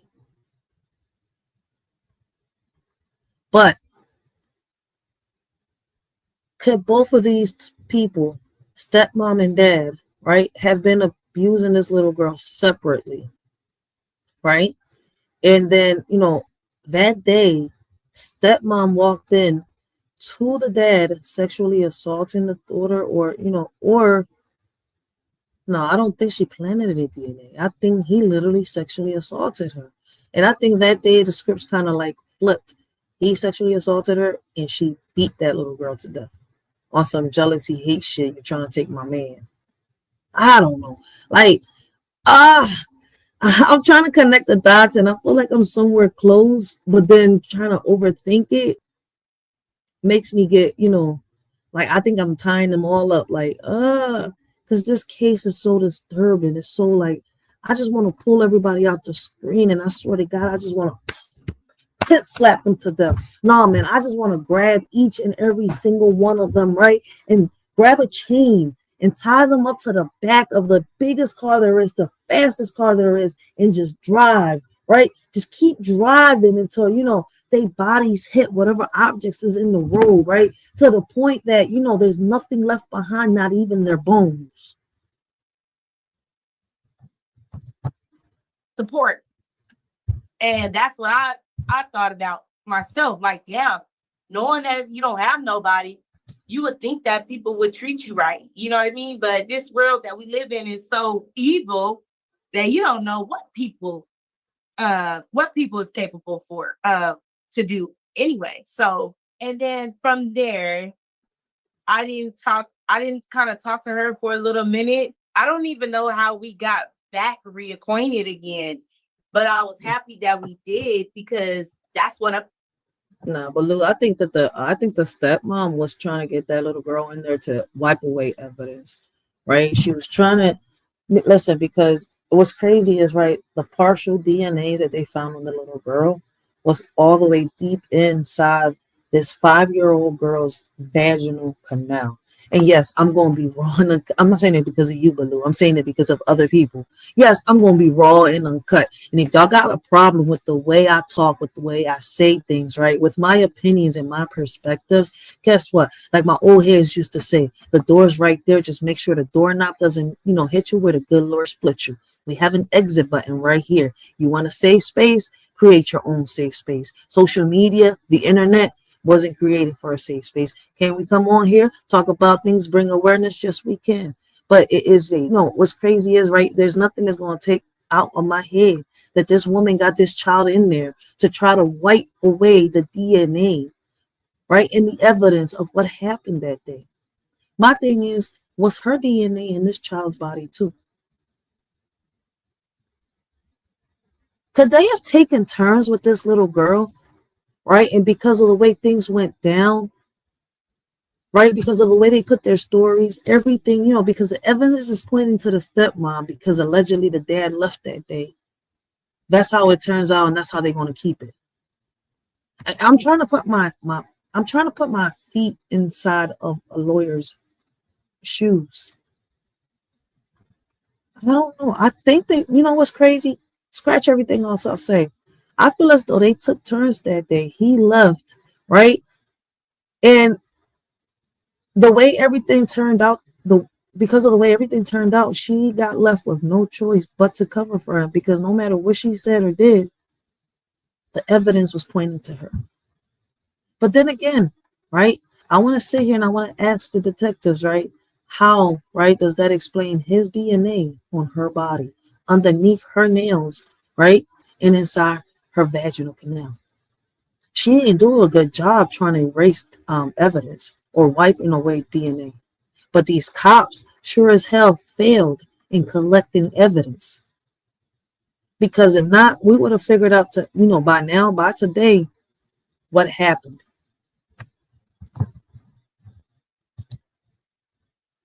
Oh, no. Because I know what I was going to say, right? It get people so offended. So I'll make sure I give a warning first, man. Never towards you, Baloo, man. Man, I agree with what you're saying. I think if someone told me sperm got in them from a dirty tub, I would bust out laughing in their face. This is none of this is funny. And it's some real shit, man. You're not going to sit here and tell me that the sperm, right? If a stepmom came here and said the sperm got into her because of the dirty tub, because peep how the stepmom at one point when she was trying to, say that she didn't clean the tub right, like it kind of made it seem like, well, probably, the blood was because of what was already in there. She could have DNA, my DNA, his DNA, we all in that tub. So it's kind of like, whew. Well, I agree with you. But before I said what I said, right, I had to make sure that I let everybody know there's an exit button on some real shit. And this is what I think. And I'm going to be raw and uncut with certain shit. And if y'all can't deal with that, hey, the door is right there. But we got Mel Dub in the building. Blessings, Mel Dub. Guys, make sure y'all go check out Mel Dub, right? He's also somebody that's on this joint. Great conversations, great topics, right? He also, brings awareness of the things that goes on in these schools. So if you haven't checked him out, go check him out. You will not be disappointed. Mel Dub, baby. How come sometimes I can say it right and sometimes I can't? Baby. See? I guess I'll be trying to force it sometimes. I don't know. But let's continue with this story, right? Because we're going to play a little more. It's already 7:48. I think I just pulled a whole shift. No, not yet. A half a shift. There's some part-time right now. I did some part-time. I mean, listen, I still got to come on later on tonight. So, That's my true friend. That's my true friend. And what we did this time, they lived in Boulder Highway, the suite. So I came over to come visit, and then I love my friend so much to where I was somewhere else, staying somewhere else, but I left that person's house to come stay with her. Tell me she not bullshit. She loved her friend so much. She was staying somewhere else. She left that friend house to, come stay with her. Like, yo, I'm telling you that it is what they say, yo. It is what they say, yo.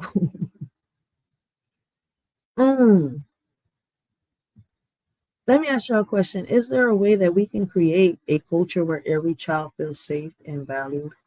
Do y'all believe somewhere deep down inside of y'all that there's a possibility that we could create a culture like that? I don't know.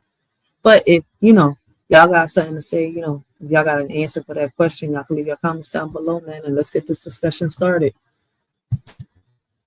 And I was like, friend, can I just come here? Can I just come here? Like, she told me that she needed somebody to be around because she haven't really been having no friends to come over and come visit and stuff like that. Because she had made her own friends out here. So I wasn't her only friend in Las Vegas. But I was her the closest thing as a family to her. And then that's when they moved to Boulder Highway. So that's the story on how we met and how we ended up being so close. When I started staying there, it was cool. We was vibing. We used to smoke weed. Like, we used to chill. And but I realized something, that Janiah was eating salads. Now, me personally, she like, oh, well, because Richard was working at Walmart at the time. So I guess he worked in the deli area, I want to say, or he was stocking or something. But he would always come home with Walmart food and stuff like that. So I'm assuming that if they didn't have any paperwork on her, they wasn't receiving any benefits for Janiyah. So but she's saying they didn't have any. See, that shows me right there she didn't know the full story of how they got Janiyah, because the report showed that the judge gave him custody because he asked, not that he was fighting for the custody. He volunteered to take custody under his guardianship. I mean, to take Janiyah under his custody, right? The grandma was supposed to do it, and I feel as though, and I still ask the same question from part, that I was asking in part one, right?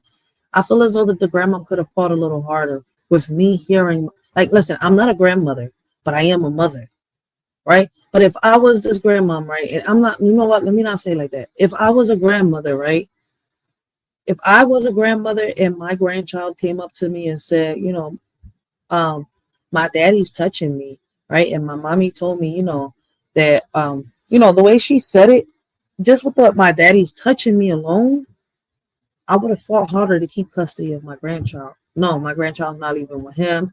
Like, I want supervised visits. He's not allowed to stay alone until, we figure out why my grandchild is saying these things out her mouth.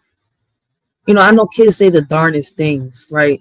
But sometimes, right, in a lot of families, right, they fail to sit here and listen to their kids, listen to really what they're saying.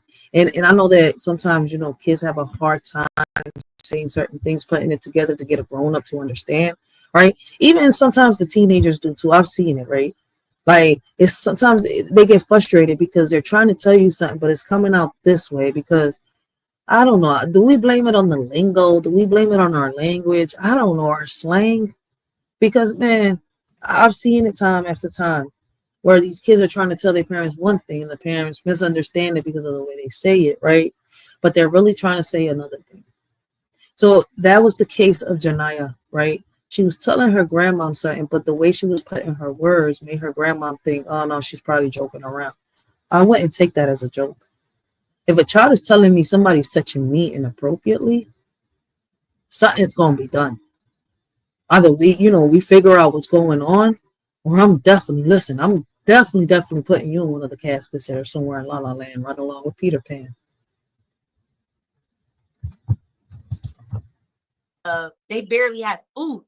And I'm like, girl, I get food stamps, like we got to put food in here. And she was like, well, we don't really go grocery shopping like that because, like food is expensive. Even then it was expensive, but they would get like little knickknacks here and there. And he would bring stuff home for them to eat, or they would go to Burger King and go get, and I saw Janiyah one time. I had bought some food and Janiyah, like the way she ate that burger, like she never ate before. And I'm like, oh, hell no. We got to buy some food around here, Deanna noticed the contradiction in her story, like the hypocrisy. It's like she's trying to make her seem good, but she's making them sound bad.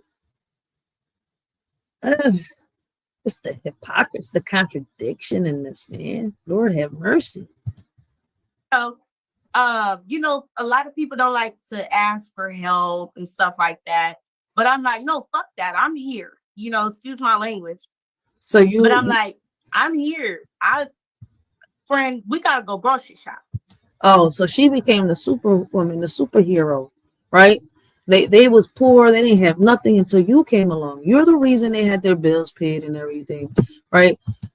I'm glad. Listen, Commander said, I wonder what Mr. Black is thinking while listening to this. I mean, and if he does ever come across my life and listens to this, man, I am glad that he put this out here because, listen, this is only, with her hypocrisy, even though she's got hypocrisy, right? Even though I see the contradiction in, what she's telling us, right? Right along, she's self-snitching, right? And she's saying things that kind of fill in the gaps. So I'm not going to say she's completely bullshitting, but I'm saying that she's giving us some bullshit in this story. You could tell when she's twisting some parts up, adding and taking away based on what we've learned on this case. So I'm glad he did this because it kind of does fill some of them gap holes. Will it fill all of them? I don't know. But maybe somewhere along with, in her story, we could put 2 and 2 together. Maybe somewhere along the story, Or unless Mr. Black, brings out another video, we could review and react to and, fill in the missing blanks to the story. Shit, because something's missing. There's a piece of this puzzle that is like left in thin air. And that's why we can't see the full picture. You know what I mean? And so, but the way it like everything was like in the apartment, it was like trash in the damn, that was the apartment? Built up on the side. Well, this is the first time we've seen a picture of the apartment. So this was the apartment. God damn. Why was the TV backwards? They had a fat butt TV. Damn, in 2019 and 2020? Y'all had them type of TVs? By that time, everybody had flat screens. I can't remember the time that anybody even had I saw a few people. I mean, I know you're an old head, like a real old head, right? I know they got landlines in their homes, But shit, the last time I seen a TV like that was back like in 2015. No, not even 2015. I'm bullshitting right there. Let's go back a little bit. I think I just had my second son. So let's go back towards like 2009, 2010. Yeah, because I'm like, yo, them flat screens started coming out and people was playing them drawings and games. And I remember that a lot of them would get fucked up if you let the game stay on for, hours and hours and hours. And I know because listen, my baby pops went through like 3 of them, left the game on and the damn screen stood with the face of the game somehow. Yo, Jesus. I'm sorry, but I can't remember the last time I seen a fat butt TV like that. And that was one of the big ones too, them heavy, big, fat butt TVs. Right. And then it was closed, and then whatever else, the dishes was full. So I would come in and help because I'm like, if I'm staying here, why not help clean up, So I would clean up, go grocery shopping, make sure we got food in there. And we would just always have. I mean, if you was helping clean up, where's the picture? We need a before and after. If you was literally helping her clean up, I'm sorry. We need a before and after. Blessings, blessings. We got Waba in the building. Yo, guys, make sure y'all go check out Waba. Yo, great conversations, great topics. And he does, bring the Bible out. So if y'all into like, the Bible and, stuff like that, go check out Waba. Y'all will not be disappointed. Baloo's Clues, let me see. I kept one extra long and got rid of it around 2015. I like Baloo, yo. I need to give Baloo a wrench. Where's Baloo? I don't know if my moderators can give wrenches, but shit, I know Baloo need one.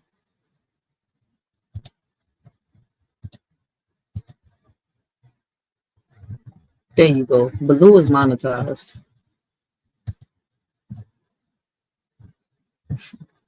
I kept one extra large and got rid of it in 2015. Shit, man. I that's what I'm saying. I was like, damn, they in 2020 and they got a big fat butt TV. You ain't have a flat screen. Even the poor people had a flat screen. They were called, hand-me-downs.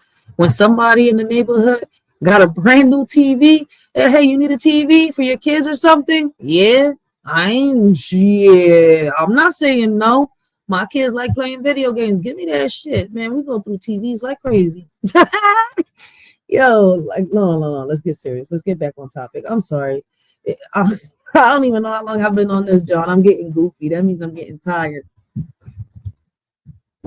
Have conversations. Like, they would go sit in the bed, and I would sit in the bed, like, by them, and at the edge of the bed, and we would just sit there and talk about life and good. Like, we would have some good stuff to talk about. But something that struck me very weird was every time that he got off of work, she would unlock the door for him because he claimed that, but she told me this, okay? So I never heard Richard say this out of his own mouth, but quote unquote, don't leave the door locked when he's coming in. And like basically the neighborhood that they were in is a really bad neighborhood. People walk in people's doors all the time and do numerous of things to people. So I was like weirded out about that because there's girls in the house. So now we have in total of 5 girls that's in the house. So why wouldn't we want to lock the door until we get here? Like, what's the difference from him knocking at the door and putting his key? Like, what was the difference about that? So then a little time go by. So now I'm here for like a month or so, 2 months. Now, me and Chevy, we're looking for jobs and stuff. She was trying to put me on a job. She did my hair for my birthday. Oh, shout out to her because she really did a really good hairstyle on me. But at the time, then she broke out and told me that Richard didn't feel comfortable with me and her in the same house together with the door locked. And then I was like, well, why would he feel like that? And she was like, well, I did slip up and tell him about me and you, having our little relations when we were. Hold on, wait a minute. I thought earlier into the video she said that they just had feelings with each other, but they never did anything. But now they have relations, and she told him about the relation. Wait a minute. Wait, hold. You see how they switch these stories up? I'm glad he put this out there. Where in the world was you, right, when you was needed in court? Because they was looking for your ass like, where is Carmen Sandiego at? Younger. I'm like, Chevy, why would you tell him that? But from there, that's when his attitude towards me was weird. And then he asked me one day, can he discipline my children? And I'm like, absolutely not. Like, I used to let them watch them all the time. And my kids was like, probably like 3 and 2. Man, yo, listen. Let a man that is not the father of my kids tell me, cannot discipline your children. Gigolo, please. Like 1 and 3. Like, and I'm like, that's weird to me. Like, why is he asking, can he discipline my children? And he was like, well, I'm not gonna, like, he was like, I'm not gonna like hurt him or nothing. But I'm like, that's weird for another parent to ask another parent, like, hey, can I discipline your child? Like, and he was talking about whoopings, like giving them spankings. And then I realized the way he disciplined Janiah was pretty strange to me too. But I figured this is the way that they've been disciplining her for years, like since she's been in their care. And you didn't see no red flags. Not at one moment that you think, oh wait, this is not right. What can I do about it? Right. So that would lead me to this, right? What policies or laws could be strengthened to better protect children from abusive or neglectful environments, right? If she saw a red flag, what made her stay quiet, right? And I feel as though, like, what was it? Fear, right? Like, was it ego? Was it pride? What was it, right? I mean, it seemed kind of like fear to me. I'm not sure. How can we as communities establish stronger networks, right, to identify and intervene in cases of child abuse? How can we make it to the point where, members of the community are, feel comfortable enough to say, hey, listen, this is not right. Fuck what anybody thinks, right? Screw what anybody thinks. I need to sit here and try to get, this child some type of help. And it's crazy because the foster system ain't shit, right? How can I say, bouncing a child around, the family sometimes ain't shit either. But then sometimes you got some good family members that'll sit here and really take care of some kids, yo. Like, they will really step in. So, let's be neutral about this. Let's cut this down the middle and be real about it, right? So not every family member is bad, but it's just that unfortunately, right, it seems like, right, like in the case of Kimani Lateague, in the case of Janiyah Russell, this poor baby was fucked everywhere, every way you look at it. It don't matter which side she would have went to, she was not safe. How can society better address the root causes like mental health issues or socioeconomic challenges that sometimes lead to neglect or abuse? What resources or training could help caregivers, educators, and social workers better handle signs of potential abuse? What can we do as communities to better help our kids, the ones that we say are our future?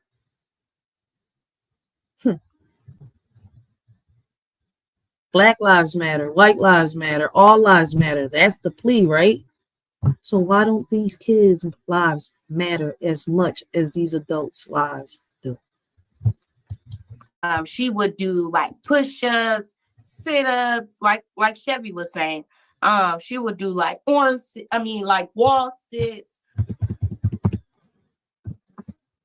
And then I realized the way he disciplined Janiah was pretty strange to me too.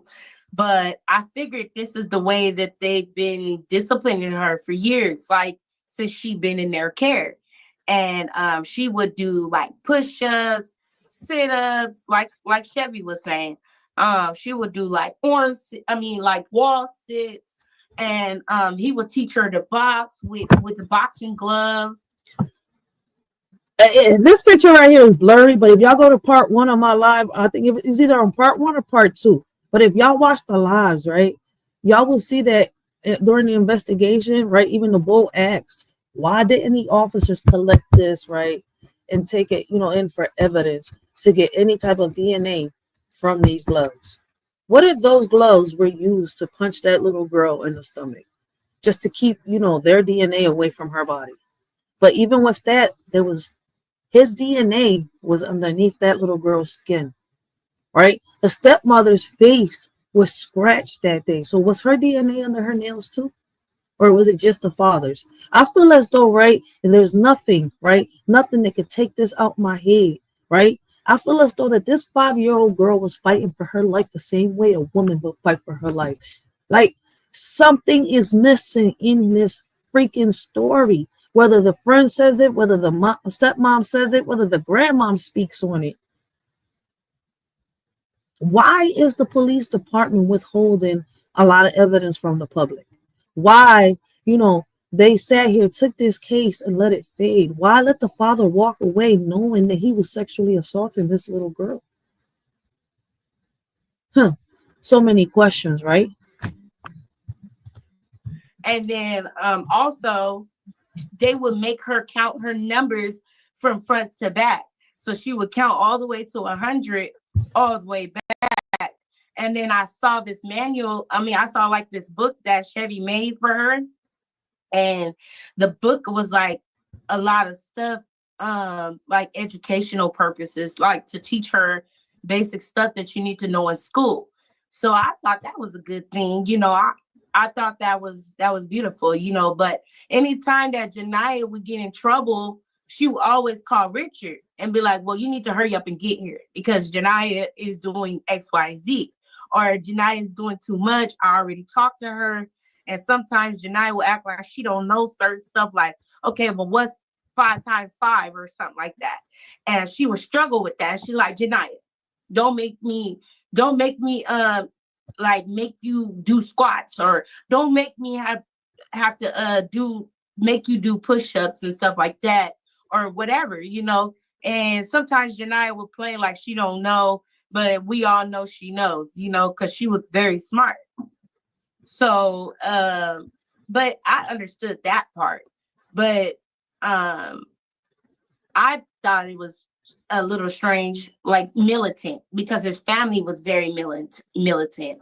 So I figured but to use that strategy, you have to know what you're doing.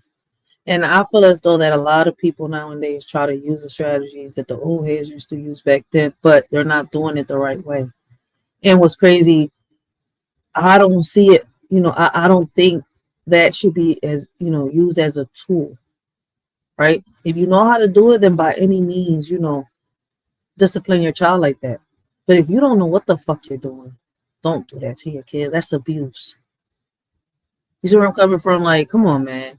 Like, you do know that when you put your back towards the wall and you squat with your hands out like this, right?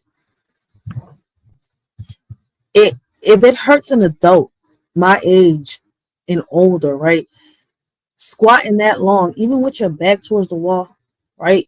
That shit hurts your legs real bad. After a few minutes, 10 minutes, everything was to the count of 10 in up to 10 minutes. 10 minutes, a 5-year-old that, her size, her weight on that wall, lady, y'all was abusing this kid.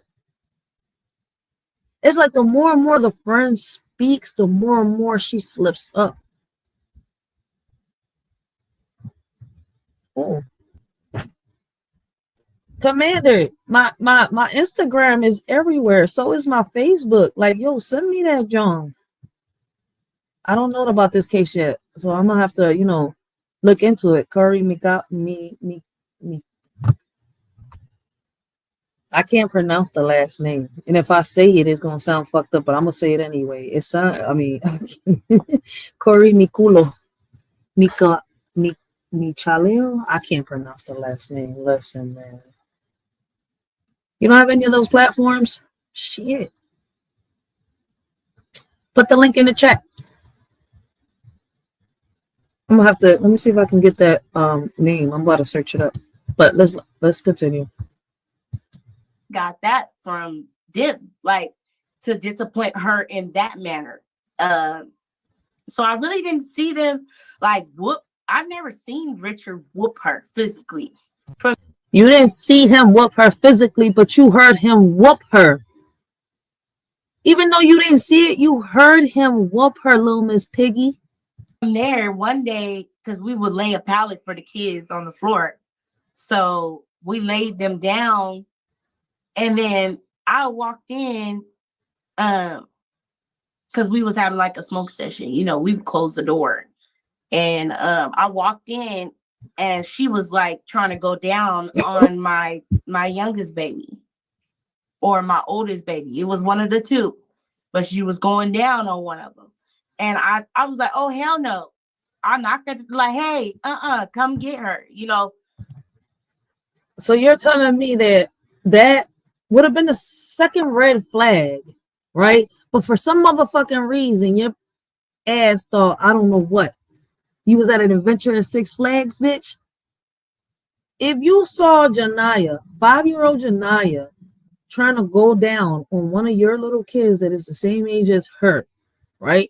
You're not telling me you're not going to take a step back and be like, oh, something's not right. Are they abusing you? Are they somebody touching you? Is something going on in your house that, you know, do you need some help? Like, you not once sat there, stood back and, you know, try to ask more questions. Oh, no. It was okay for the dad to grab a belt, you know, take her into the room and grab the belt. You know what that reminds me? The Menendez case. How the father would take the kids into the room, you know, raise the music or the TV or whatever it was, right? And do whatever he did to the kids. Oh, my bad. Oh, it sounds familiar, don't it? What if he was in there abusing her and beating her? And bitch, you just sat there while you listened to this little kid scream while the dad was there. You know, I mean, look, listen, the same little girl that you said you considered your niece. No wonder you didn't want to show up to court, because you knew that in front of a judge and in front of a lawyer, boy, your ass would have went down with them too. Once I explained to them what was happening, what happened, that's when Richard, like, they both had talked to her and like told her like, hey, you don't need to be doing shit like that, you know, going off on her. And then Richard had took her in the room and closed the door. He turned the TV up, and then that's when I started hearing the screams. I could hear her being struck by the belt. But I thought that was weird. Like, why do you gotta go in the room and close the door and you can't barely see? Because I wasn't trying to look in on him whooping her. Like, I don't never want to, like, even when I was younger, I didn't like seeing children get whooped, and I didn't like being a child that got whooped because I came from a line of belts. That's what I know. But I don't like that. Like, I don't even whoop my kids. That's why he was asking me, can he discipline our kids, because I don't whoop them. So, listen, man, this chick is tripping right now, yo. I definitely will check out that story, but Lou, I might make that the next story. So that might be for next weekend's live. So I'm gonna make sure I do my research this whole week. My eyes is no stranger to a belt. I mean, yeah, we got. I mean, I didn't get my ass whipped. I'm not gonna sit here and lie to y'all. I didn't get my ass whipped. Well, my siblings did. I was really a good girl. Some real shit. I don't call myself a sidewalk chick for no reason, man. But yo, my brothers and sisters, yo, they were the youngest. See, I was the one that, you know, my mom relied on the most. So it's kind of like I was forced to grow up. But shit, my siblings, boy, did they get the belt? Shit, one of them got a 2x4 one day. I sat here and I was like, oh shit. And every time I saw them get their ass whooped, the more and more I walked on that sidewalk. Shit. I look like, oh, and you don't learn? I was like, I felt that. I was like, shit. When I got mad at my mama, shit, one day, I thought about that shit. I wanted to say so many things. You know what I did? The whole time I walked away. All the way down the street, right? I had a piggy bank one day, and I was so mad because I wanted to say something back. My best friend was like, "You really did that?" Yo, I threw that drawing because I couldn't say shit back. Because I was like, yo, man, I was like, what? I was like 14, 15 years old. Man, I was like, yo, you got me fucked up. You put your hands on me because of what I said. I think I might hit you back one day. I'm like, I see how you whoop my siblings' ass. You ain't whooping mine for speaking my mind. I was a good girl. Guys, we're learning the red flags. Facts, Commander, we're learning the red flags. Please, if you make it a story, put the link to the petition in the description. Facts, we'll do. Okay, they have a petition. We'll do. Definitely, we'll do that. It wouldn't be my first time doing a live like that. I got you. I won't pretend I was perfect. I was a bit of a hood rat for a while. Graduate of the School of Hard Knocks. Yes. But me personally, I listen. I think if you whoop me with a belt right now, I must cry like a little baby because I ain't get my ass whooped when I was little. Did I get into fights in the streets? Yeah, that's different. But shit, I never get ass whoopings. I never got hit by a 2x4, none of that shit. Did my siblings? Yes. Did I learn from each one of them? Yes. Yes, sir. But she over here. This bitch over here at the adventure at Six Flags. Every time she see red flags, she don't know what to do. She just continues to either go down the slides or surf. I know, but I don't like that. Like, I don't even whoop my kids. That's why he was asking me, can he discipline our kids, because I don't whoop them. So, and tell me this: how do you recall how long Janiah was in there being disciplined? I know it was like probably like 1 minute. Bullshit. It was just like pow, pow, pow, pow, pow. Not 1 minute, but like probably like 60 seconds or something. But I thought, no. Wait a minute, Mr. Black. Are you gonna tell her or are we gonna tell her? Probably like 1 minute.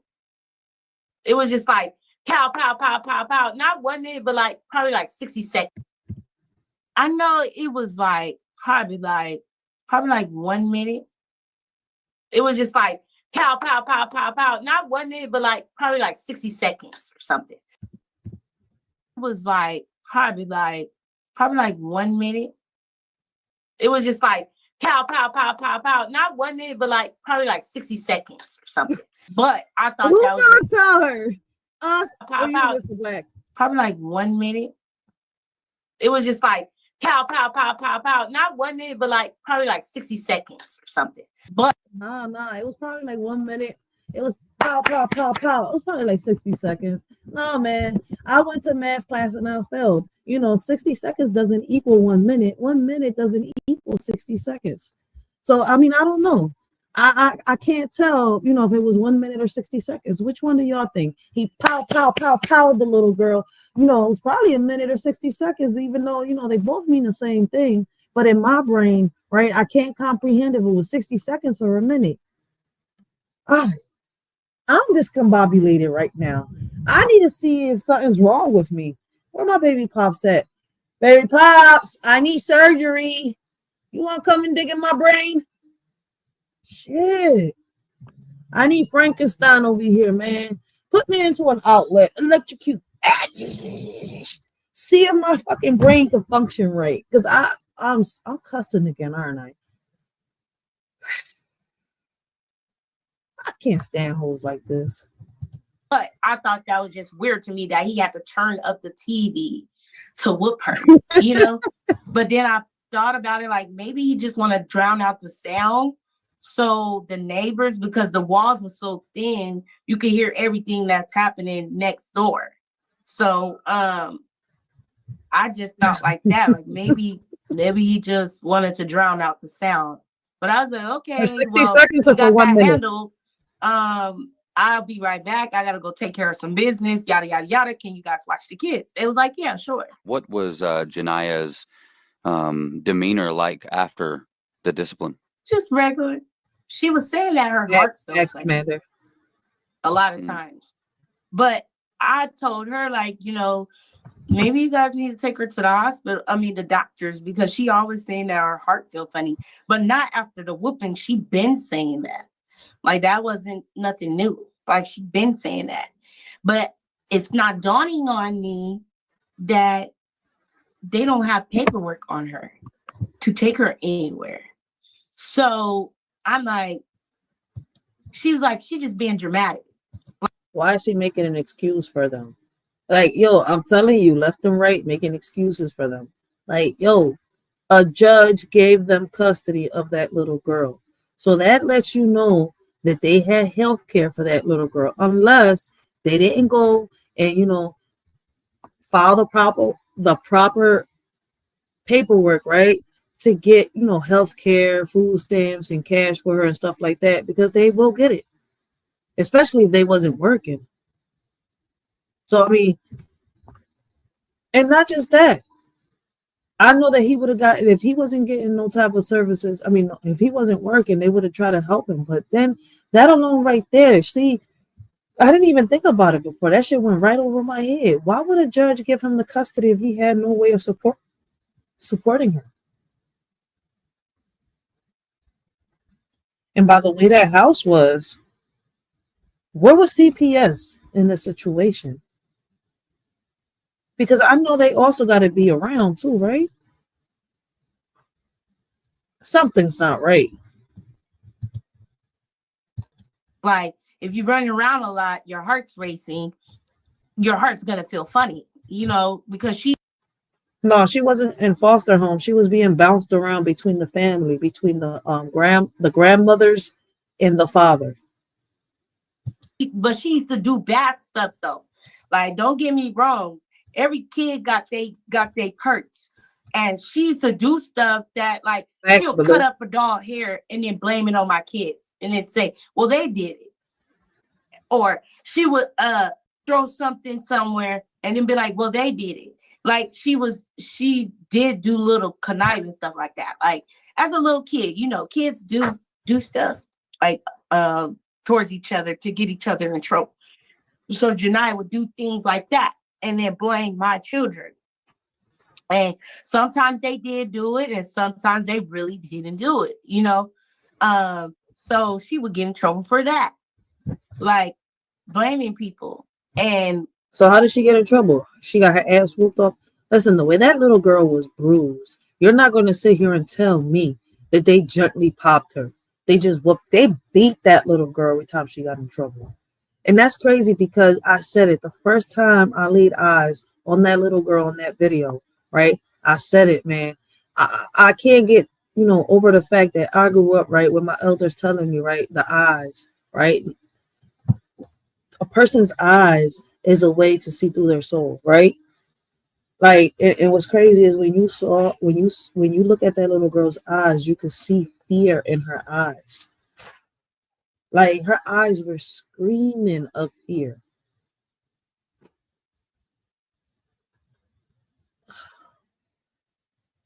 That you have no heart.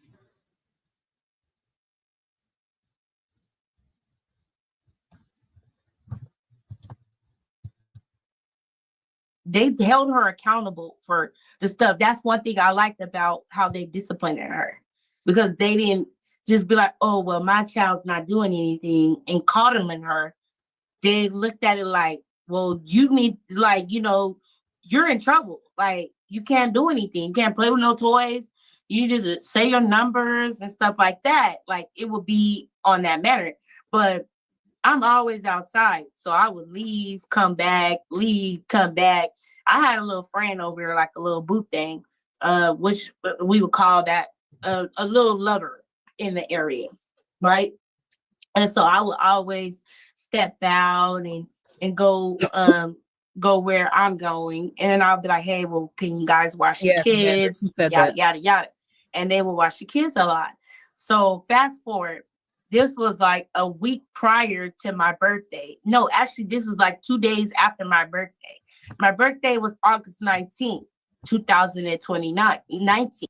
Oh, bitch, you share a birthday with me? Oh no, we're not the same type of Leo. I'm a fierce lion. You's a fucking kitty cat. Get the fuck out my face. I can't believe you a Leo. Oh shit. Oh, Dios mío. You Scar and I'm Mufasa. Snap. At the time.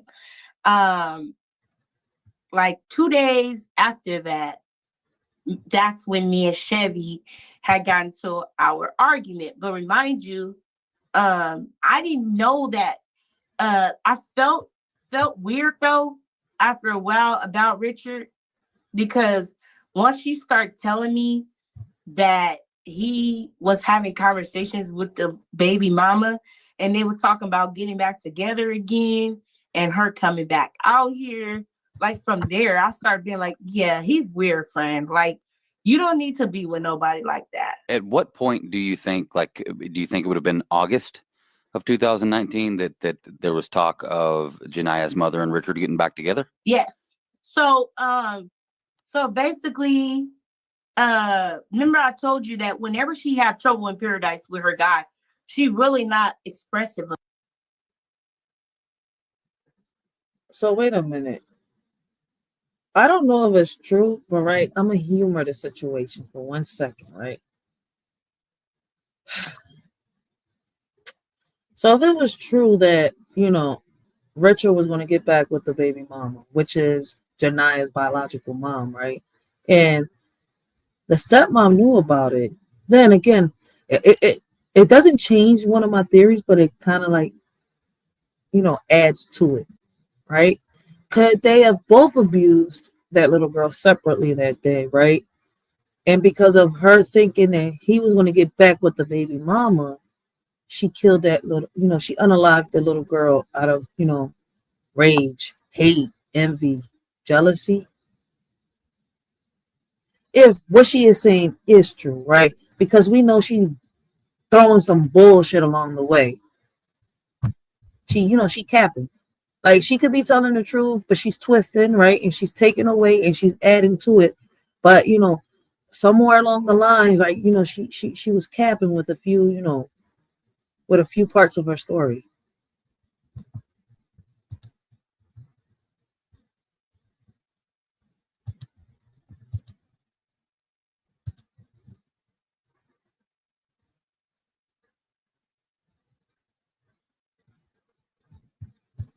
The bio mom allegedly gave up custody because she was dealing with mental health issues.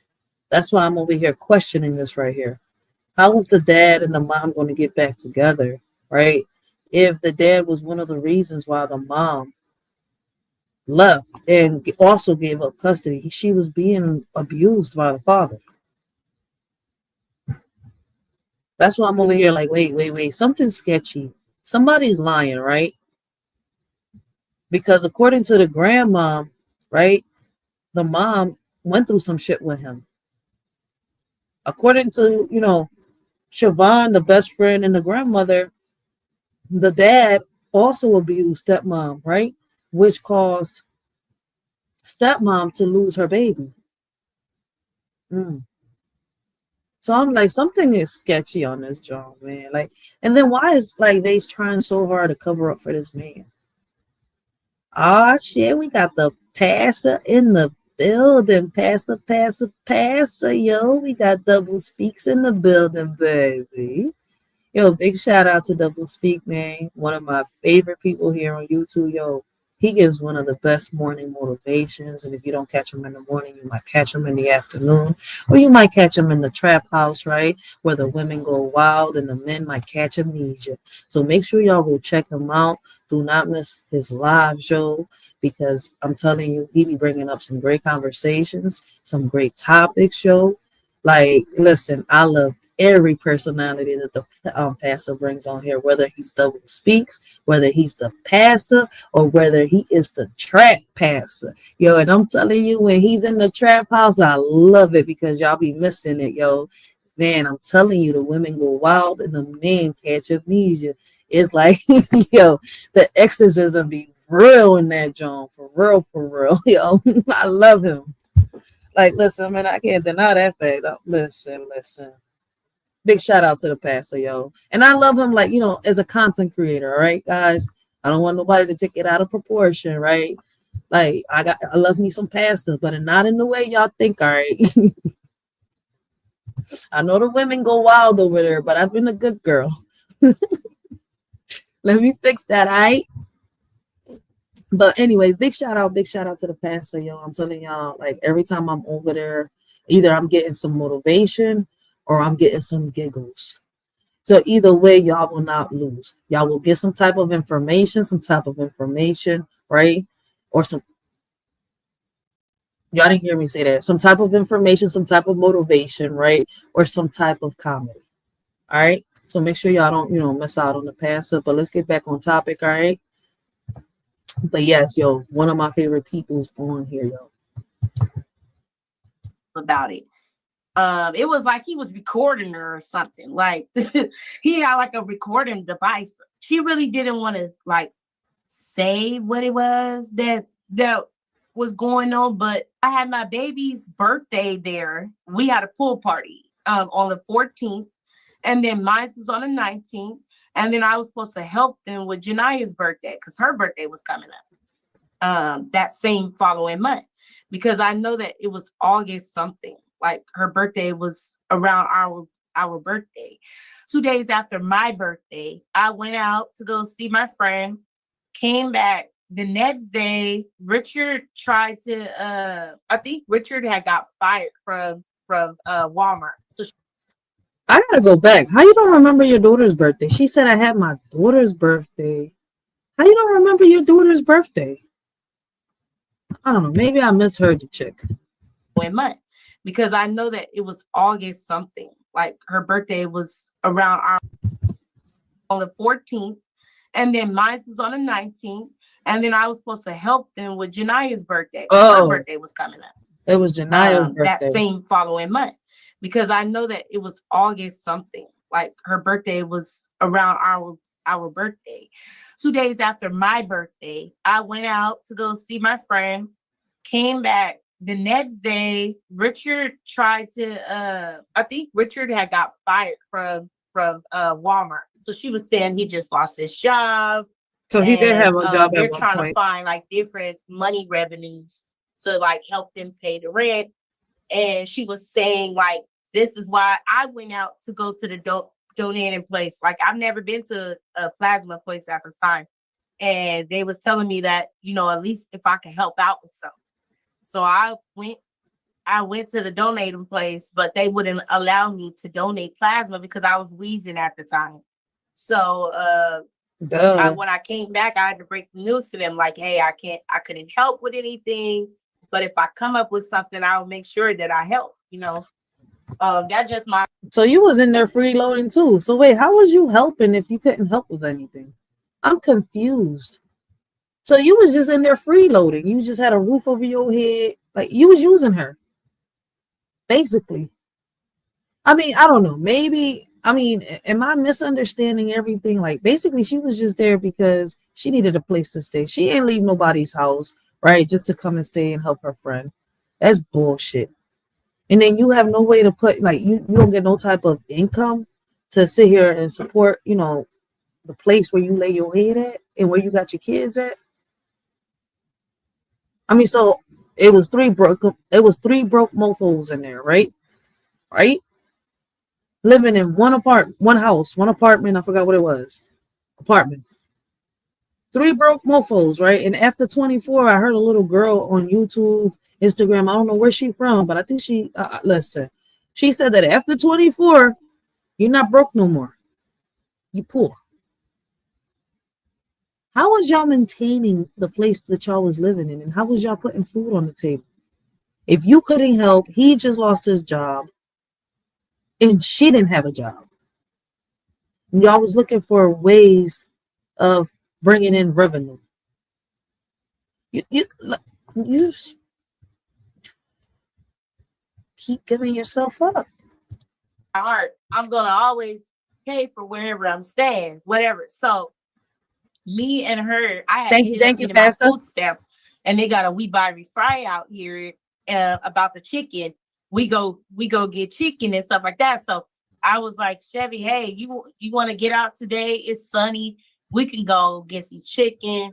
We could probably talk about some talk about, you know, some extra things that we could do to try to get some money to help you guys. So I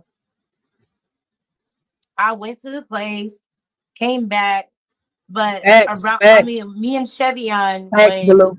Okay, so early that morning, I had went to go to the donated place. In the evening, me and Chevion went to go get chicken. And that's what she was telling me about the child's mom, how he was coming back. I mean, she was coming back out here. In the beginning, I was thinking that they was pimping the little girl out. And I don't know. Somehow, some way, I think that theory is in there, because if they was looking for ways to make money, how was they making it? How was they surviving if none of them had a job? I don't know. I don't want to, you know, say it unless I got more evidence, because then that would mean that I'm just, you know, talking shit, and definitely that would be me assuming shit. And I don't want to be assumed. I want to bring the correct evidence, right? Like, I'm not going to sit here and bring some bullshit. No. But something's missing. And that's what's making us go, you know, feel like we, you know, on some type of roller coaster ride, or we, you know, sitting down on a carousel wheel going in circles. And she said she should be on her way from wherever she was coming from. And like I said, I didn't know where she was coming from or anything, but I knew that she was on her way out here. And she was telling me how they was getting back together, like they wanted their family back. Janiah's mother was coming out there then? She was on the way out there? Yeah, like she was saying that she should be on her way, like coming from wherever she was coming from. And when exactly was this? Do you know? I know that she showed me the text messages. That's all I can say. She showed me the text messages, but it was recent though. Like they was just talking the day before. No. Her and Richard, the mother, to whoever. You talking about the same woman, right? That gave up custody of her daughter. Didn't want nothing to do with her, you know, ex, which was Richard, right? And their daughter, which is Janiyah, right? The one that didn't even attend the funeral. You're telling me she was on her way over there. But, you know, bio mom's mom, which is Janiyah's grandmom, says the opposite. And you know what? I believe bio mom's mom, which is Janiyah's grandma. I'm sorry. I don't believe this little portion right here that you're saying. I think you're adding some shit, right? Just to make it seem like there was some type of jealousy. What is you covering up? I don't know. Was you the one fucking Richard? This shit is crazy. But then again, when you look at Richard on part 1, right? The man looked like he hopping on rainbows. And then the bitch over here, for some reason, she wanted us to know that she was bi, and that, you know, her and, you know, stepmom had some type of little fling, right? Like she wanted us to know this shit in the beginning, right? Then she said there was, you know, nothing intimate, but somehow stepmom told bio dad, right, that they had relations. So which one was it? But I mean, it's Dios mío. Jesus Christ. Yo, right now I feel like I'm Donkey Kong. I need to borrow a fucking Diddy Kong. I need to borrow a barrel. No, Donkey Kong. I'm mixing it up, right? I need to borrow a barrel and throw it at this bitch. Shit, it's been a minute since I played Donkey Kong, so chill, guys. All right, I got a little mixed up, but I don't know why, but Donkey Kong came across my head right now. I really want to Diddy Kong the bitch. Like, how many barrels would it take to just knock her out? Shit. It's girly. So they both Shavion had discovered these text messages between Richard and Janiah's mother, yeah? Yeah, because like sometimes he would take the phone, sometimes she, like sometimes they would switch off with the phones. I remember like a day before my birthday, that's when I discovered. I thought she wasn't allowed to be on the phone. So which one is it? Like, come on, make up your mind. He was an abusive man, or he did let her have the phone? Because as far as, you were concerned earlier, he was the type of man that didn't let her have a phone, have any type of social media. She had to ask permission to even use the bathroom.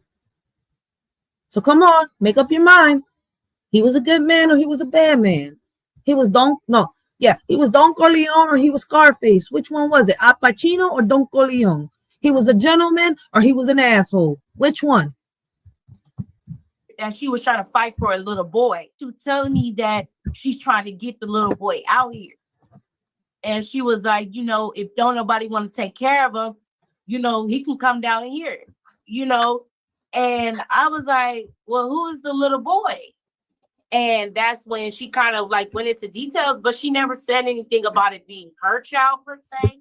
But I thought that was weird. If you guys are already struggling right now, why would you want another child to come out? But I didn't think of it as, hey, that might be her child. I just thought of it like, well, who is the little boy? Like, who is this special boy that you're trying to get down here? Let me see if I can put some pieces together possibly. This is when Janiah's mother's coming out, is that correct? Yes. Okay, and then there's talk of another little boy coming as well. Yes. And he could stay with basically Richard and Shavion if he needs to. And you think that this might be because Shavion was supposedly pregnant, or she was pregnant, actually. She was pregnant. Yeah. We know that, yeah? You saw Shavion pregnant. Yes. And then we have never seen a baby from Shavion, and we don't know where that kid went. And you're under the impression that this boy they were talking about might have been that child. Is it possible that because I know that Janiah's brother, I guess her half brother, would be Dion, I think his name is, and his father would be Bruce or Shug, which would be Janiah's mother's other baby daddy. Could it possibly? So bio mom, I didn't know this. Bio mom has another kid with another father.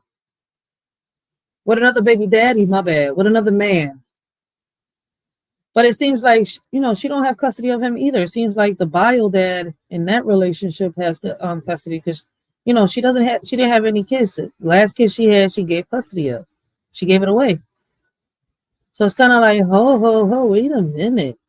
Like, what is you like mixing up stories that you were hearing, he say, she say, and you're putting it together to try to I don't know. Ay. Otra pendeja. Possibly have been Dion? Yes. It was a lot of drama going on out there. When everything happened, I didn't really hear from Richard. I didn't hear from none of the family. I didn't hear from nobody. Like, he didn't even call me to let me know. Like, if you felt like my friend did something to your child, then why didn't you call my phone and let me know what was going on? Because I was just there. That's what was weird about it. And when you say you were just there, you were there, I think, the Saturday before you had watched Janiah?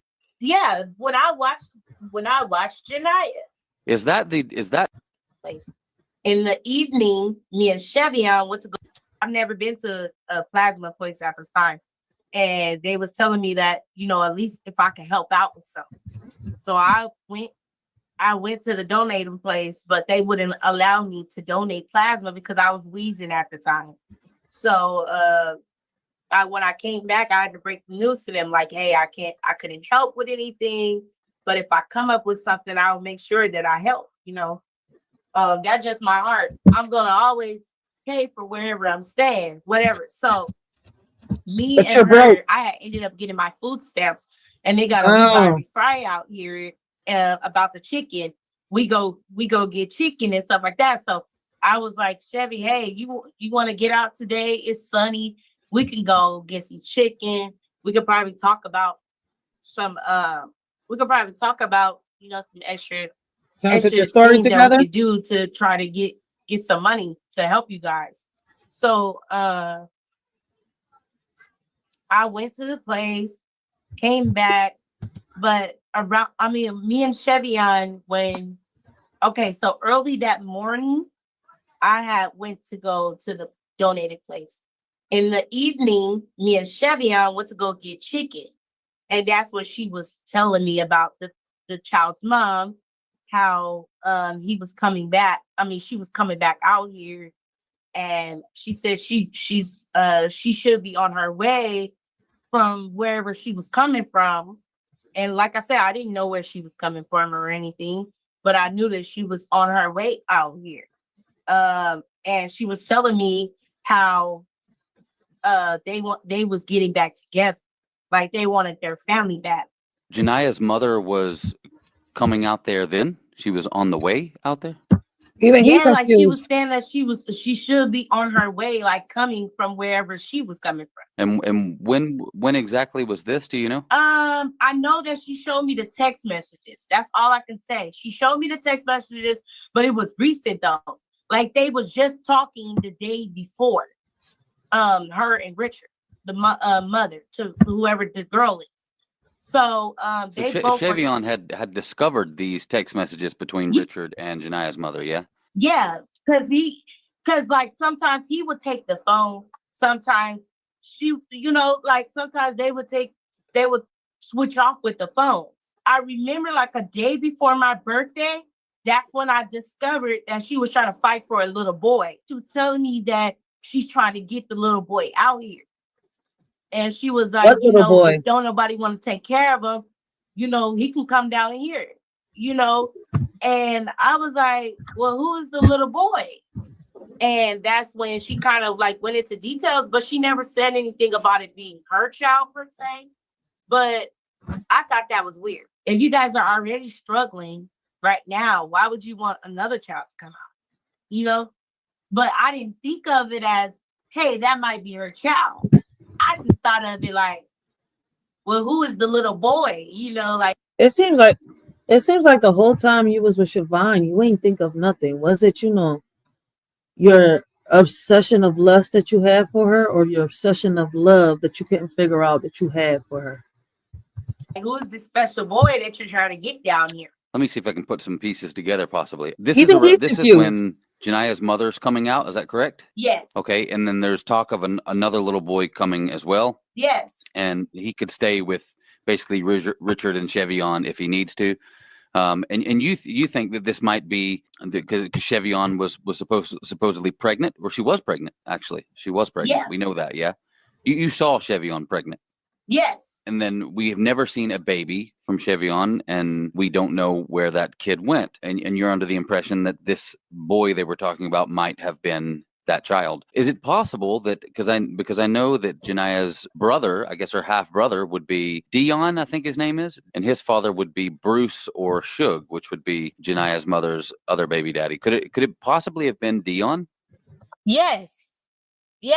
It was a lot of drama going on out there. When everything happened, I didn't really hear from Richard. I didn't hear from none of the family. I didn't hear from nobody. Like, he didn't even call me to let me know. Like, if you felt like my friend did something to your child, then why didn't you call my phone and let me know what was going on? Because I was just there. That's what was weird about it. And when you say you were just there, you were there, I think, the Saturday before you had watched Janiah? Yeah, when I watched Janiah. Is that the same night or weekend that you discovered Janiah acting inappropriate with your child? No, that been happened. Like, it was kind of like I said, he tried to make it seem like, oh, she just got disciplined around that time. No, it been happened when we first moved over there. Like, they corrected it, and that was it. Like, she never tried that again. So that was just that one time that she did what she did. And then for the rest of the months, we didn't have no problems out of jail. It seemed like she mixing up timelines. We can already kind of expose a lie out of Richard there immediately. And if we notice that Chevion actually, in her interviews, when the police brought that up to her, she didn't seem to understand what Richard might have been referring to. So it seems to me like Richard may have been trying to use that old incident as a way to justify the bruises that were on Janiyah's bottom. Well, tell me this, because Richard also mentioned that Janiyah wakes up in a cold sweat, like deep sweat. Did you notice anything like that with Janiyah, that she had trouble sleeping? Or she did have problems with sleeping, but he was the one that woke up in cold sweats. The bed was so soaked every day that he woke up. He was the one with the cold sweats. And I told her, I was like, why do he sweat like that? Could he be waking up in cold sweats because of the guilt? Could he be having nightmares because of what he was doing to his own daughter? Sweats. And I told her, I was like, why do he sweat like that? do you think Janiyah didn't, or do you think it's possible they both did? It could have been genetic. It could have been genetic. Well, it also could have been, some kind of shared trauma that they both experienced. I mean, if there's sexual assault, and let's say the possibility Richard was sexually assaulted as a kid and he's passed on that trauma to another child, I mean, they both could be experiencing the same symptoms. Is that a possibility? Yes, it is. It's definitely a possibility in that area. And like I said, his family is incest. Oh, so wow. That's when she starts breaking it down to me about everything. What have you heard in regard to Richard and his family being incestuous, or any possibility that, he has been sexually interfered with at some stage, or anything like that? I never heard anything about Richard being touched or anything like that, but I do know that his mother has sex with the grandfather, or the grandfather raped the mom, and she ended up having a baby. But they're still cool though, like they're still all together as a family. They're still all whole. That baby that you're referring to, is that Richard? Yeah, that's what I'm saying. The baby is Richard. So Richard was an incest baby. Are there other indications of incest within that family? Like I said, remember I told you that she was kind of quiet about a lot of stuff. That Chevion was very quiet about certain stuff. Yo, that's wild. Like, show. Before I press play again, I just pause it. I want to ask y'all this one question. I would love to hear y'all comments down below, right? What changes would y'all propose in child protective services to ensure they are more effective in saving, a child's life? How can technology, right, and intervention be harnessed to improve the reporting and monitoring of child welfare cases? Basically, like what I'm doing right now, right? For those of y'all that don't understand the question, right? I'm bringing awareness to this case, especially, with the little bit of information that's out there. And the video that we are watching is the man that did the interview, right? And put the whole investigation together, right? And did his research, because there's very little information. So he is a professional investigator, right? I guess he works for Law and Crime, if I'm not mistaken. But, what changes would y'all propose in child protective services to ensure they are more effective in saving lives? How can, technology and intervention, right, be harnessed to improve the reporting and monitoring of child welfare cases, right? And that would also help us, right, and like teach us and show us, right, what we can learn from successful child protection programs, right? And it'll also show us, right, not just what we can learn from child protection programs, right, in other places to implement in our own communities, right? It'll help us bring resources and much more. If it's true. Facts. Facts. Facts, facts, facts.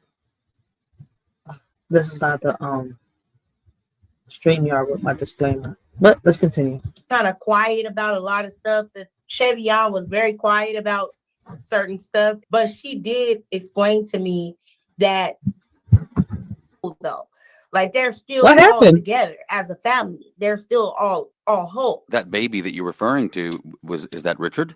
Yeah, that's what I'm saying. The baby is Richard.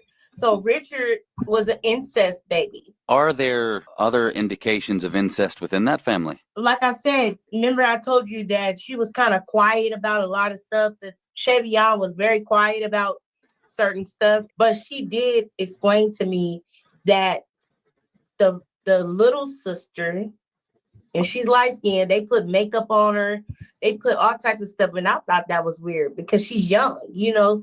They put makeup on her and they dress her up like a grown girl, and she thought that was weird because the little brother was trying to go in a room with the sister and do weird stuff with her, and that's where they fell out, and she got into a fight with the mom because. So you telling me that you heard all this and not once did you speak up? Did you say anything? So you just listened to this story and just stood there in that house while, you know, all this shit was going on. And y'all wonder what's wrong with our, you know, our society nowadays. She was trying to protect the sister, and they didn't like the fact that she was exposing what was happening. So that's where the altercation came in with her and the mom and the family, because she started witnessing like, hey, well, I come from molestation. Yes. You know, Chevy was molested when she was younger. So Hold on, wait a minute. You didn't say you come from molestation until now. We're 47 minutes, 37 seconds into this video, and now you say you come from a house that, you know, where kids have. So I'm guessing I see why you ain't speak up. Hurt people. understood that, why she would want to protect another child, and which is the little sister of Richard. So that's where they ended up. I'm not sure if they kicked them out or what, but they ended up in the weekly, which is the Seagulls, the Sweets. So from there, she just was telling me that it was just strange stuff that was happening around. She really didn't go into grave details about it, but she just felt weird about their family. And I was like, well, now this took a dark turn on my perspective on Richard personally. So I'm like, okay, well, if you know all this, friend, you know, like at this point, it's just weird. Like it becomes weird. But he never like denied it. He never like contested to it. You had a He just conversation used to with him? sit there and just let us talk.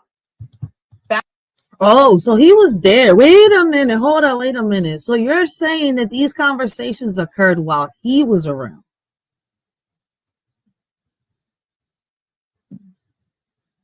All right. I don't know how many is watching right now, but I would love to get, you know, those that are willing to type in the chat, right?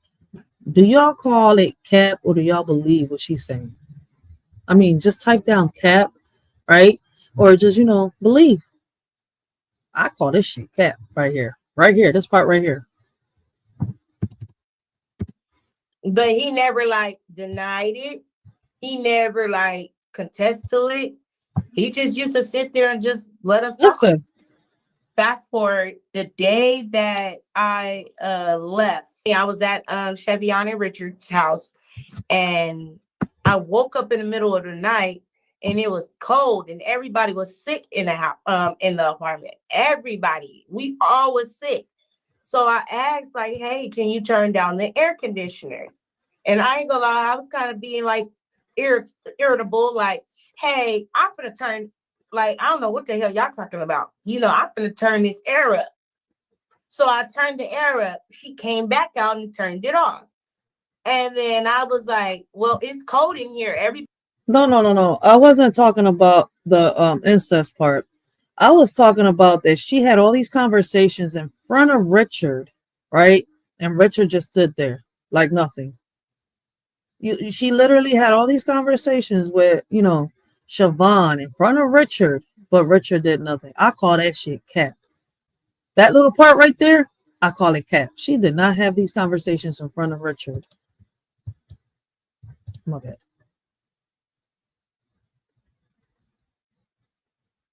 She did not have these conversations in front of Richard. Like, y'all got to really pay attention to what she's saying. I believe the incest part, but I don't believe that she had these conversations in front of Richard with Siobhan and he didn't say nothing to her in regards. Nah, I call that shit cap. She capping. Everybody's sick. Everybody's runny nose. Like you guys need to tell them to come. Oh shit. But my bad. One crime TM with Mr. Black. Oh wait. I didn't even know oh shit. Look at that. We got Mr. No, it says I'm not sure if this is Mr. Black himself.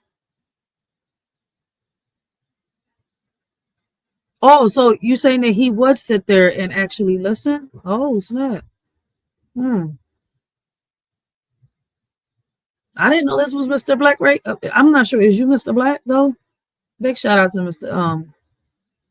Oh, snap. That's Mr. Black himself. Yo, shout out to Mr. Black. Yo, I really appreciate you for bringing these type of stories, yo, bringing awareness to these type of cases, yo. Big shout out to you, man. Like, I love your channel, man. I appreciate you. And that's a fact, like, but I still believe that there's a whole bunch of hypocrisy, a whole bunch of contradictions in her story, right? And I'm glad you did this, right? Because even though I still believe there's hypocrisy, right, contradictions in her story, right, I feel as though like she's adding, twisting, and taking away.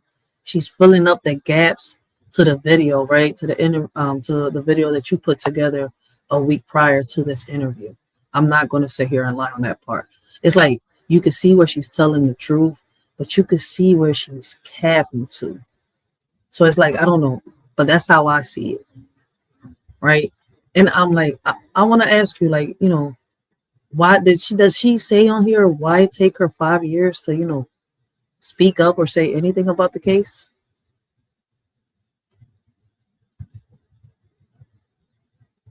I mean, if you could leave the comment, I would really appreciate, guys, yo. Like, that was actually Mr. Black on here, right? Make sure y'all go check him out, sub up, especially if y'all want to keep, you know, how can I say, if y'all want to keep being updated on this case, right?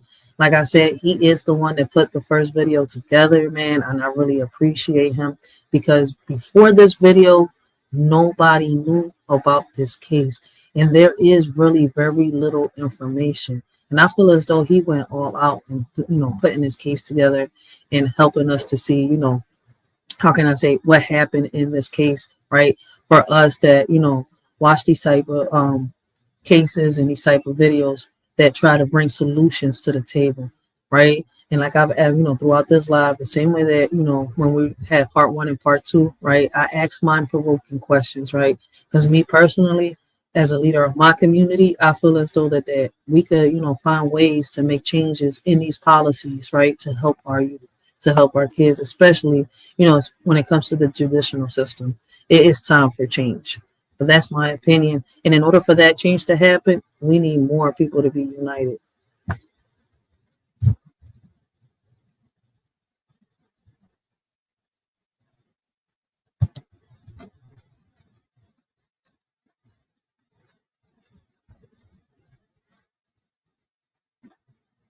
Facts. Everything is still allegedly, Baloo. Like, we got to say allegedly because we wasn't here.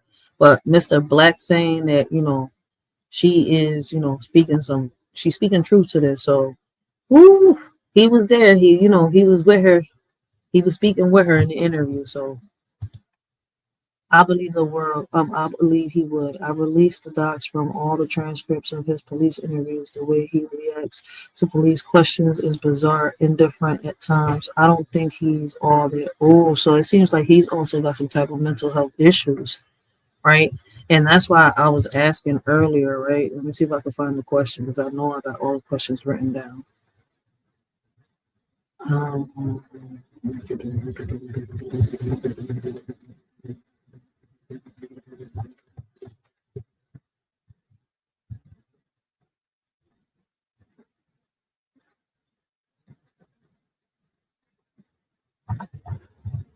That's not it.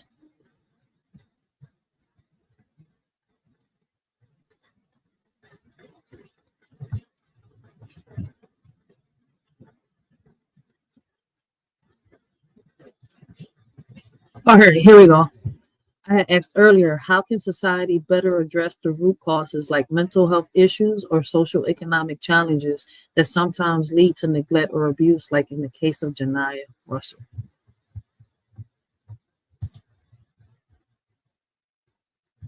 There you go. That's why I had asked that. I didn't know he had mental health issues. So you got more information other than that video that we watched the last time in this one. So guess what? There is going to be another update.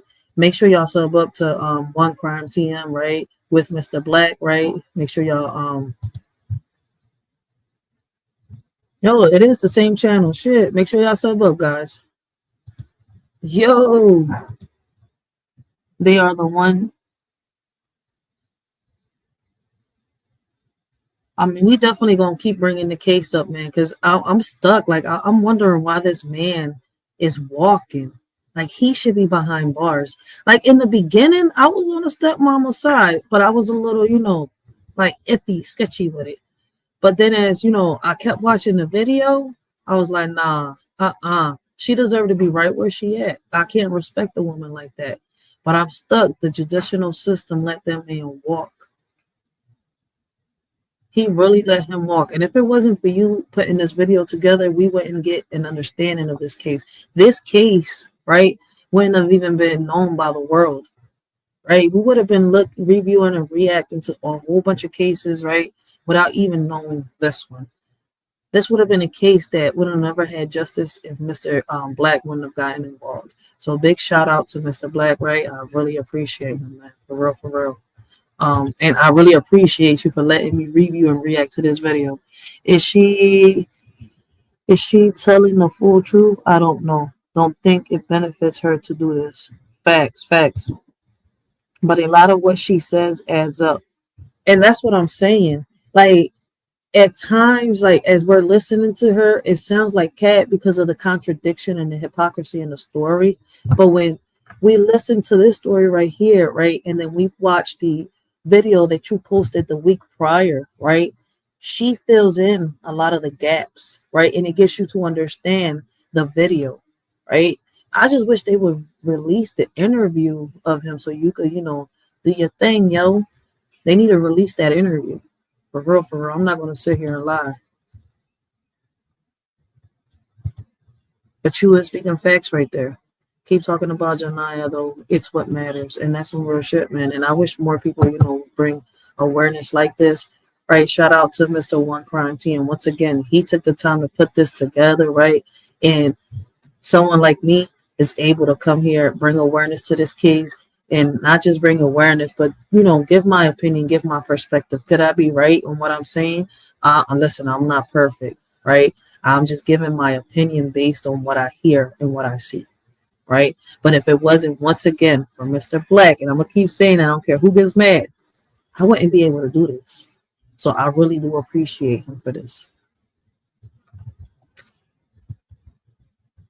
Her doing this definitely helps fill in some gaps. It's hard to know what to believe, though. She kept tripping herself up. Real shit. Like, she kept tripping herself up in the story. That's why I love the fact that Mr. Black let her talk, right? As much as she talked, right? And then the questions that he asked were mind-provoking, right? It's not a lot of people that can sit here and actually ask mind-provoking questions. And people don't even realize you're being asked a mind-provoking question. It's hard to know what to believe. Right. Here we go. She kept tripping all over herself. Like, I like that you let her keep going after asking questions. Facts. I just said the same thing. Like, he asked her one question. He just kept going. He didn't even interrupt her. No, there was no interruptions. None whatsoever. Like, he really let her talk. Fix the AC and fix the filter and then turn this air up. So I turned the air up. She came back out and turned it off. And then I was like, well, it's cold in here. Everybody's sick. Everybody's running nose. Like, you guys need to tell them to come fix the AC and fix the filter and da da da da. And she was like, well, don't turn it off and da da da da. And then we ended up getting into it like really bad, like some sister shit. Like, Richard was in the back, but he was like saying something, but I couldn't really hear him because me and her was going back and forth. She was like, well, you could get the fuck out. And I was like, damn, you gonna put me out over some air conditioner? Like, Yo, she was being I shady. didn't have to touch the air conditioner, but I was just. But regardless of anything, she was being shady though. Like everybody was being sick. It was cold in the house. On that part right there, man. Listen, your best friend was being shady, yo. You should have knocked her outside her head with one of the, what she had in her head that day that was giving her the interview. Yo, I swear to God, man, that was the first person that had, a boxer bonnet. Like, I swear to God, her bonnet looked like boxers. First person I've seen. Like, I've seen ratchet people, but I've never seen somebody where, boxes on their head, drawers on their head, literally. At the time, I was like, bro, you're not finna just do me like that, knowing that we staying here, and it almost got physical between me and her. That whole situation almost got physical. So I went to sit outside. I brought my kids outside on the stairs, and probably 10 minutes go by. I'm on the phone with my mom chatting up, telling her about everything that's going on. Like, can you come get us? This bitch is weird. I'm ready to go. And so she comes out like, y'all could come in. Like, don't be weird, Like, at least if you don't want to come in, you could bring my nieces in. And I was like, nah, fuck you. Like in that energy. And from there, that's when I left. My mom came and picked us up. But Richard was always keeping Janiyah. Oh, that's what it was, right? Okay. So we go back. The judge denies her to testify, and Mr. Black is not wrong. So we got to go all the way back. And I think we hear that part on part 2 of our live, if we're not mistaken. Yes, that's part 2 of our live. And I think I'm going to play a little portion of that, right? So that y'all can see what I'm talking about. I'm glad Mr. Black reminded me, that she was denied to be able to testify. Hold up. I'm on the wrong text right there. Shit, we got Angel Hatton in the building. Big sis, how you doing? Blessings. Welcome to the live, man. I hope everything is well with you and yours. And but big shout out to Angel, right? But this is what Mr. Black was saying. Also, the argument she is talking about matches witness statements and what she told the prosecutor on the last day of trial when the judge denied her to testify. Now, I remember us watching that when we was watching when we was finishing the rest of the video that Mr. Black uploaded on his channel. And they heard them arguing. Witness statements and transcripts also on the Justice for.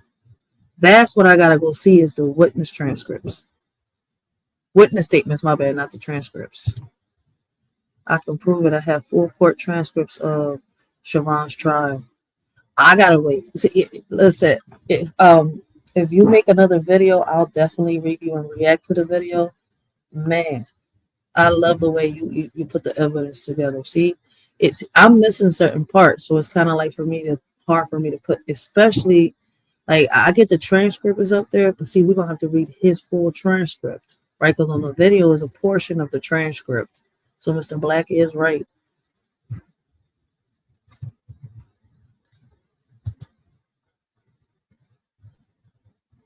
But I would love to, if you make another video, man, with all that, I would love to see. I do the videos and reactions like this because I don't got the time to put the videos together. So when content creators like you let me do this, man, it helps me bring awareness not just to this topic, right, but to cases that are related to this topic, especially within my community and other communities around, right? It doesn't have to be here in Philadelphia, right? You could be in Detroit, you could be in Washington, you could be in Florida, you could be in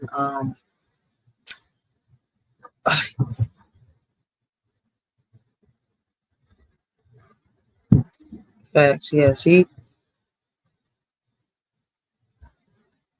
I gotta definitely look at that.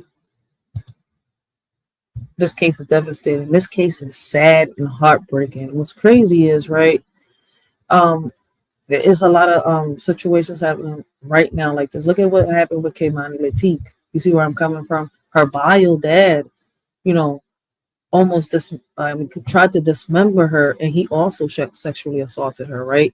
So I mean, this is like cases of mental health that is, running deep within families, issues that are running deep within families, right? Because the person has to be, messed up in the head. Unfortunately, I gotta say it like that, right?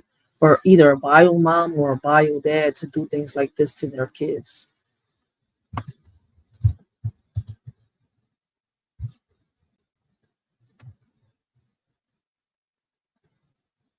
Oh man, there's one more horrible than Janiyah Russell. Oh shit, I thought this one was messed up. Want to know a horror one? Look up Anaya. I'm definitely gonna look that up, yo. But I want to finish this video real quick, right?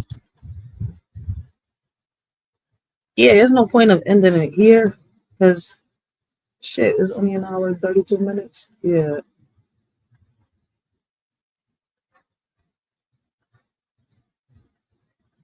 Which case should I do first? Because if I do a part 2 to this, we might as well continue. Ain't no part 2 because then I'm gonna have to do the replay. Yep, let's continue. Let's continue.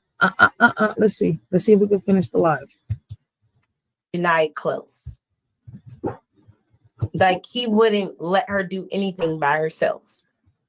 And I was like, we used to be like, that was Mr. weird. Black, like facts. even when I had a birthday party for my baby, like all the kids was out running and playing, and he kept Janiah right there by him. Like we was all smoking and stuff. We was drinking, like cussing, doing whatever, and we was like, well, why don't she go out there and play with the kids? Like at this time, that's when Richard just started acting weird. Like I don't know how to explain it. I just felt like a weird vibe from him. Like he just started being weird. When I was outside and she was like, oh, don't be acting weird and you and the girls can come in the house, Chevy on. She said, Richard want us to fight. Basically. Damn, that is crazy. So all the signs are there. So right, that leads again, what resources or training could help caregivers, educators, or even social workers better handle signs of potential abuse in the house, especially when it comes, to cases like Janiyah Russell, right? What changes would no, I said that one already. My bad. I was about to read another question back to back, right? And listen, throughout all these cases, right? What can we learn from successful child protection programs and other places to implement in our own community, right? There have been cases where, there have been, how can I say it? Successful child protection programs, right? Cases where child protective services have been able to help a child, right, get into the right home or into the right program or into a right establishment, right? When we have successful cases like that, right, how can they help us, right, better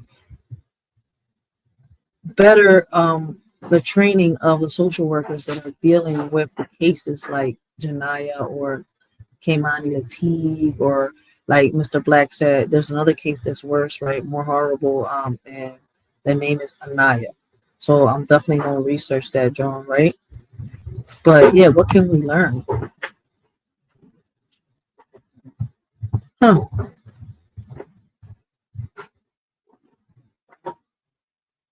How can we foster open communications within families to prevent harm?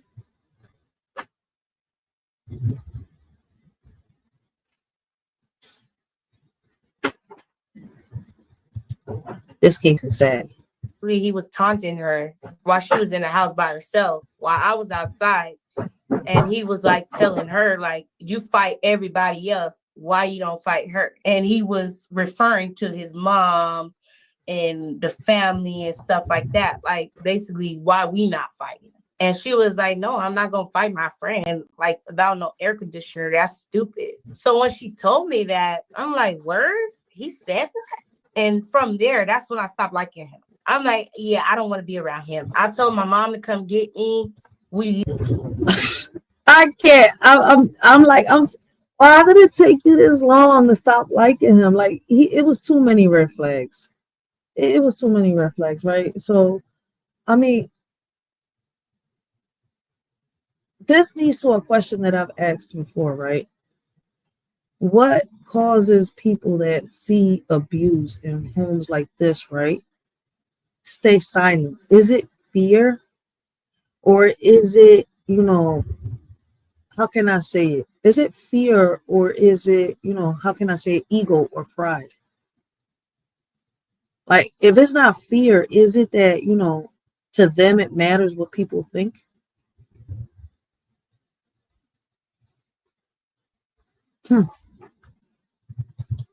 Left. A couple of days go by, probably like a week go by. I ran into Richard on the bus. Mind you, I haven't talked to Chevy on. I was just pissed off. I was angry at her. I was angry at him because, like, dude, I thought she was a respectable dude. Like, why would you want me and my friend to fight?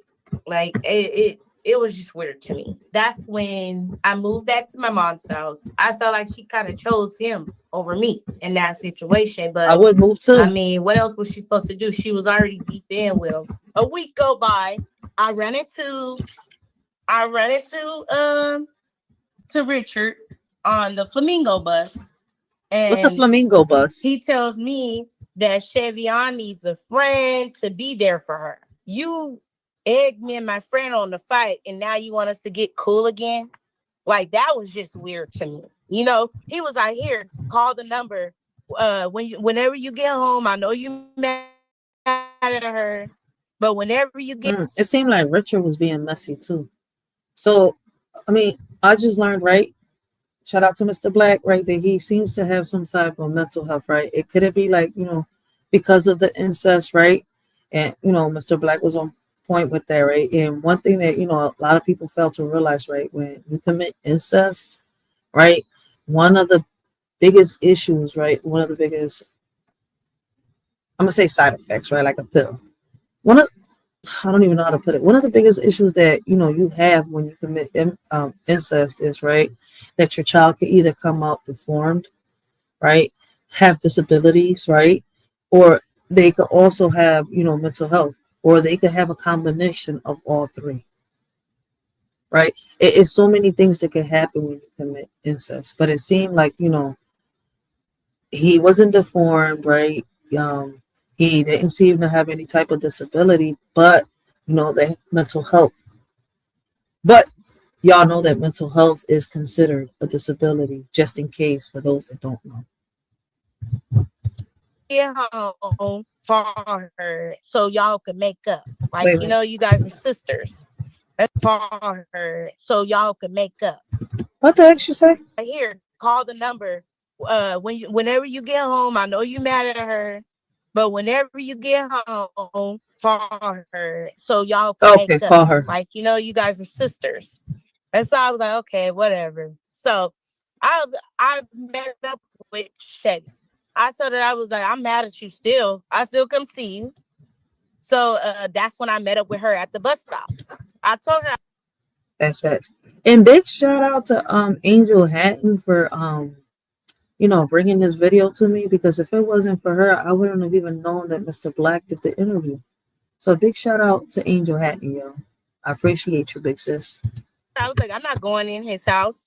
I was like, he say that he wanted us to fight? I'm like, I'm not going to his house. He's weird. Like, that was weird to me.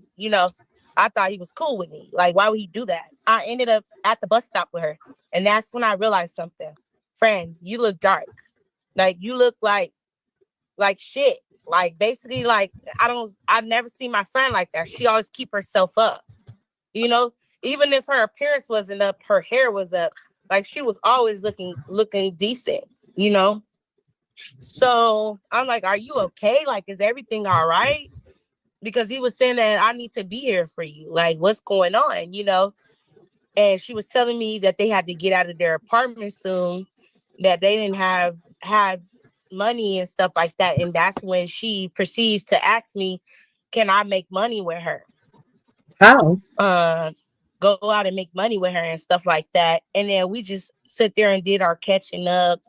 And then that's when she asked me, can I watch Janiyah? She was like, can you watch Janiyah for me? Because we need to get out.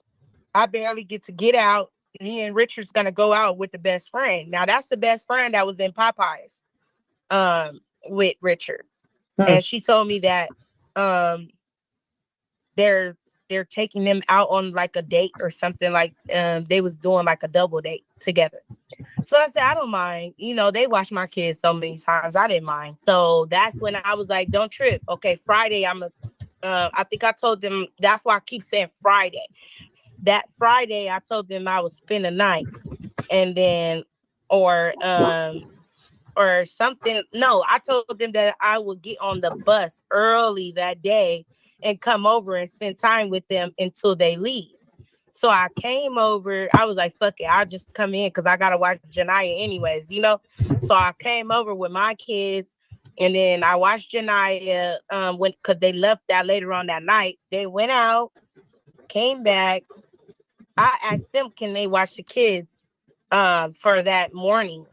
And then they told me that they had to go watch their other friends' kids. They was going to work for money.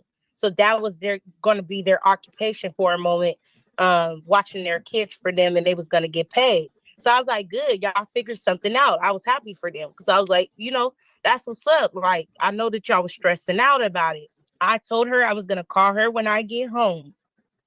When I got home, I called her on the phone. We was talking on the phone, and I'm like, I'm on my way to my little friend house, and yada, yada, yada. I just made it. And that's when she tells me that Janiyah just got in trouble for making other kids do inappropriate things. And then after that, she said, I will call you right back. I heard a little commotion in the back. And then that was the last time I talked to her. The phone disconnected. That was the last time. And then the next time. If Janiyah was doing that, that means that there were signs of sexual abuse in the house. Like, there's got to be a way that, you know, this man could be behind bars. If it was for me, give him the death penalty. You see where I'm coming from? Like, give the stepmom. Like, I don't, like, some way, somehow, like, all right, if they didn't take turns abusing this little girl, right, she covered it up. And she deserves to still be where she's at for covering up what the bio dad, what the bio dad did to the daughter. Right, but I have a feeling with, you know, everything that was being said, even the best friend said, you know, there was a point in time where, you know, she hated the little girl. So, I mean, damn, man. I wish in this case, you know, there was cameras in the home, right? Like Mr. Black said in the other video, right? I forgot the name of the little girl of the video that he was showing in his video, right? But there was another family, you know, where the little girl drowned in the bathtub. Right, so I know I'm gonna if he has the video on his drone, I might do the review and reaction on his, right? And I'm definitely, I think he might have it because he spoke on it. I think he does have it. I just don't want to put my foot in my mouth right now because I'm trying to like really. That's why I was like, yo, sometimes I like listen. What happens throughout the week is hard to remember, yo. Her coming out after 5 years is what could make her coming out speaking on this story, right, could be what is making this story sound a little bit hypocritical and a little bit contradictory. Because it's like, damn, if some of us sometimes, you know, it takes us a minute to, you know, recollect ourselves and remember everything we did, you know, within the past few hours, let alone a week. Shit, like, you know, it's taking her 5 hours. Now that, you know, Mr. Black reminded me that, you know, in the previous video, the judge did deny her to testify. So it's kind of like, damn, okay, it's not that she didn't want to testify.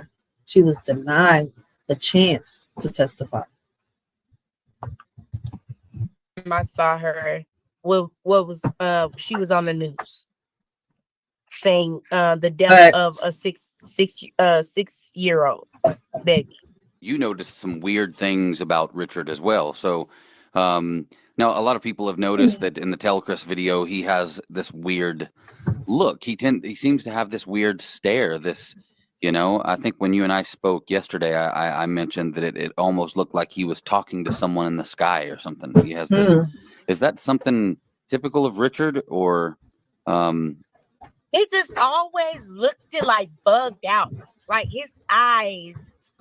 Like he was high? I don't even know how to explain the eyes. Like his eyes always look weird to me. Like the way I just thought maybe that's just how he looks. But I always just got a weird vibe from him because of his eyes. Like his eyes always gave it away. Like I didn't know if he was angry. I didn't know if he was sad. I didn't know if it was just a blank expression. He always had this like blank expression on him. Another thing that I want to talk about too as well, because forgive me, I don't want to leave nothing out. One time I walked in the house, and the way the apartment, as you can see on the video of how the apartment is, there's this it's a view that you could see inside the room, but you would actually have to like kind of walk. Oh, I see now why the TV is backwards. I was wondering why that big fat TV was like that on the counter. Past, like it'd be tall enough to see, or stand on the couch if you're short like a kid to see inside their room. And basically, when I walked in one time, I saw him and Chevion having sex. Oh shit. And he was looking at me while he was like getting, like you could tell he either he just climaxed or something, but it was like he got off to my face. It was like weird because I see the kids, they're sitting on the couch. It's all three kids sitting on the couch. They're real quiet. They playing with their dolls. And then I walk past and I like glance to the right of me, and I see Chevy's face to the side. Like I can't see her face, but I could see his face. And the way they were sitting, it was like she was on top of him like that. And her face was to the left. So you can't see her face, like I said, but you can see him. And he's just looking at me. He didn't budge and say, hey, your girl saw us. Richard didn't say anything. He just kept going. So then I proceed to walk to the kitchen to go wash my hands. When Chevion walked out of the room, I tell her, like, girl, you know, I seen y'all. And this is when I was staying with them. Like I said, I don't want to, forgive me, I don't want to leave anything out. It's so many. All right, guys, we're going to pause it right here, and we're going to continue this live tonight, right? Because we pulled a 5-hour, almost a 6-hour shift, y'all. But we is going to continue this, right? Before we continue the rabbit hole, you know, the dive down the rabbit hole. There's still a whole another 32 minutes left of this video, right? So we're going to continue. We're going to pick this up tonight when we dive down the rabbit hole. Before we dive down the rabbit hole, right, on our ancestries, right, presidents and wars. So we definitely going to pick up on this. This case is deep. Like, like I said, I've asked mind-provoking questions, right, hoping that people could bring solutions to the table, right, in the hopes that we can make, you know, changes within these policies, right, not just within our communities, but within the traditional system, right. So leave your comments down below. Let us really know what y'all thinking, what y'all, you know, how y'all feel, right. And we're also doing this in the hopes so that we can get real justice for Janiah Russell, right? Don't forget her name. Say her name. Repeat her name. Janiah Russell. Until, you know, she gets full justice. Because at the end of the day, that man should be behind bars. They should throw the book away. They should throw the book at him and throw the key away. Me, personally, like I tell people, man, if it was for me, somewhere in La La Land, right along with Peter Pan, I got caskets lined up for him. Because I feel as though when it comes to predators, that's where they need to be. They go hold 10 feet underground and bury their asses. Because there's no cure for them. Like, I get that he might have mental health issues, but he's also a predator.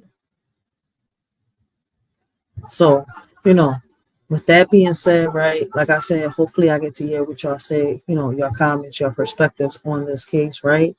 In the hopes of us finding justice for Janiah Russell, right? Let's keep, sharing. Let's not share, share my video, but let's really share this video right here, right? Share this video as much as you can. This is the original video, right? My video, it's got commentary on it. So what I would like for y'all to do is, right, I would like for y'all to share Mr. Black's channel, right? I would like for y'all to sub up, right? Subscribe to his channel, share his videos, right? And help him, right? Right along with all of us that want to help him bring awareness, right? On the Janiyah case and every other case that's out there, right? Can we find a way, right, to help, people with mental health, right? Like I said, I'm here. We're all talking. We're all conversing. The whole point of these panels is to try to bring solutions, right, to the table, to try to, find a way, right, to help not just our youth, right, but like Commander says, like Angel Hatton says, right, Commander, my bad, like Angel Hatton says, right, also help with mental health issues, right? Fuck mental health, fuck mental health, fuck cancer, like on some real shit. I wish that they didn't exist, but what can we do to help, right, people that suffer from mental health issues, right? Because it's, when they're kids, right, as guardians, right, as parents, you can get them therapy, you can get them help, but when they reach a certain age, right, they can refuse the services, and then it gets harder for you to get help for anybody that's suffering from mental health issues, right? Blessings, Hazard. Welcome. You got to catch the replay because I'm about to, end this live, right? But I will be back tonight. I already got everything set up, right? I was hoping to finish the live now, but that's going to be another 32 minutes, which means we're going to be on this John another hour if I do that. So, like I said, once again, I left Mr. Black's link in the chat down below. I will be tagging him on this video, the video prior to this that I did, right? My reviews and reactions to his first clip, right? And like I said, let's help him bring awareness to this case, right? The grandmother of this child, right? The bio mother, right? Of the mother of the grandmother, right, who is the mother of Janiah Russell's mother, right, asked Mr. Black for help, right? So let's, all come together the best way that we can and help him bring awareness to this case. Let's bring justice to Janiah Russell's doorstep.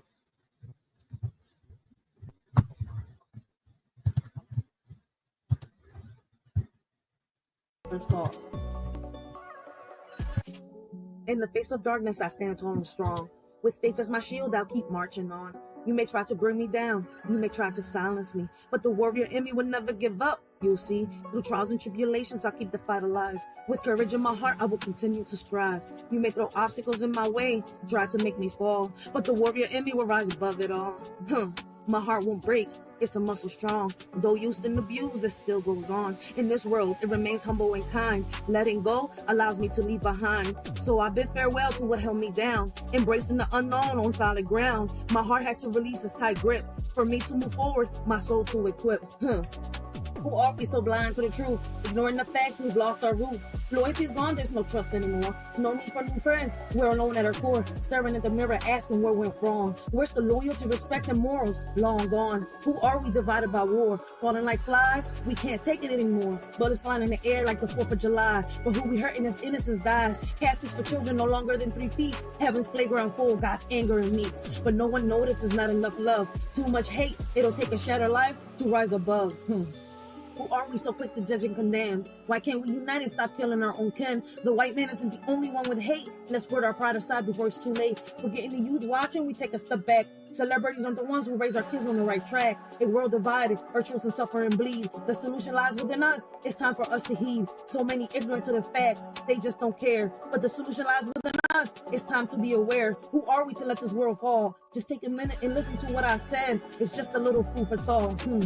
My heart won't break, it's a muscle strong. Though used and abused, it still goes on. In this world, it remains humble and kind. Letting go allows me to leave behind. So I bid farewell to what held me down, embracing the unknown on solid ground. My heart had to release its tight grip for me to move forward, my soul to equip. Forced to be a woman ahead of time. Never learned what real love was. A crime. Always scared to cross the sidewalk line. A shield in her heart, a defense so proud. Such a loving person full of redemption. How can you love in a world of deception? Where hate reveals evil's true intention. But she saw past the dark clouds. A divine intervention. A blessing from above she was chosen to be. Took a lot to get here. Not where she wants to be. Always doubted by everyone. Her motivation. God took her breaking point. A divine revelation. Just when she was about to give up the fight, God said, no, my child, you'll be all right. Took a lot, but the worst is yet to come. She never thought she could do what she's done. Realizing she's blessed with love so true, it was in front of her the whole time. Who knew? Always yearned for a family portrait, her dream. Now she has hers, a team that gleams. In a world where I feel misplaced, thought there was a flaw without a trace. But now I know I'm far from perfect. Just like any soul with love, I'm worth it. My heart beats with a love so strong. Untouched by pain is where I belong. Though it's been torn, it still loves fiercely, never ceases. In the depths of darkness, it found its light. A love that grows, reaching new heights. Through every trial, it only grew bolder. Though scared, it became so much stronger. Now I'm in a place where I finally belong. No longer questioning where it went wrong. With a heart that loves hard, just like the rest, I'll journey forward knowing I'm blessed. My heart won't break, it's a muscle strong. Though used and abused, it still goes on. In this world, it remains humble and kind. Letting go allows me to leave behind. So I bid farewell to what held me down, embracing the unknown on solid ground. My heart had to release its tight grip for me to move forward, my soul to equip. In this world full of evil, she saw the light. Through dark clouds, her vision took flight. A blessing from above guiding her way. Not where she wanted, but where she had to stay. Always doubted by everyone around, but that pain fueled her. It kept her feet on the ground. Motivation grew stronger with every doubt. She proved them wrong, no room for backing out. She's not where she wants to be just yet, but she's on her journey, never willing to forget. With each step forward, closer to her dreams. In a world full of evil, she shines and redeems. My heart won't break, it's a muscle strong. Though used and abused, it still goes on. In this world, it remains humble and kind. Letting go allows me to leave behind. So I bid farewell to what held me down, embracing the unknown on solid grounds. My heart had to release its tight grip for me to move forward, my soul to equip. Just listen. Take a minute to listen to what I said. It's just a little food for thought. In the face of darkness, I stand tall and strong. With faith as my shield,